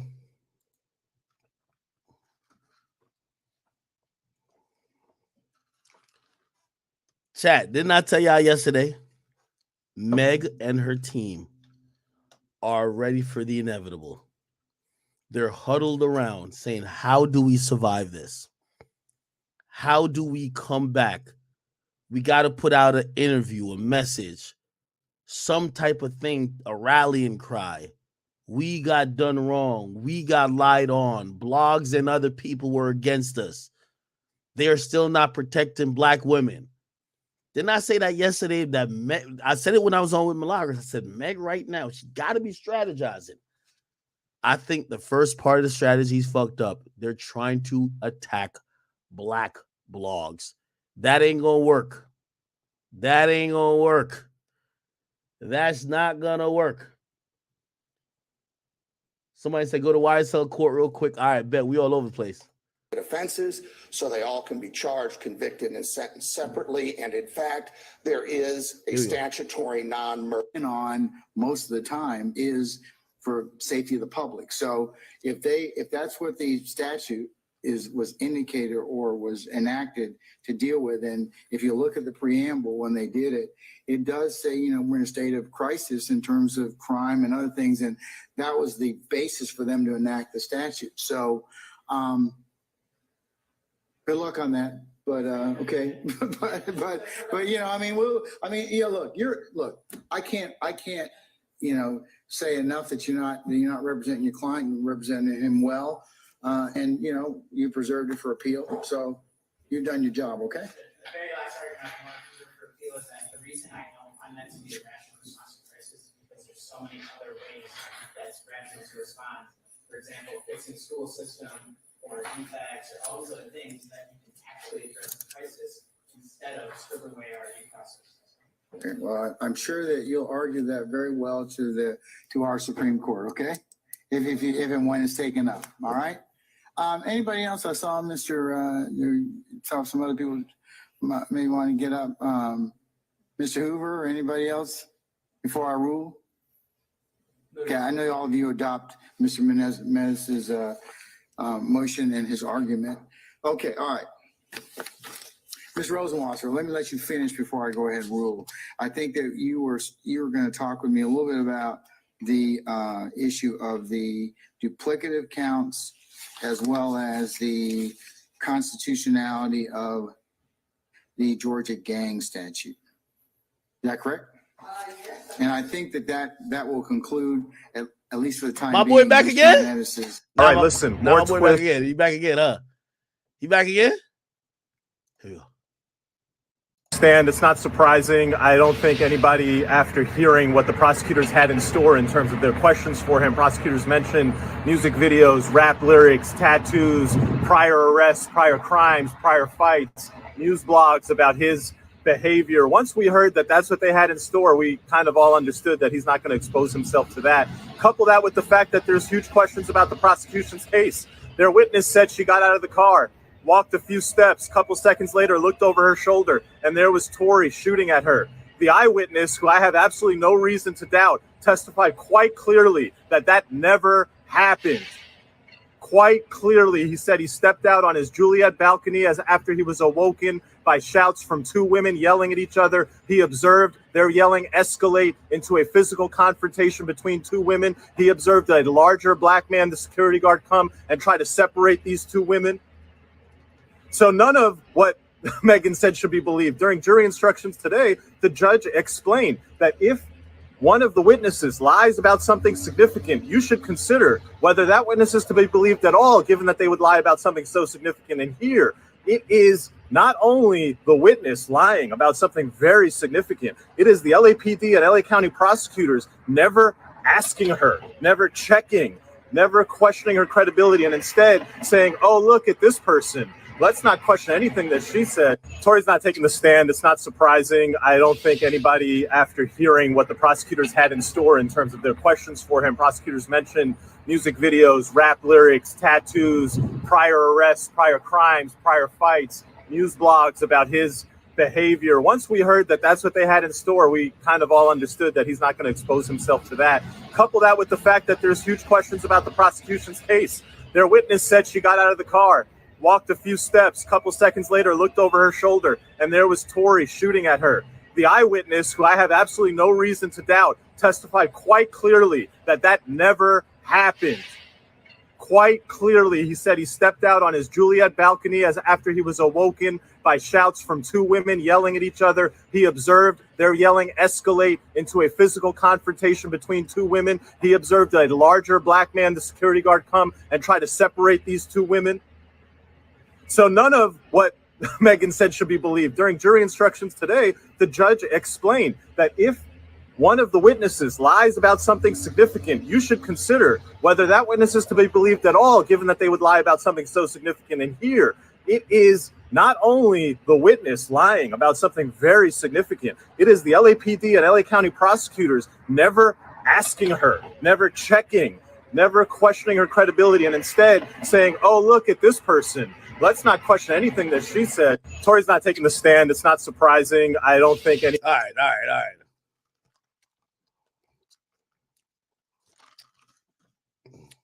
I did send out a tweet, people.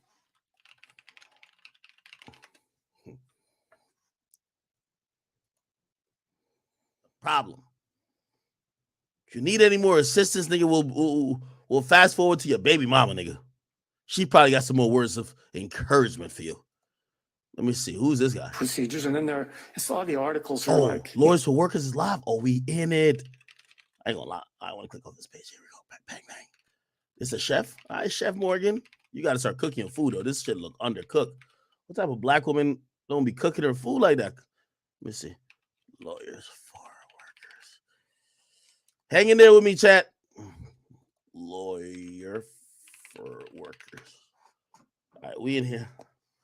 21.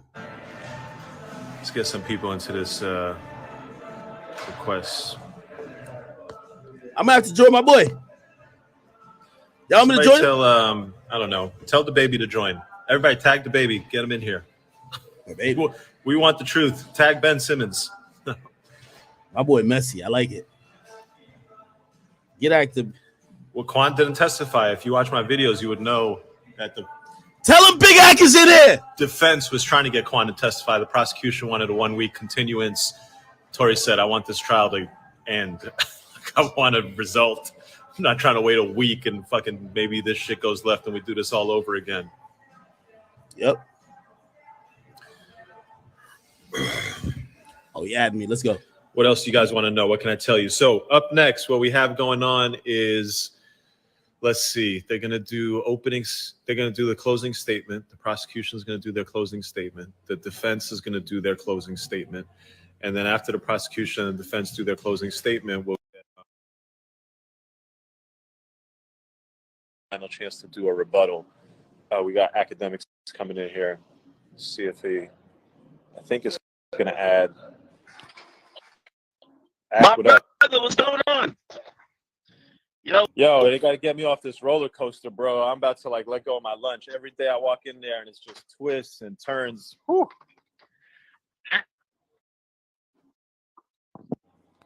Hey, now, man, we're in the end game now. This is good. Hey, let me ask you a question. I think that, Tory was trying to pull a fatality move with, Jaquan Smith popping out at the last day. Obviously, I think it's a good decision to not do the continuance and just say, fuck it, let's go to the jury. He already has the up, in my opinion. What do you think about the strategy of not introducing him earlier, though? Wait, what'd you say about earlier? I just missed that last part. What do you think about not having Jaquan possibly introduced earlier, even before Sean Kelly? Because theoretically, he would be more of a credible witness than Sean Kelly, who was watching it from maybe a bird's eye view, but 15 feet away, give or take. Yeah, we wanted Quan. I think ultimately the way it plays out, the defense wasn't able to get him today. They got him today. Prosecution wants a 1 week delay. And the defense says, we like where things sit. We don't need this 1 week delay. We don't need Quan. Send it to the jury. That's where we're at. And like you said, bro, this is the home stretch. This is going to be done by the end of the day. The jury will then all go home. And first thing tomorrow morning, they'll start their deliberations and act. It's Christmas this weekend. They're going to start deliberating on a Friday in a case with fucking, I don't know what the hell has been said in this case. I've been covering it for 8 days. I don't know what to believe, right? So, I think it's going to be a quick deliberation. I think we get a verdict Friday afternoon. Really? Yeah. Hey, not that this has any bearing. And, we've been watching, I've been posting your updates. Your updates have been completely fire. I suggest, I see you started a subscription. I think anyone who's interested in, some, a more legal mind, a lot of rap, they should definitely subscribe to you. But we've been watching all you guys do updates. You guys have been in court, and we appreciate all you guys. And this is, what is it, day 8? Day 8, yeah. I ran a poll, 10,000 people voted. Over 93% is feeling like it's supposed to return a not guilty verdict. Yeah. 93%. Granted, we're not in court. Maybe we're missing certain things. We do try to look at multiple outlets that there's no bias effect. I seen you had that one lady on your update earlier, and she said she came into this saying that, yo, Tory's guilty, or she thought that he did it, and she changed her mind. Is that the kind of feeling you're getting, like, after 8 days of this thing? Well, here's one feeling that I'm definitely getting after 8 days of this thing. Everybody agrees that it's a fucking circus. And at this point, when they hear those jury instructions and they hear shit about beyond a reasonable doubt and what that means and whose job is it to put on a case, and if it's a fucking circus, who has to take that L? And so my overwhelming feeling is that everybody, regardless of what they believe, everybody believes that this is a circus. And you have not clearly shown me beyond a reasonable doubt that this man assaulted her. That's what I think. I believe that firmly in my heart. I think there are some people who can definitely debate and argue about who shot who and who's wrong and who's right. But if you ask yourself, has the prosecution proven this case beyond a reasonable doubt? It's a circus, and the answer to that is resolutely no. Hey, so this is what I thought going into today. I was very, I was wondering how the instructions to the jury would go down. Tell me more a little bit about that process. The prosecutor and the defense get to have any, input on even the wording, or is it just up to the judge? It's pretty standard stuff. There's a big book, and they sort of pick from it based on what charges there are and what the case is. I mean, there's some stuff that they're going to read in every instruction, which is who has the burden of proof, What is the burden of proof beyond a reasonable doubt? What does that mean? That means that you have a firm conviction that it's more likely than not that this is what happened. They talk to you about how to evaluate evidence. What is direct evidence? Direct evidence is if you look outside and it's raining, you can say that and testify it was raining on that day.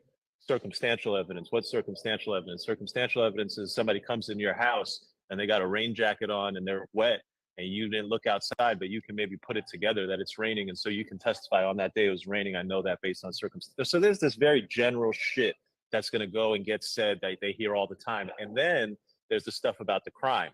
So you're going to hear stuff like he has to have had known that when doing the thing that he's doing, in this case, presumably firing the trigger, that it's going to result in an injury to Megan. And so if there's a struggle over a gun, can you prove that this man knew that he was letting a gun off to hit this person? I think, I don't know about that charge.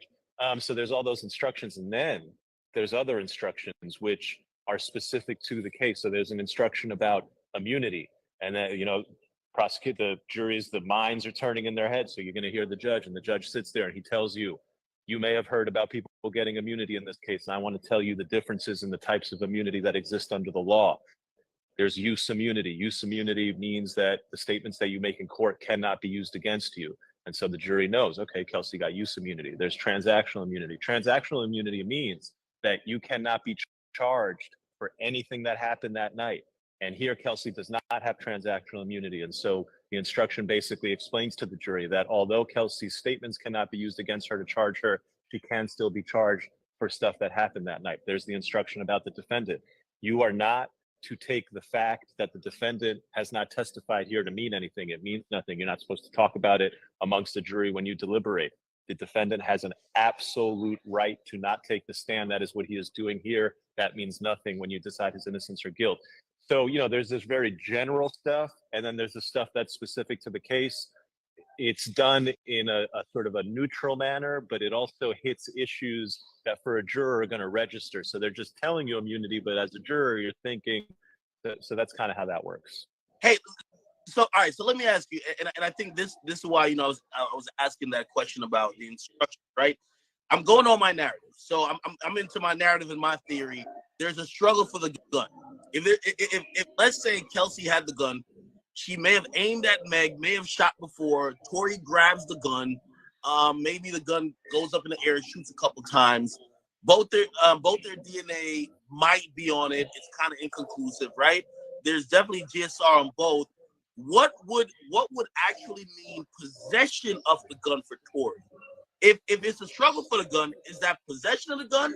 And could he be charged with discharging the gun? I personally think the aggravated assault, I think that's out the window. I think they can't prove that. But could they prove that he fired a shot? Sean Kelly did say he saw Tory fire in the air, right?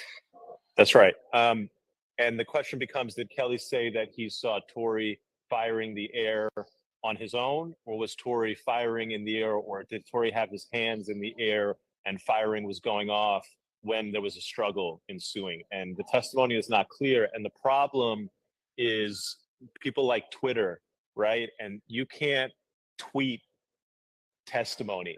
I'm sorry. I know people like to do it, but you can't tweet testimony. Tweeting testimony makes no sense. First off, it's hard to tweet testimony. It is, honestly, and I say this to anybody who's, it is or people reading it is impossible to tweet testimony when lawyers do not present evidence the way it's supposed to be presented.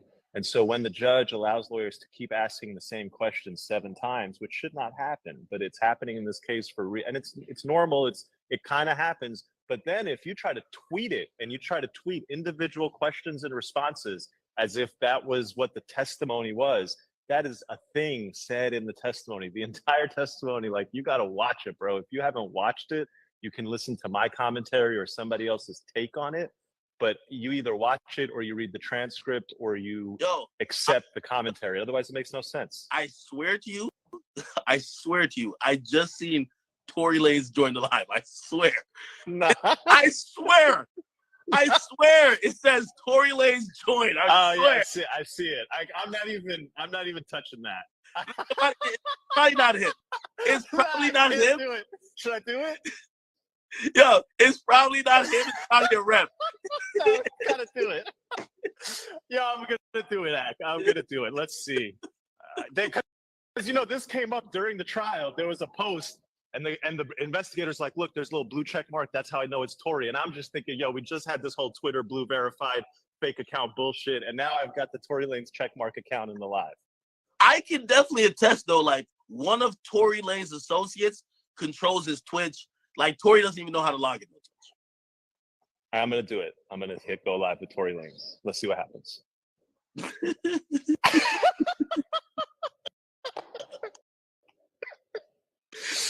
I hit it. I don't know. Maybe he left. I don't know. No. Hey, okay. No. Okay. So seriously. So let's get back to this, right? What do you think constitutes, like, if so, on a juror's perspective, you have the hazy picture of what's happening. What constitutes possession of the weapon? Because that's a good question. I'll tell you, I didn't listen that carefully to the jury instruction on possession. I mean, I heard it. He basically said, first off, he said that he's being charged with possession of a weapon in a vehicle. There's no possession charge here. The only charge actually is possession in a vehicle. And it looks like the prosecutors are not trying at all to prove possession based on a tussle or even possession outside of the assault. The possession charge seems limited to this idea that the car was registered to Tory, the gun is found in the car, and so he had it. Now, I don't think the jury's going to go for that at all. That charge sounds dead, and I don't think the prosecutors give a shit about that charge. The two charges that I think that are in play are, did he point this gun and know when he pointed it that it was going to hit this person, or at least had the potential to hit this person? Or two, did he discharge a firearm with gross negligence? I think that charge is in play, because there are some people who, like King Solomon, will want to split this baby, and they don't necessarily understand reasonable doubt, and they say, you know what, both of y'all look dirty, and they might take that lesser charge. I don't know what the penalty there is. It's a very, I think, way lesser charge, but it's in play. Is that charge, would it include, let's say, and again, we're going on these multiple theories that's floating around. Let's say, 3 shots got fired by allegedly Kelsey, then allegedly Tory wrestles a gun away from her. She's going back to fight. He pops 2 shots in the air, right? Which is kind of like what maybe Sean Kelly's seen something like that, even though he said 4 to 5. But let's say he shot in the air. Would that be considered gross negligence in discharging a firearm? That's a great question. I don't know. I do know that there's sort of 2 elements to it. I think you could get, I'm not sure here. I'm a civilian just kind of giving a guess. I think California. It's California. I don't know. I think, and it was hard to follow the instructions. I think there's a 2-parter to the discharge charge. One is just recklessly discharging a firearm. Okay. And then I think there's an enhancement with the possibility of great bodily injury. So I think there's no doubt that there's no great bodily injury. If you're waving a gun and shooting in the air, it's not great bodily injury. If anything, it's, everybody needs to chill the fuck out, all right? Everybody calm down. I just got this gun off this maniac, and now I'm shooting shots in the air to calm down. But there might be a reckless discharge. I got to tell you, the jury instructions, bro, I'm a whole fucking attorney deeply invested in this case. I can't imagine the jury understood the elements of the charges, because I've barely got it. I think you got to sit down with the paper and break it down piece by piece. Wow. So all that conversation about the bags, right?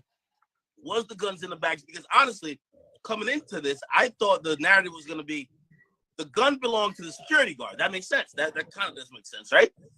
But after I noticed that they never talked about, it's registered to so-and-so, that felt like a problem, like maybe stolen gun, maybe serial number filed off. Then we get to here is just an unregistered gun. Bodyguard doesn't testify. Do you think it's likely that the jury's gonna go with the, hey, maybe they did pack in one of these Louis bags in the back seat that eventually moved? Yeah, I thought the the gun being somebody else's is a bit of a losing argument until this piece of the bags being moved. EJ, Meg's stylist, assistant, whatever we want to call him, testified that I moved the bags from my trunk into the trunk of the SUV behind the third row. And we see in the pictures that these two bags, a Louis bag and like a metal roller bag. I think Rimowa makes the ones that a lot of people maybe knock off. Rimowa is the brand that you might be familiar with. So that Rimowa bag and the LV bag get from behind the third row in the trunk of the Escalade to now in between the two middle seats. And that's weird as fuck because nobody changed clothes. They were only in the car for only so much time. I'm not quite sure what reason or how those bags get moved from there to the middle. So that is interesting. It does lead to the credibility that the gun was in the bag and then the bag gets moved and that's how the gun comes into play. But there's also the issue of male contributors' DNA on the gun. So I don't know that that's going to go anywhere. I think what this case comes down to for me, I just made a video about it. Meg said that I got out of that car. I took a couple steps. A few seconds later, I looked over my shoulder and there was Tory pointing a gun at me and fired 5 times. Okay, great. An eyewitness came and he said, I was woken in the middle of the night by 2 women fighting. I walked out onto my Juliet balcony. I saw their fight, their verbal argument. I'm sorry. He said, I woke up in the middle of the night to 2 women arguing. I walked out onto my balcony. I saw their argument escalate and then they were engaged in a violent physical altercation, the 2 women. I saw the larger man, Quan, the security guard, walk out and violently break up this altercation. Meg tells us none of that. Ryan Kelly told that to Detective Stogner. Ryan Kelly told that to the police. The LA County District Attorney knew that, and yet, and still, the police and the District Attorney never asked Meg, hey, Meg, you told us that seconds after you got out of the car, this guy's turning around and shooting. There's an eyewitness who tells us that you were outside of the car arguing, escalated in an argument, got into a physical altercation with Kelsey. Can you tell us a little bit about that? And to me, how does this case not end the moment we have that contradiction? Okay, all right. So now, and I know certain people feel like I'm anti-Meg, but let me play devil's advocate, right? And then I want you to play the district attorney, right? Okay, say I'm Meg and I'm like, hey, listen, I was wasted that night, right? I only remember some of the things that are traumatizing. I might have fought, but I don't know. A lot of times when you're intoxicated, you're skipping through moments in that night.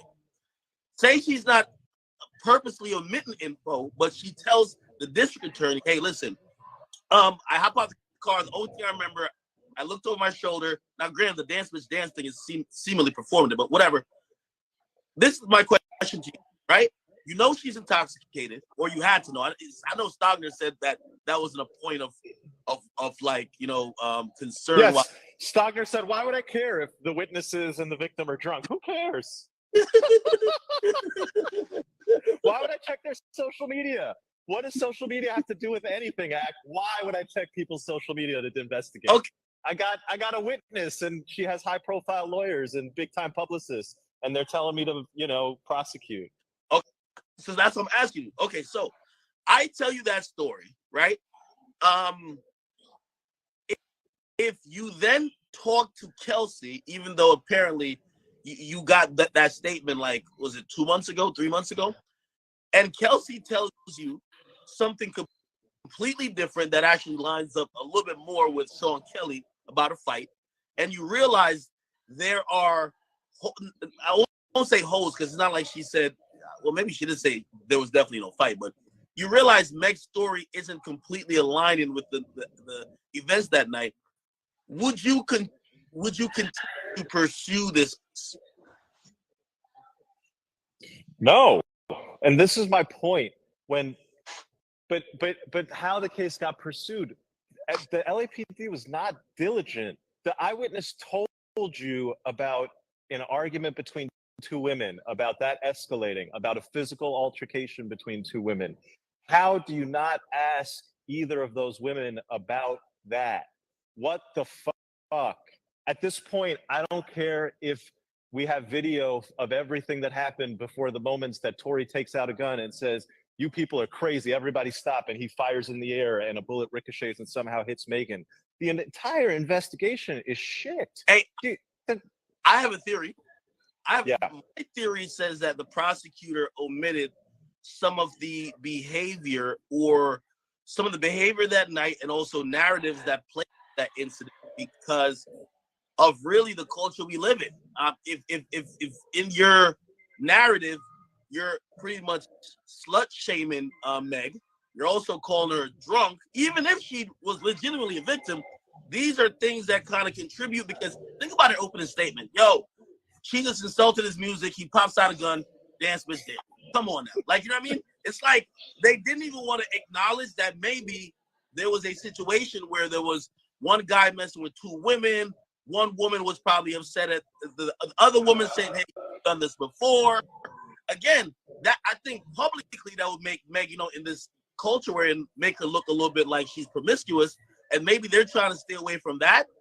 But if you're trying to paint an accurate narrative of why she would be in a position where she could get shot, you need to say that. So, like, I can't see any other reason why they wouldn't use that info.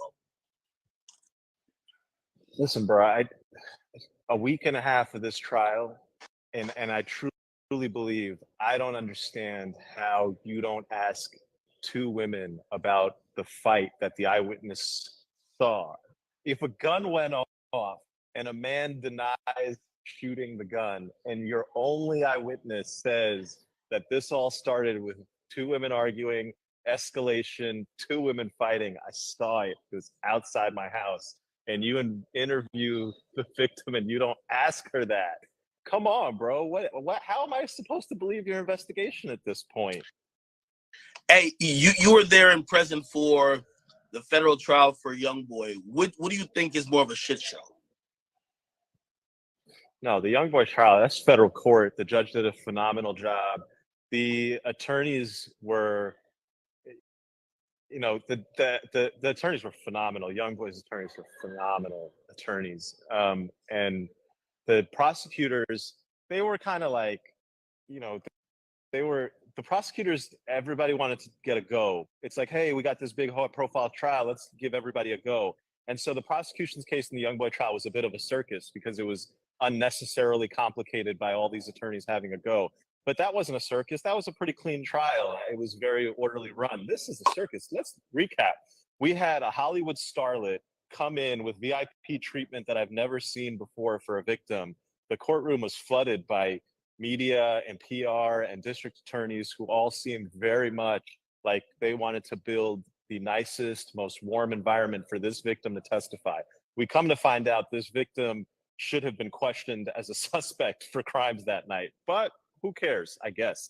After the Hollywood starlet comes and testifies under all this fanfare, we get her best friend saying that she's not going to testify because she's going to take the fifth. And then they give her immunity, and then she testifies and apparently lies through her teeth all day, all night. The following day, we get an eyewitness who nobody knew. Apparently, this man was just 10, 15 feet away watching all of these events unfold. He testifies. Nobody can make sense of his testimony. Today, we get Tory not testifying. We get Quan coming. The twists, the turns, better than a Hollywood movie, man. You can't make this shit up. Yeah, definitely a documentary has to come out of this. Hey, so yesterday, apparently at the end of the day, right?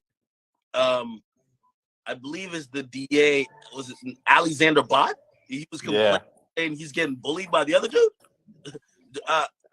Look, I don't know if he's getting bullied or not, but when you don't play your game, you start having little complaints. That man should play his game, and maybe he's not doing a good job of it. So he wanted to make a little record of personal insults that he felt were had. No big deal, nothing to see there. The judge really didn't entertain it. I thought it was childish.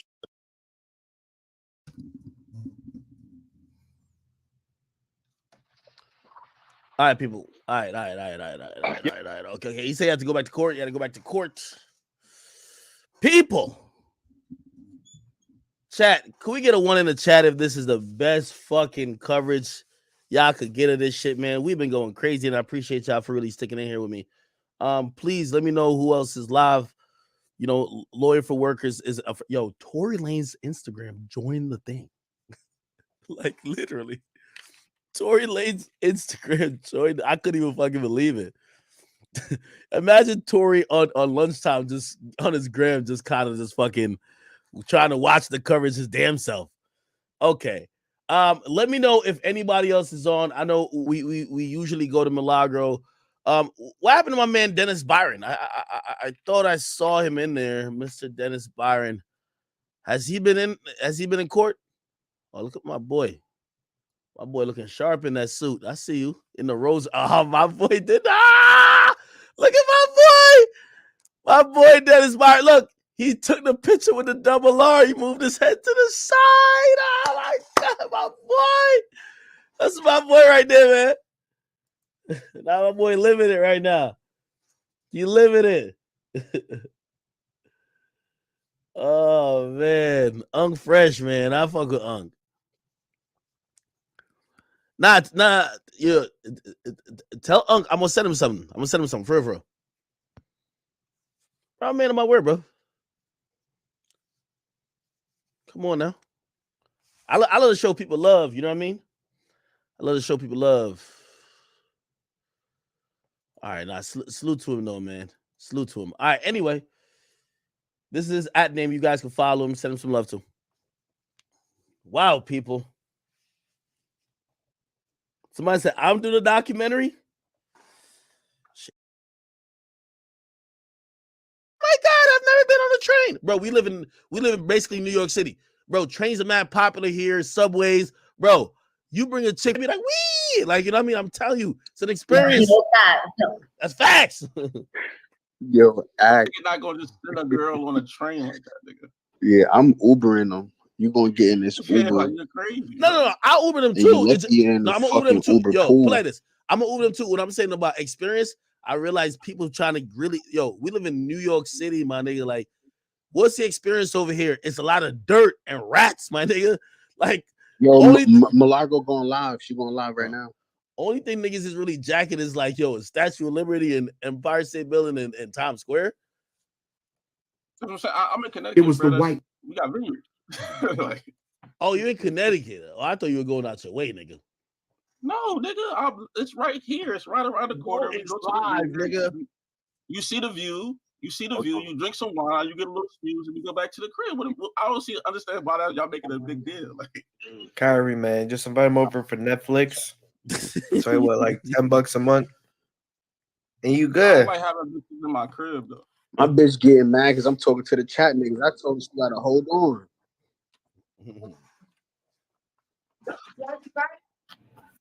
Well, if I'm having a random move, I'm not having it in my crib. Would you bring the random to the vineyard? All right, wait, one question. Your crib, do you rent or do you own it?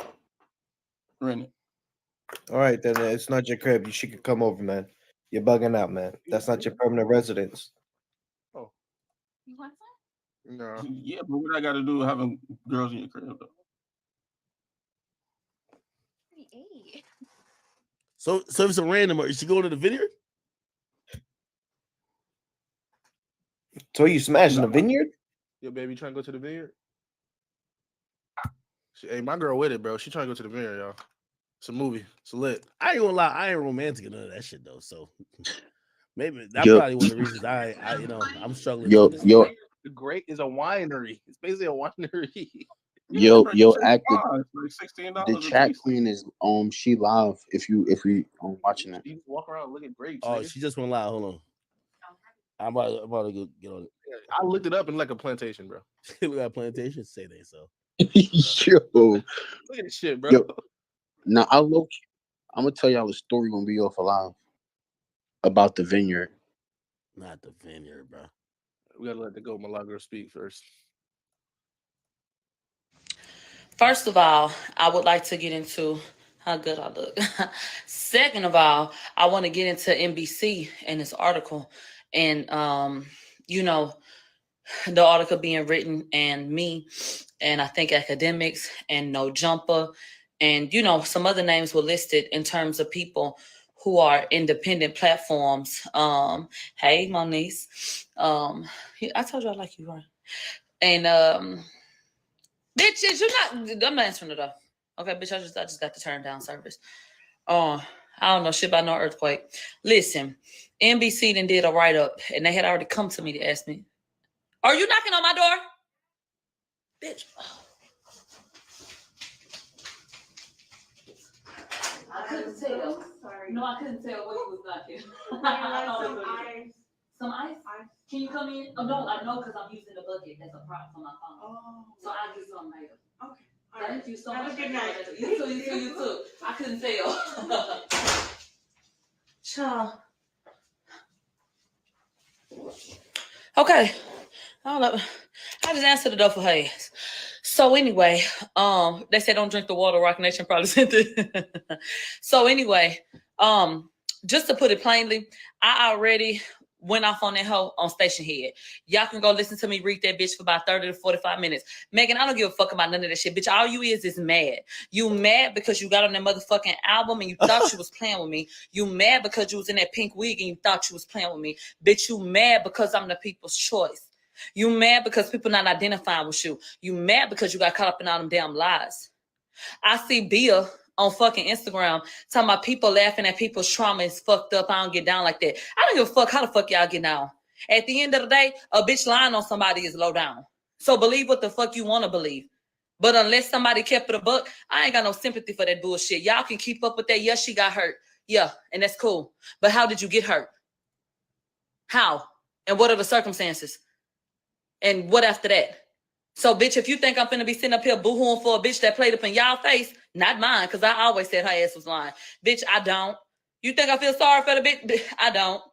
The fuck? A bitch fuck with my nigga, I'ma slap that hoe. And whatever come after it, come after it. The fuck is you talking about? So, no, I don't feel no ways about it. Do I feel bad? No. No. I hate that you got hurt. And I hate that you lied. And that's just that. I don't give a fuck about that NBC article. Bitch, gonna help me get my verification. Thank you. Free promo. Y'all think it's a smart idea to go up against independent media? That's a smart idea. Who in the fuck is advising you? Maybe the same people that told you were smart and told you to tell all these goddamn lies. I don't know. But bitch, you need help. Go pray about it. That's what I got to say about that shit. I don't give a fuck. Now, moving on to what happened at court, because I don't give a damn about that article. So don't ask me nothing else about it today, because I might go off about it tomorrow. We come back to court. We were supposed to start at 10. Well, when we get up in here, we ain't started talking about, oh, we're going to have to wait for about an hour. So I said, all right, I get up. Hey, mother. I get out and I go outside. So I'm sitting outside and lo and behold, who do I see? Now, you may not know, but I have photographic memory. So when I looked, I seen this black man up there. He had on all black and he had dreadlocks. And I said, is that Jaquan? So I hurried up and got on Twitter. So, bitch, I could tell everybody. And I said, bitch, I see Jaquan. Bitch, making googly eyes. And so everybody, here they go. Well, it hasn't been confirmed that Jaquan is here, but I think Jaquan is here. If I said something, that's what it is. You think I'm finna say Jaquan here and he ain't here? Oh, I'm still not a reliable source? Rely on these nuts, bitch. Jaquan was up there, like I said. And while the prosecution was giving closing statements, they running notes, bitch. 3 different times that he came up with a note for Kathy Ty. And so I'm like, child, what's going on? So one of my people had to go to the bathroom, so he had to leave out of the courthouse. Out of the room. And so when we got done, he was like, I need to tell you something. So I was like, oh, tell me. And he Grimlock, thank you for the $20 on YouTube. He said, don't pedestalize these 3-0 foes. You right, bro. Was never lost in the first place. They done found Justin. I said, oh, too little, too late. Baby, too late to apologize. What the hell you done came up out the woodwork for? So Jody Little talking about, I need to talk to her immediately. Oh, a little too late, boo. So at the end of the day, Justin means nothing. Justin was not there when she needed him. Just like he wasn't there in prison when he had that gun in that motherfucking pool and that bitch was acting like she was so affected by it. Child, please. These people is clowns. Okay? Clowns from Baytown. So anyway, I see Jaquan in the hallway. So it's certain people that scared to say Jaquan there because I said, they say your titty out. Well, you're welcome. They was like, well, I don't know if Jaquan here. Bitch, I said Jaquan was there and I was right because that's what the fuck I saw. Quit playing with me. So anyway, we finally come into the motherfucking courthouse. And that was Yo, why do I fuck with her so much? basically, baby Tory was like, child, I'm not testifying. They say you talk to your representation, you know all about it, like you cool. He was like, yeah, I'm not testifying. Bitch, I could have jumped up and caught the Holy Ghost. I did not think that it was a good idea that he testify. I did not want him to testify. All it was gonna do was try to bring up his past and, sit up and try to misconstrue shit and try to make him to be a monster. That's what they've been doing. So him getting on the stand wasn't a good idea, to me. I'm not the defense, so I don't know everything. I'm not a lawyer. So maybe, had they done that, there would be reasons why. So me thinking that it's not a good idea doesn't mean it wasn't a good idea. That just means that was my opinion on it, right? So I'm glad that he ultimately decided not to get up on the stand. They said, pull it up. I'm glad that he decided not to get on the stand. And that's cool, or whatever. They asked for a stipulation. For anybody that's present that doesn't know what a stipulation is, a stipulation in a court of law is something that is to be taken as a fact. So if I say, take this stipulation, accept this stipulation, the sky is blue, then you admit that as a fact, that the sky is blue, okay? So shit like that. So the prosecution said, we would like to stipulate that Mr. Peterson was granted a diversion and it was thrown out in April of 2017. Now, why is this relevant? Why is this important? Ask me again in a second who Jaquan is and why he's important. They brought up, there's an allegation that Tory tried to bribe a bitch and that he allegedly said, well, I'm on probation. I'll give you $1 million. I'm on probation. Don't say nothing.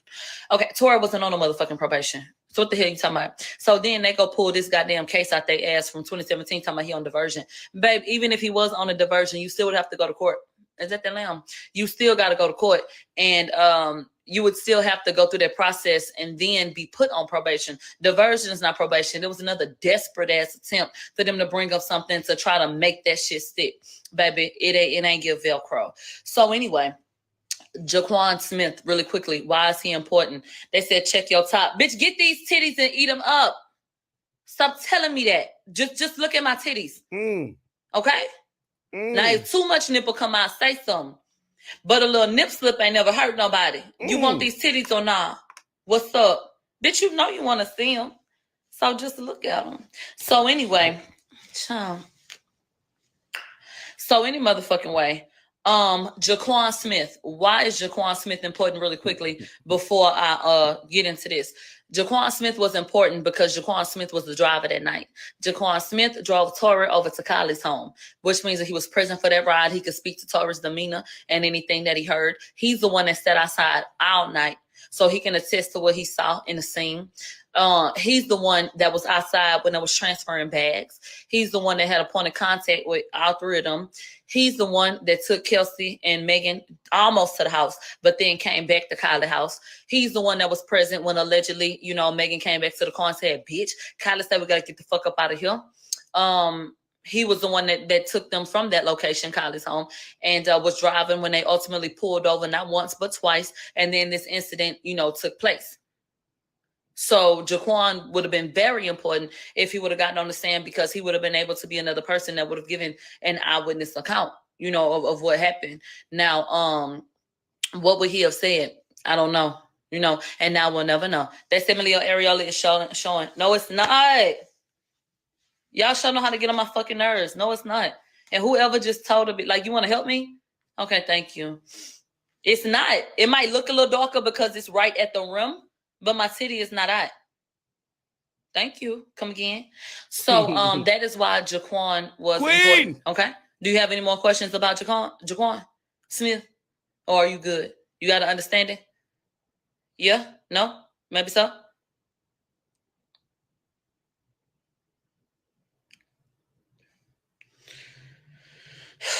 And I'm going to tell y'all something else I don't like. I don't like people trying to put a motherfucking spotlight on me and my communications with anybody when I'm not the only person having communications. Everybody and their motherfucking mama that's up there that want to walk their ass up to Tory and get a hug, bitch, they do. Anybody that want to go out to the side and talk to him or his family, they do. Anybody that be outside that want to talk to him and his people, they do. But y'all want to focus on me? Do you know blah blah? I've been talking shit about you all this week. What else are they gonna do but watch from the sidelines? Anyway, so let's get into what happened today. They gave instructions to the jury. Instructions to the jury, that was just a long ass, drawn out ass situation where they just basically telling you, like, this is what your job is, this is what you need to consider, this is how you need to go about this process and all of that. If you think I set my ass up there, you said what? You're literally saying right now how you're unreliable and biased, rooting for one side to win. No, you're literally blocked. That's what happened. Bitch, get the fuck up off my live, slut asshole. This is comedy. Okay. So I did not write down every little thing because you can literally go online and you can pull up instructions. It's really simple. It's something like really general. There are certain things that are going to be exclusive to this situation, to this case. But for the most part, it's general shit. So you can go pull that shit up yourself. I'm not finna sit up and go write down every little thing when it comes to instructions to the jury. Bitch, go in the back, deliberate, consider this, consider that, and then come back with a verdict. That's basically it. So now it was time for the closing arguments. And so, okay, X said, don't add me till you done. This ain't gonna take long at all. So in the closing arguments, and I cannot tell you how excited I am to finally get to this point. In the closing arguments, Bot went up, and I'm glad that he did. Kathy Ty, to me, is not personable. Now, have I tried to have a conversation with her? No, bitch. But you ever seen somebody that look like they got a stick up their ass? Yeah. And so she, whenever she did get on the stand, she wore her emotions. So if she got agitated, her tone was elevated. And, you know, that's not the type of person that you want to get up there, baby. You need to calm down and you need to, you know, talk and act like you got some damn sense. And like you got to pretend to at least like a bitch. Like, can you pretend to like humans? She walk around with her arms folded and shit like that. Like, girl, fix your fucking face. So they put the Ken doll up there. Let me tell you something about the Ken doll. Mr. Bot, who I think is a good attorney, who is, you know, dealing with a case that wasn't winnable to me. He's handsome. You know, he a pretty white man, but he can come off pretentious and he can come off kind of arrogant, you know? And I don't even think he tries to. You know, I just think maybe, I don't even know his fucking background. I just feel like, you know, you put a white man up there, you know, that look how he look, that talks how he talks and how he tries to present himself. And I don't think that people relate to him that much. I really don't. But they had to choose the lesser of two evils, okay? So, Bot gets up there and he said, and he started with Megan. And her saying that she was suicidal. You know, if I would have known that this is what was going to happen with me saying something, bitch, I wish he would have just killed me. And that's a statement that I think is absolutely ludicrous. Because when we consider what she's going through, I understand that social media can be hard. But you want to die because of what social media is saying? But you ain't not once publicly stopped your friends from dogging the fuck out of Kelsey? They talked about Kelsey's dead father. They talked about Kelsey's child. They talked about Kelsey like a motherfucking dog. And she don't have the type of systems in place that you have or the resources that you have. Protecting Black women, it shouldn't mean protecting one. And that's where y'all got me fucked up at. Sitting up here acting like I don't stand for Black women. I play Black people's rent plenty of motherfucking time. Black women. I buy Black women's children ice cream, candy, toys, clothes, coats, and everything else. When Brittany Bird got pulled up on, bitch, I did a story about that. When Bethany Lateef drowned in the motherfucking pool, bitch, I did a story about that. When Black women are hurting in my community, bitch, I talk about it. Megan is not the end all be all, and I don't have to believe every Black woman that comes up with a fucking story. You got me fucked up. You understand? Black women ain't gonna grow till we take accountability. And I can still take accountability for things and grow and learn. But the problem is, it's always this woe is me. This is what I had to go through. So, I'm supposed to get a pass for my behavior or, you know, what I do and how I respond to shit. And that's not the way to grow in life. Y'all want to sit up here and talk about it ain't cool to laugh at trauma. It's not cool to laugh at trauma. It's not. But you know what's not cool? Manipulating the masses. Exploiting hashtags. Lying. Bitch, that's not okay. Hooking your friend up with a nigga and fucking them while the bitch is sick with COVID. That's not okay. But y'all don't want to talk about that. Y'all want to overlook everything that this girl done been a part of because, oh, well, she got shot. Megan did not get shot. First of all, no, she wasn't. At best, because they did not present bullet fragments and all that other shit, bitch, at best, a bullet ricocheted, and that affected her. So y'all really be amping up the whole motherfucking thing and acting like somebody just set up and shot the bitch like she was 50 Cent. She is not Megan Jackson, okay? So y'all be doing the most to try to overlook her doggish ass ways and what the fuck she contributed to this situation. And I don't give a fuck who don't like it. And if you want to get up off my motherfucking live, you can, because I'm not sparing no hoe. Thank you. And I wasn't sparing your ass before. But bitch, you want to get up here and do this with NBC? Huh. Okay then, the fuck? I was being nice to the bitch. The fuck? So anyway, it's important to hold people accountable, and y'all don't get to dismiss all the rest of the facts because, oh, well, she got hurt. That's not how life works. That's not how this gonna work. No. So anyway, he talked about Megan and you know, how she felt suicidal and shit. And he said, even though Megan felt like that, she still came out. And that took a lot of courage. He said, count one is assault with a semi-automatic firearm. Count two for possession. At the bird, my fault. Count two was for possession, and count three is for negligent firing, negligence, basically. He said, on the afternoon that Megan gave her testimony, was she telling the truth? They quoted Megan about how hard it was to testify. And this is how you know all this shit again. Now, the NBC article that came out today, huh? How about she sat up on that stand last Tuesday and said, I don't want to be here because not only do I have to sit in front of Tory, who hurt me, I got to sit in front of people that spreading misinformation about me. Mind you, I'm sitting in the courtroom. It wasn't too many other people that were named in that write-up that was in that courtroom. So you've been having a damn agenda, bitch, and drop that little tidbit in there like, child, what? So that's what they quoted. And they quoted what she said, that people have been taking her power for about the last 3 years, and she didn't want to appear weak. She felt like she had to be strong and all that other shit. My nipple is not hot. That is the rim of the top. My nipple is brown, not burgundy. So they played the video of Megan in the damn ambulance. And so he was like, yeah, she was talking about them taking her power. And here goes an example of her breaking down. Child, God is so good. They played that video because they wanted you to hear Megan crying in the goddamn ambulance. Bitch, the sound ain't even come on. I said, child, what is this? They just turned that shit off. Bitch, God didn't even let the audio play. So the jury ain't get to hear her ass up in there crying because, baby, the shit ain't even work. I said, ain't this about a bitch? So then this nigga gonna sit up there and say, why would she lie?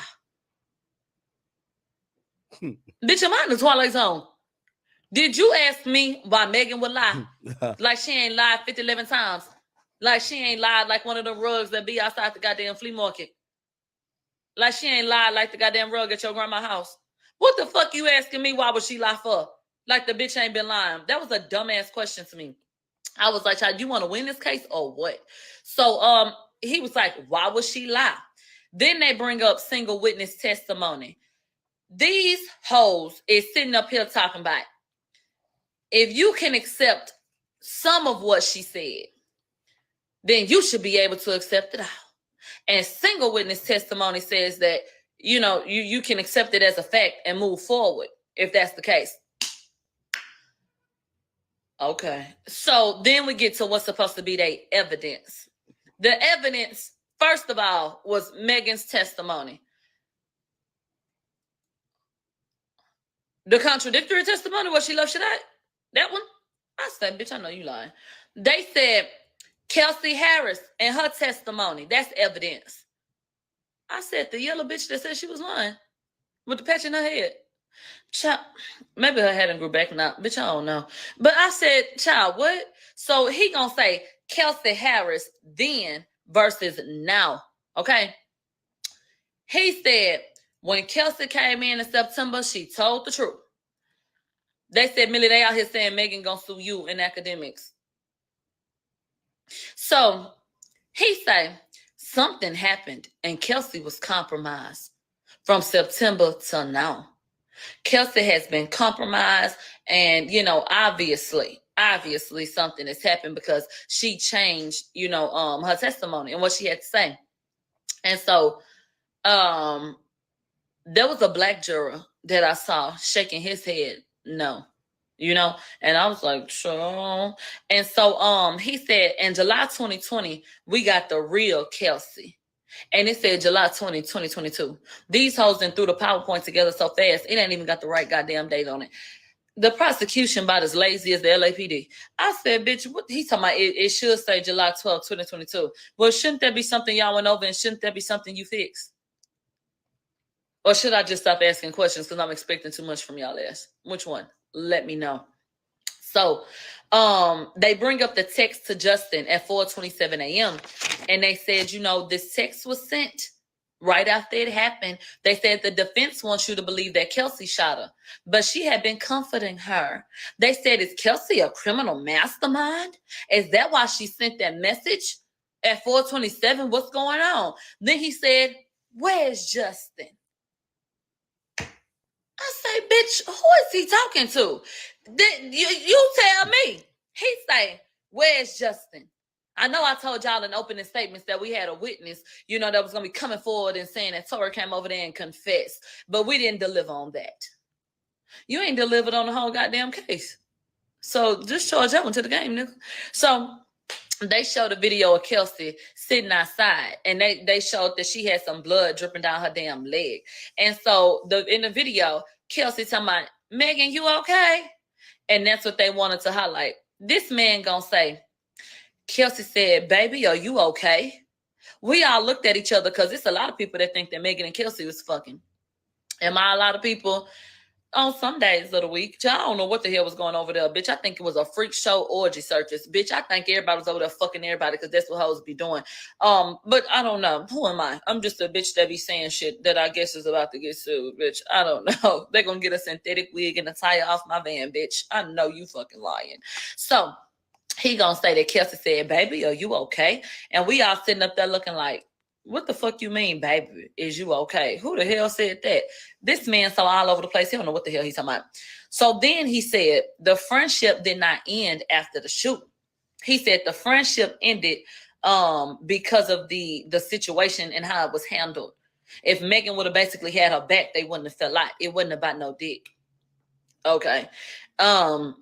They said the relationship dwindled because of no contact, and Megan felt alone and she felt isolated. Okay. Then they show the text message, and they talk about, the text message where she said, once again, hey, Justin, this is what happened. They talked about injury photos. All of these things have been submitted into evidence. So they didn't put them up on the screen, but we know what they're talking about. They're talking about Kelsey and the ball patch on her head and the marks on her legs and on her arms. They also said that evidence was E.J. King's testimony. They brought up the jail call. They brought up the Instagram post that wasn't ever verified because the man ain't even looked for the IP address where allegedly Tory Lanez had said Kelsey did not shoot her. They brought up the video that I told you about with Officer Cabral where you can hear Kelsey saying, are you okay, Megan? They said Megan's testimony was evidence. And then they said that the diss track was evidence because they said that Kelsey in the diss track was basically saying she didn't do it. That's how they received it. Okay. He said Kelsey wasn't protecting Megan because she didn't have no reason to. He's basically saying in September, she told her truth. Now, let's go over evidence again because they went over evidence again. So he said Megan's testimony is evidence that we're doing bullet points. How many black jurors are there? There's an older black woman, a younger black girl, an older black man, and a younger black man. 4 black people. They said Kelsey's testimony was evidence. They said that the attempted bribes that they couldn't prove, they said that that was evidence. They said the jail call on July 12th at 9:05 a.m., that's evidence. And they said that the text that Tory sent to Megan apologizing at 9 p.m. that night, saying sorry, that was evidence. They pointed out that Tory had said in the jail call, I don't even know what we argued about. Okay. Then he called Kelsey Kelly. And I said, bitch, 3 strikes and your ass is out. Nah, damn. You're gonna have to get your head in the game, Gigi. And so they basically said Tory couldn't have been apologizing for the argument or what took place because he said, I didn't even know what we were arguing about. That was some stupid ass shit. So anyway, he said that the location of the gun was evidence. I'll refute that right now, baby. The location of the gun was the front passenger seat. They changed seats in that car before they took off the last time. The person that rode in that seat the entire time was Megan. Do you understand that? I know y'all couldn't see, but they had the picture of the weapon and how they found it before they moved everything to take a clear picture of it. Babe, the Louis V bag was right on top of the gun. Okay? Get into it. So saying the location of the gun, baby, he was the last one to sit there. When they started off, Megan was in the front and Tory was in the back with Kelsey. So they got back in the car, they got back in the same spots. They got out the car again. And when they got back in, Tory got in the front. If Megan wouldn't have got hurt, her ass would have been in the front. But because a bitch needed to spread out and elevate her legs, they put her ass in the back. Come on now.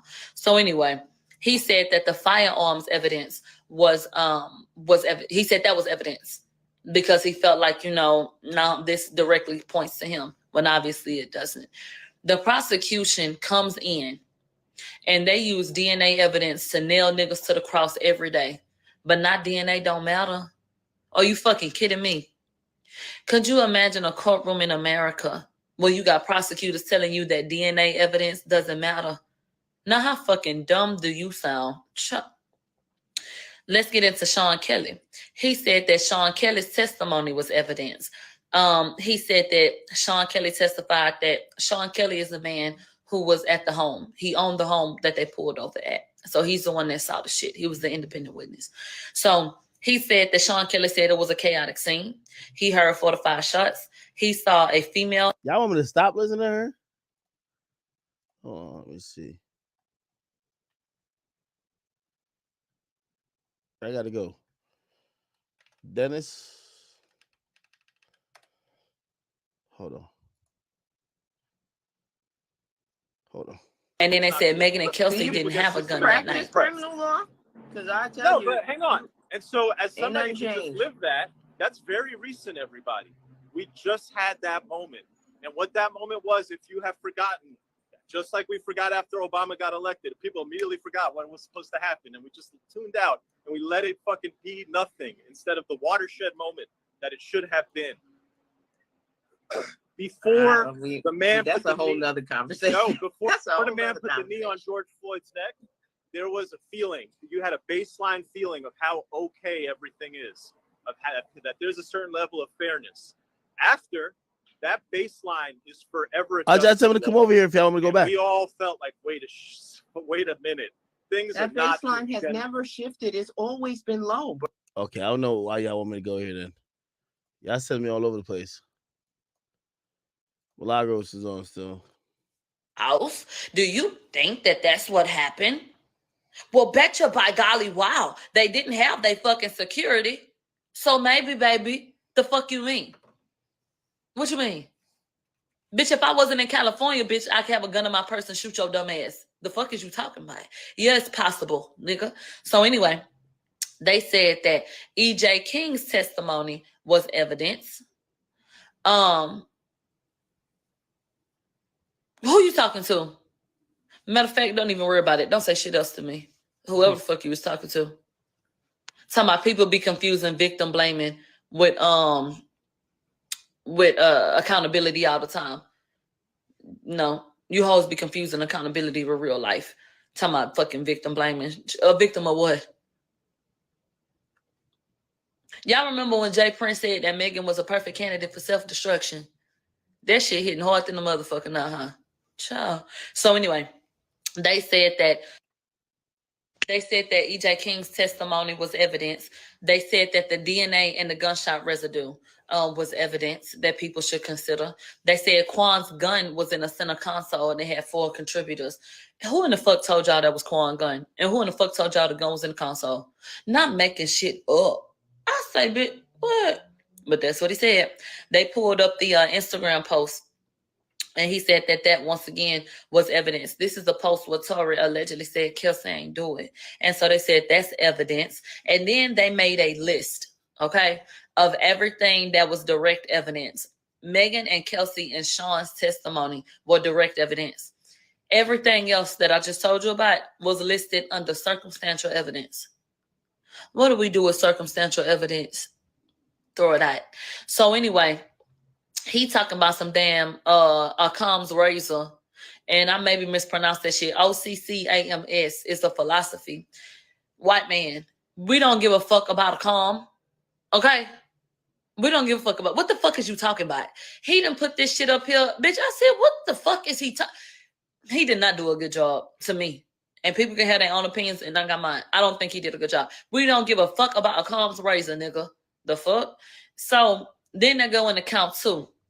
He gonna say Tory knew the gun was there. It was concealed and the vehicle was under his fucking discretion, like in his possession, because he said that Jaquan was Tory driver. So he was gonna be at the behest of Tory. Okay. Count 3, gross negligence. And they talked about that, and the gun being fired and shit. They wrapped up their closing arguments by saying and quoting Megan. And she said that, I'm just depressed and I don't want to talk about it and I don't like being around people and all that kind of shit. And he said, and Megan said, I don't feel like I matter. He said, but Megan does matter. Her trauma matters. And she needs justice.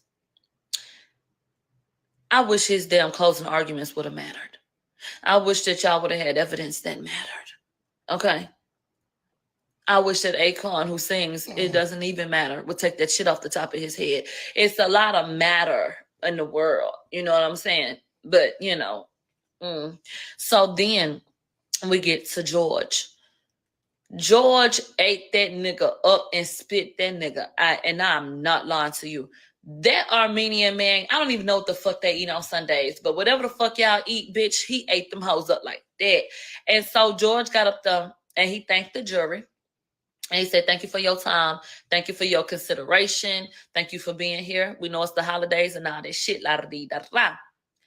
He said, if I have ever come off aggressive, I apologize.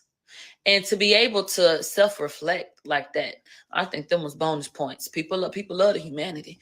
And so he said, I'm just trying to fight for my client. And I would hope that if you had somebody that you cared about that was in Tory's situation, you would fight for them just as hard. So if I offended anybody, I'm sorry. Okay? People love shit like that.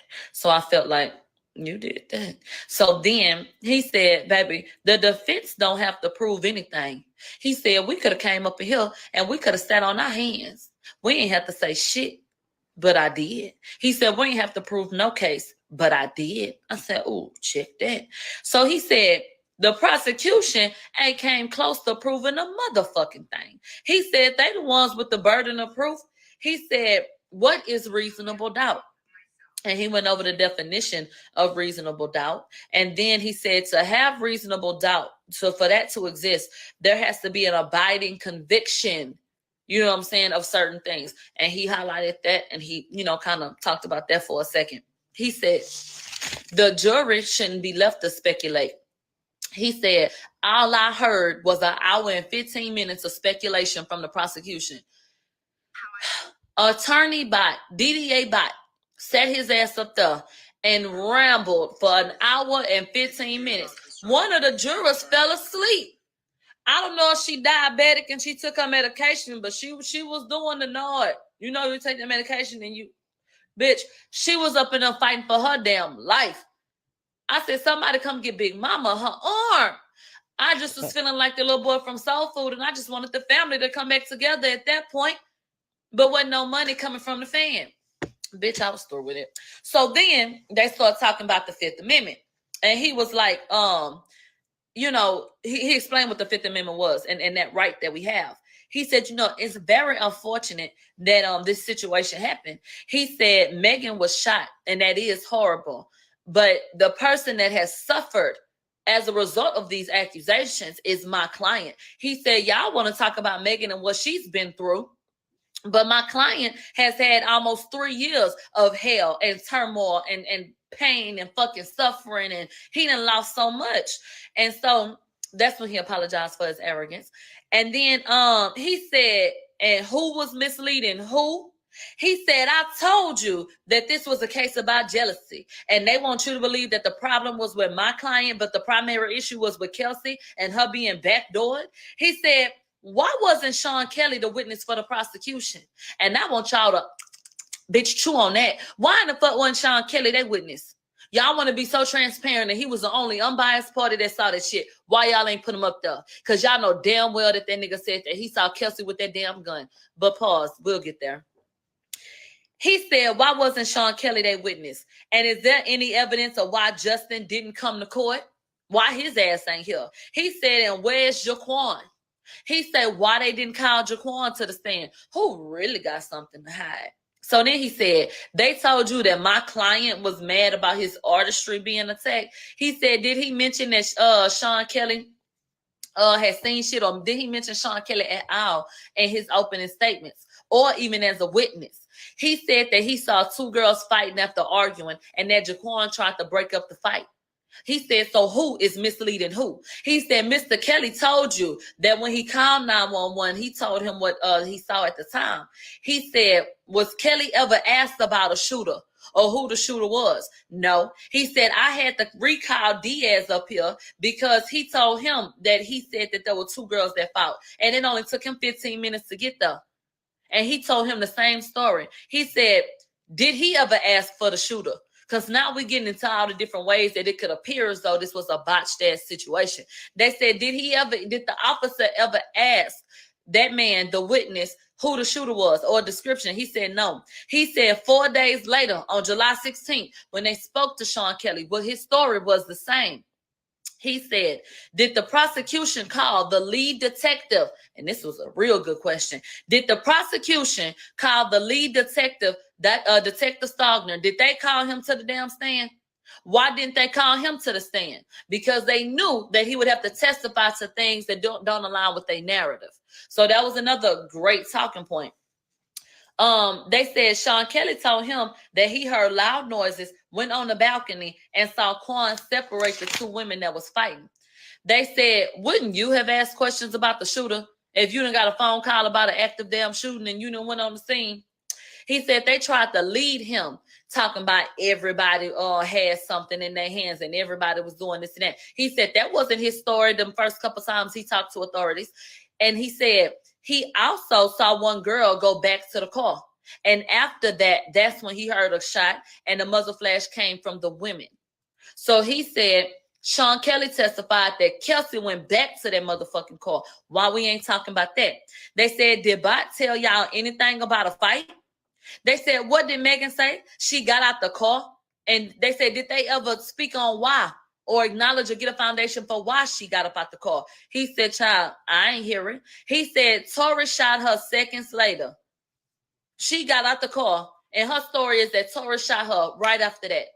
But Sean Kelly saw a whole motherfucking fight. Does that add up? No. They said Sean also said he never saw a gun. And he never said before he talked to prosecutors that he saw anything in Tory's hand or that Tory had done anything or was flailing his arms. He said after he spoke to Stogner, he told my people the same thing. He said, but 9 months later, he talks to the prosecution and now all of a sudden the story done changed.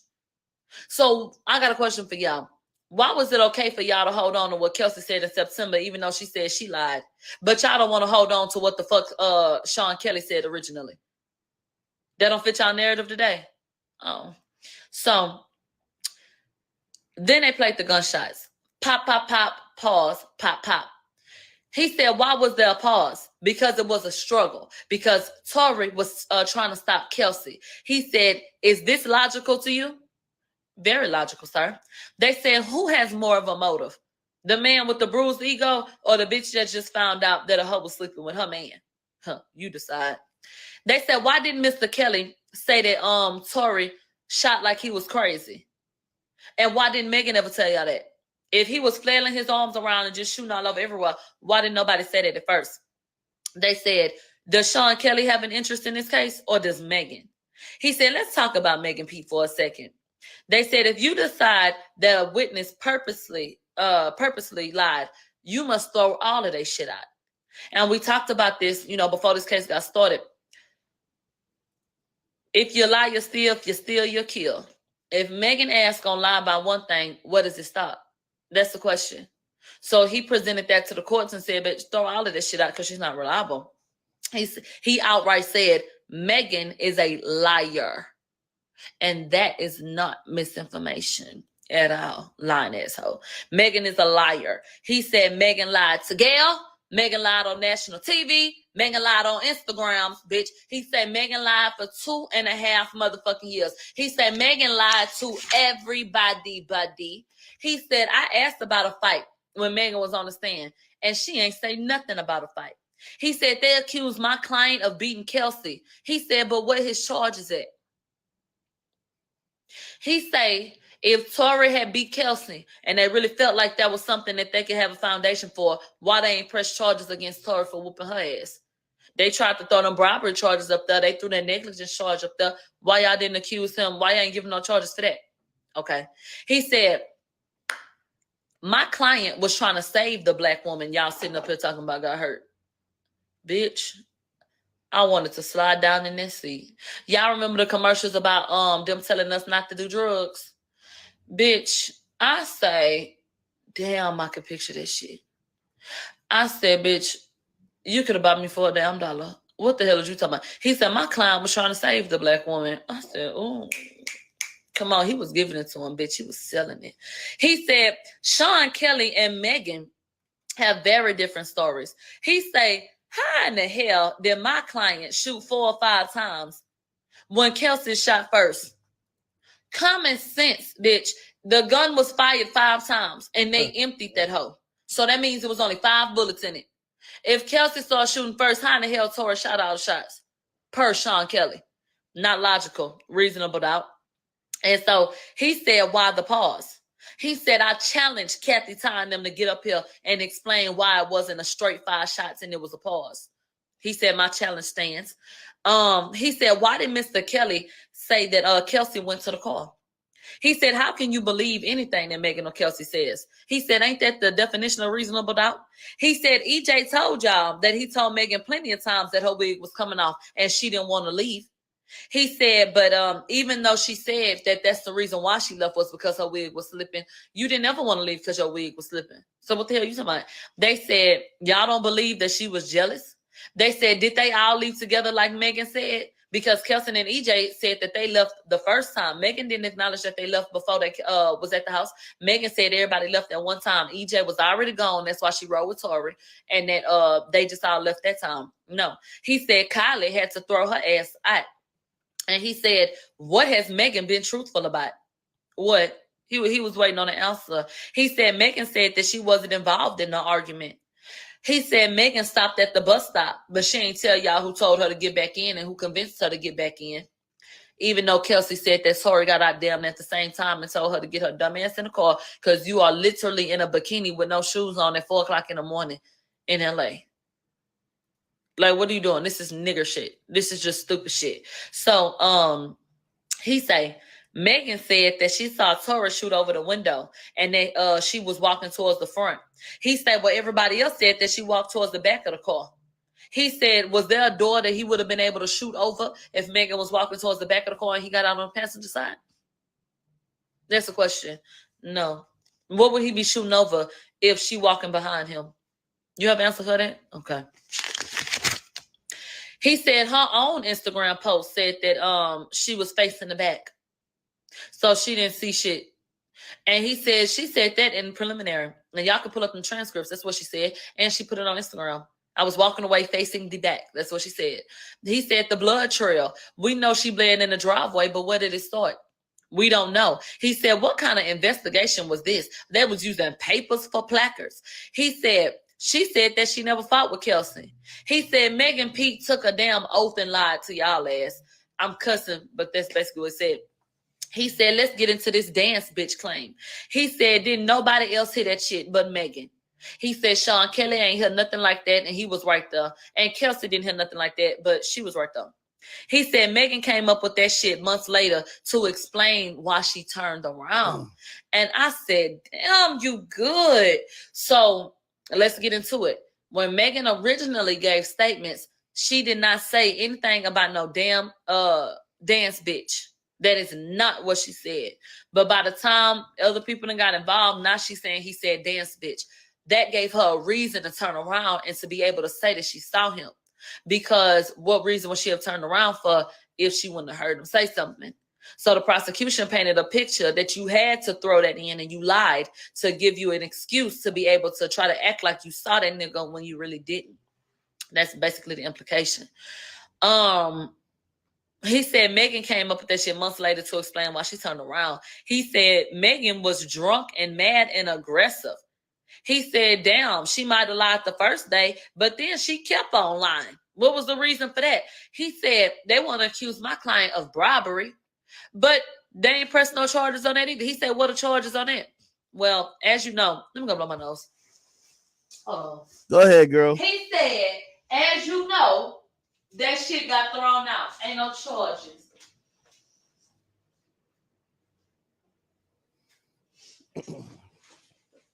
I had to give me a Kleenex. This is closing statements recap, people. Salute to Okay. Milagros. He said, ain't no damn charges for no bribery. So why is we talking about bribery? Ain't nobody proved that shit. And so he said, the apology came, and then he allegedly said, I'll give you $1 million. He said that was 4 days after the incident that she was talking to police. He said Megan got her ass up and said she didn't want to say nothing and she don't deal with police. And in our community, you know, people don't like snitches. But Megan, that's a misrepresentation because you had already talked to the police. He said she ain't he said she accused Tory of posting shit or getting his team to post shit. And she said that's the reason why she said something. He said, but from July 12th to the 16th, which is when Megan finally said something, he said, ain't nobody produced nothing that Tory or his people said. So what the fuck is that at? If you only came out and said something because Tory people had said something, can you explain to us what the hell was said, Megan? Because we ain't seen a damn thing. Shade Room, do y'all have it? TMZ, y'all supposed to have every damn thing. Did an independent source give y'all that? No, I'm finna have to charge it. But yeah, I'm just like, bitch, what? And so he said when Megan initially was talking about what she felt and what was going on, she ain't said a damn thing about George Floyd. He said Megan also said that she didn't even know she was shot and she didn't want to make false allegations. How do you ever say that you didn't know you got shot and you don't want to make false allegations when you claim that you saw the person that shot you? Does that make sense? Child, these hoes giving me indigestion. I had to burp, excuse me.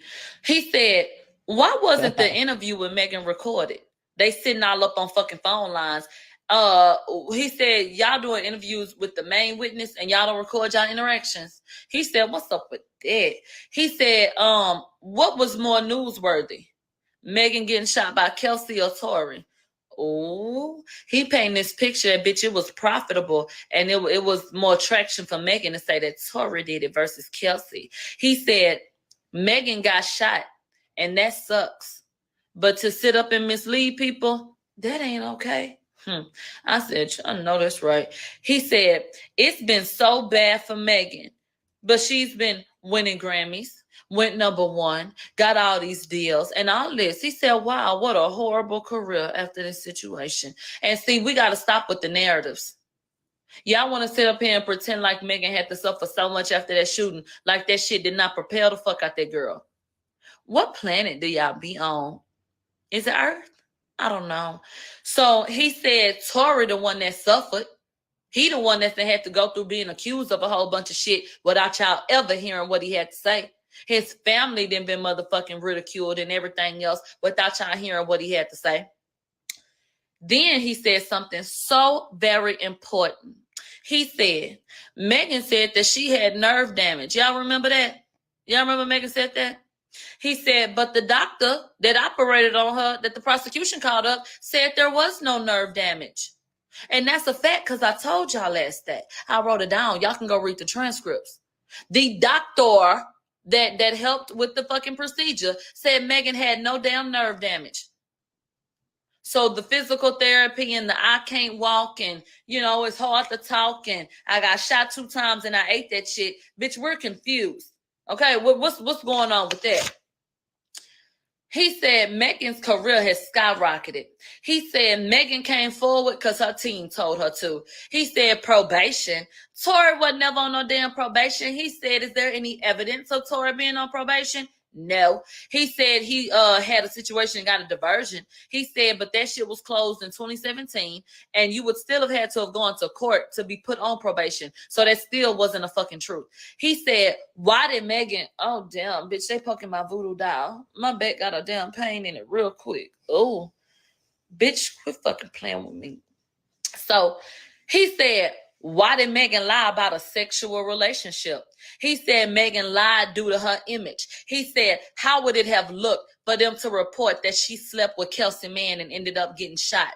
He said that wouldn't have been a good look for the hot girl. He said, let's talk about Kelsey and her damn immunity and invoking her Fifth Amendment rights. He said, if Kelsey had no reason to invoke them, why would the judge allow it?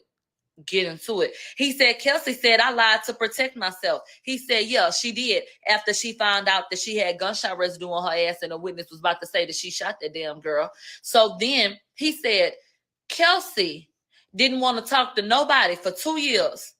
But coincidentally, after she found out that she was going to be named as the motherfucking shooter, she ready to voluntarily talk to the prosecution. Yeah, okay. I said, shit, okay. He said, Kelsey said she was trying to free herself. He said she heard evidence and she wanted to remove herself from this shit, all right. He said, let's go over use and transactional immunity and the definitions. Use immunity basically means that you can say something on the stand and it can't be used against you. But you can still perjure yourself. And if they, find enough evidence otherwise to convict you or something, they still can. Blanket immunity, transactional immunity is complete immunity. You can get your ass up there and say, bitch, I shot the president and they can't do nothing. That's blanket immunity. She did not get that. He said, why only use immunity? He said, because with the gunshot residue and Sean Kelly's testimony, that could still have been used against her. He said, do you think that Kelsey would have got on that stand and said that she did anything when she could have still been prosecuted? He said, even though Kelsey got up there, he said when Kelsey did the interview in September, that was not evidence, that was not under oath. But he said Kelsey lied in that interview to appease people. But when she got on the stand, she had to tell the truth because she didn't want to perjure herself. And that's why she needed the protection. Logical shit to me. Why would Kelsey need it at all? Ask yourself. So anyway, he said if Kelsey was there for Megan and she didn't do nothing, why did she need so many lawyers? He said, what the hell was Kelsey worried about? He said the only person that changed their story was Mr. Kelly after he talked to the prosecution. And he said, and why didn't they mention Sean Kelly? Why wasn't he one of their witnesses? He said that audio wasn't no damn evidence. He said, but her testimony could have been perjury. He said Kelsey sat up and said that they bumped into one another, but she act like it wasn't no fight. Child, he said we were lying on some drunk hoes. Really? He said Megan was drunk, Kelsey was drunk. This is what we relying on. He said they was passed out drunk, Kelsey was, and they drank some more. He said, are these women credible? He said Megan lied, so y'all need to throw out all of her testimony. He said Megan ain't say nothing about backdooring Kelsey, but Kelsey said, yeah. Then he gonna say, bitch, I was weak. He said, I didn't want to say his name because I didn't want the media to run with it. He said, but Kelsey said, this ain't the first time you did this to me. You did this with Ben Simmons. He said Ben Simmons' name in court again today. I said, child, what is going on? He said, my client told him that he fucked them both and they got mad. I'm being more black and white with it. Obviously, he's not cursing in the courtroom and all that kind of shit since y'all take everything as a Bible. But, that's what happened. And so he said, who got the motive? Like, who actually has the motive?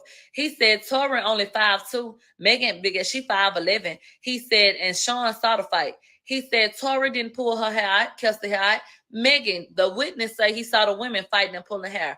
He said Kelsey sent that damn text message to Justin to set up an alibi. Because if she knew what she had done and she started that shit, then that would put her ahead of the game. He said Sean Kelly said that he saw a woman with the gun first. He said, let's talk about the damn jail call. He said they want y'all to believe that Tory apologized for shooting her, even though that's not what he said. And he said that he was being recorded. He said Tory knew he was being recorded. So why the fuck would he apologize? Violate once, I got to do the whole 2.5 years. So that's basically just a way to get people to cop out when they Exactly. don't want you to go to bro. Exactly. It's just a way to, it could be a way to cop out in whatever instant, but in this, they're using it like, okay, boom, we're gonna let you cop out to something sweet, but we want you to testify when you ask to testify. Do you condone what Gunna did? Oh, Jake. Hell no. All right. That's mentioned. All right. Yo, AJ, do you condone what Gunna did? Yo, apparently, if Thug gave the green light, then it's cool. Yo, If he didn't, hold on. I'm about to post this on my page. You know, AJ always in line, right? This nigga named YSL Mondo. He says, he just put up on the story, he said, I don't give a fuck what nobody talking about. I still don't smell that shit y'all boys did. Shit still ain't right. It's only 2 people. I can understand why they did what they did, but the rest of y'all boys folded like a lawn chair. When he said that, 2, and why did 2 people be gunning, nigga? No, he said the 2. Come on, bro. Yo, AJ is hilarious, yo. Nah, AJ is hilarious. I want to know who the 2 people was too. Yeah, who's the 2 people? It's probably some real civilians. Bro, no, it's probably his brother. And I ain't gonna lie, it's probably that Walter Murphy nigga, bro.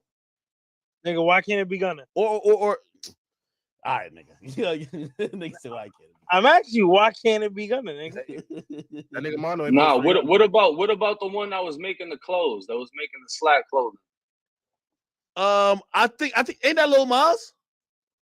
Because he told on the shooting when SB did the shooting. Yeah, he was in the back of the car. He was in the other car, and he said the shooter was in the Audi, and that's what SB was driving. I'm glad. I don't think he ain't get out yet. He ain't get out yet because he's still caught in with the murder. They're trying to get him to be dropped from the murder because he's saying he ain't know the murder was gonna happen. I'm just happy I gave my life to God because all these niggas is ratting, bro. Yeah, I ain't gonna lie. I low key feel like shit like this is important. Shit like this get put on blast for all the kids watching this shit. That just think this shit's sweet. No, Like talking about guns. You ain't talking about this this shit. what this shit end with. These The fact that he should have never let the cat out the bag. They was having sex. So he said we gotta follow the law. All this damn circumstantial evidence. He said Kelsey already was gone from the damn police station when Tory talked to her. So what the fuck would he have been asking her for? Or trying to get information from her for to try to stop her from talking to them. She was already done. He said Kelsey didn't go up there to the hospital as no good friend. He said she needed a ride from the station. So Jilly picked her up and Jilly was already going over there. So Kelsey went too. He said, baby, this ain't that. Kelsey wasn't that damn concerned him trying to take ass up there. He said there was no statements about a shooting at that point. He said he was sorry to Kelsey for spilling the beans. And Megan was just mad about Kylie. He said the reason why Tory said that he was the one that was going to get backlash in a phone call was because he was the one that was in custody. Everybody else got let out. Who in the fuck else was going to get backlash but him? Duh. So then he brought up Officer Cabral. He said, Officer Cabral, when I'm asking questions about shit, said that the clothing was unisex. He said, was bikinis and shit unisex? Do you really think the Tory ran bikinis and shit? And then so he said, and wasn't the bag already open? He said, Cabral got up here and said Kelsey looked distraught, but didn't know nothing about how Tory was feeling, even though she was standing right in between them, and she's supposed to be paying attention to everything going on. Bitch, the prosecution said objection. I said, just lose in peace. Shut the fuck up. And so they said, you mean to tell me the officer ain't heard nothing from Tory? They said Tory also asked Megan if she was okay. But I guess they want to leave that part out too. Okay. They said, let's wrap up for the day and come back tomorrow. So that's where they stopped that at. And then that's when I found out that that lady Jody Little was like, oh no, I'm lying. Pause. The defense also said, I only got 2 minutes left and I'm gonna come right back. I see the timer up. He said when Jody Little came up there, she wouldn't answer me. But when the prosecution got up there, she remembered exactly what they was talking about. He said, I showed Jody Little the damn lyrics from Bustin' Back, and she still played crazy. But when the prosecution asked her something she remembered, he said, y'all remember me saying, oh, you remembered that, huh? And she laughed and said, yeah. Child, I say, yeah. He said, do you really think that she's neutral? And then that's when I found out that they had found Justin and they was trying to get him in the courtroom. He said, come back for the shit the next day, and whoop-de-whoop-de-whoop-de-whoop-de-whoop. And that's what happened today. This shit finna run out. I'll be right back. Holy. Why were y'all trying to get me to join the other live? Was this busted? I think they got off live. Why doesn't he post the shit?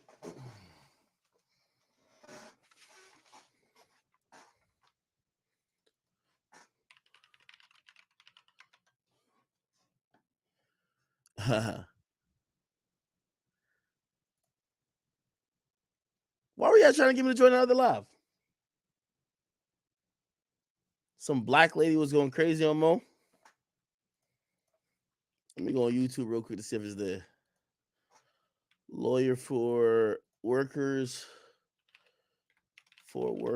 versus, let me see, it would have to be like today. Nah, not that. Yeah, look, wait, I thought this was my channel. Yo, Drill, get these clips up, brother. No, it's not there. All right, whatever. Malaga should be back.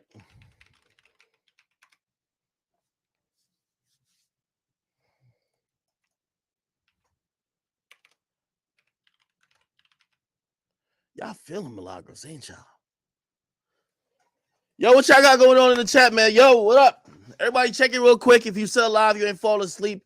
This broadcast has been going on for 8 hours. Yesterday, I gave you 9.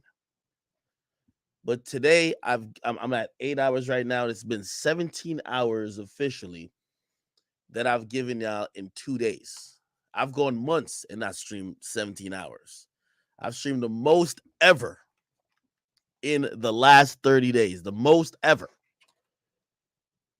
If you alive in the YouTube chat, spam up them scorpions. I just want to get a quick check-in to make sure everybody's still here. See a couple first-time chatters. Salute to all my gifted peoples.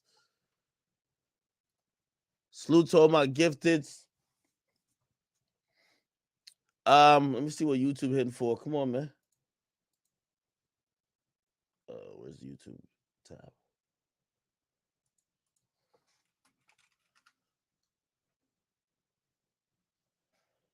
Yeah, we got 18K over YouTube. We're waiting for her to come back on. I'll probably join her and chop it up a little bit. Yeah, she's back on. Let me just see what y'all got going on here. There we go. Give me a second, chat. Bang. All right, perfect. Damn, so many scorpions. Let's get it in, though. At this point, he told me to wait. So add him. Whew. And that was court today. All right, I'm going to join. Let me see if he sent a request.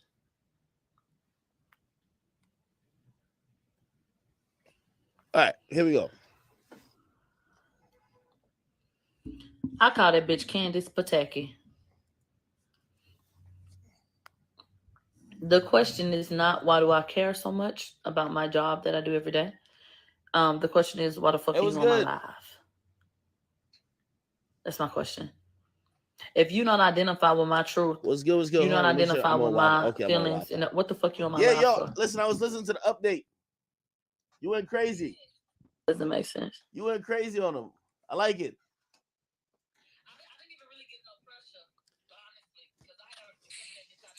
That was good. Hey, this whole thing is over. Hey. I'm excited that it's over now. What's good? Hold on. Let me Hey, I'm on Wi-Fi. Okay, I'm on Wi-Fi. Let me tell you what listen, I was today listening to was. the I know update. you were in court. You went So I crazy. didn't react to it too. So, You went crazy two little on them. bum-ass I like it. journalists, obviously. I didn't even let me tell you what's really give happening. no pressure, honestly. They're Because I had already jealous. cussed The that bitch clicks out are at down. lunchtime. The media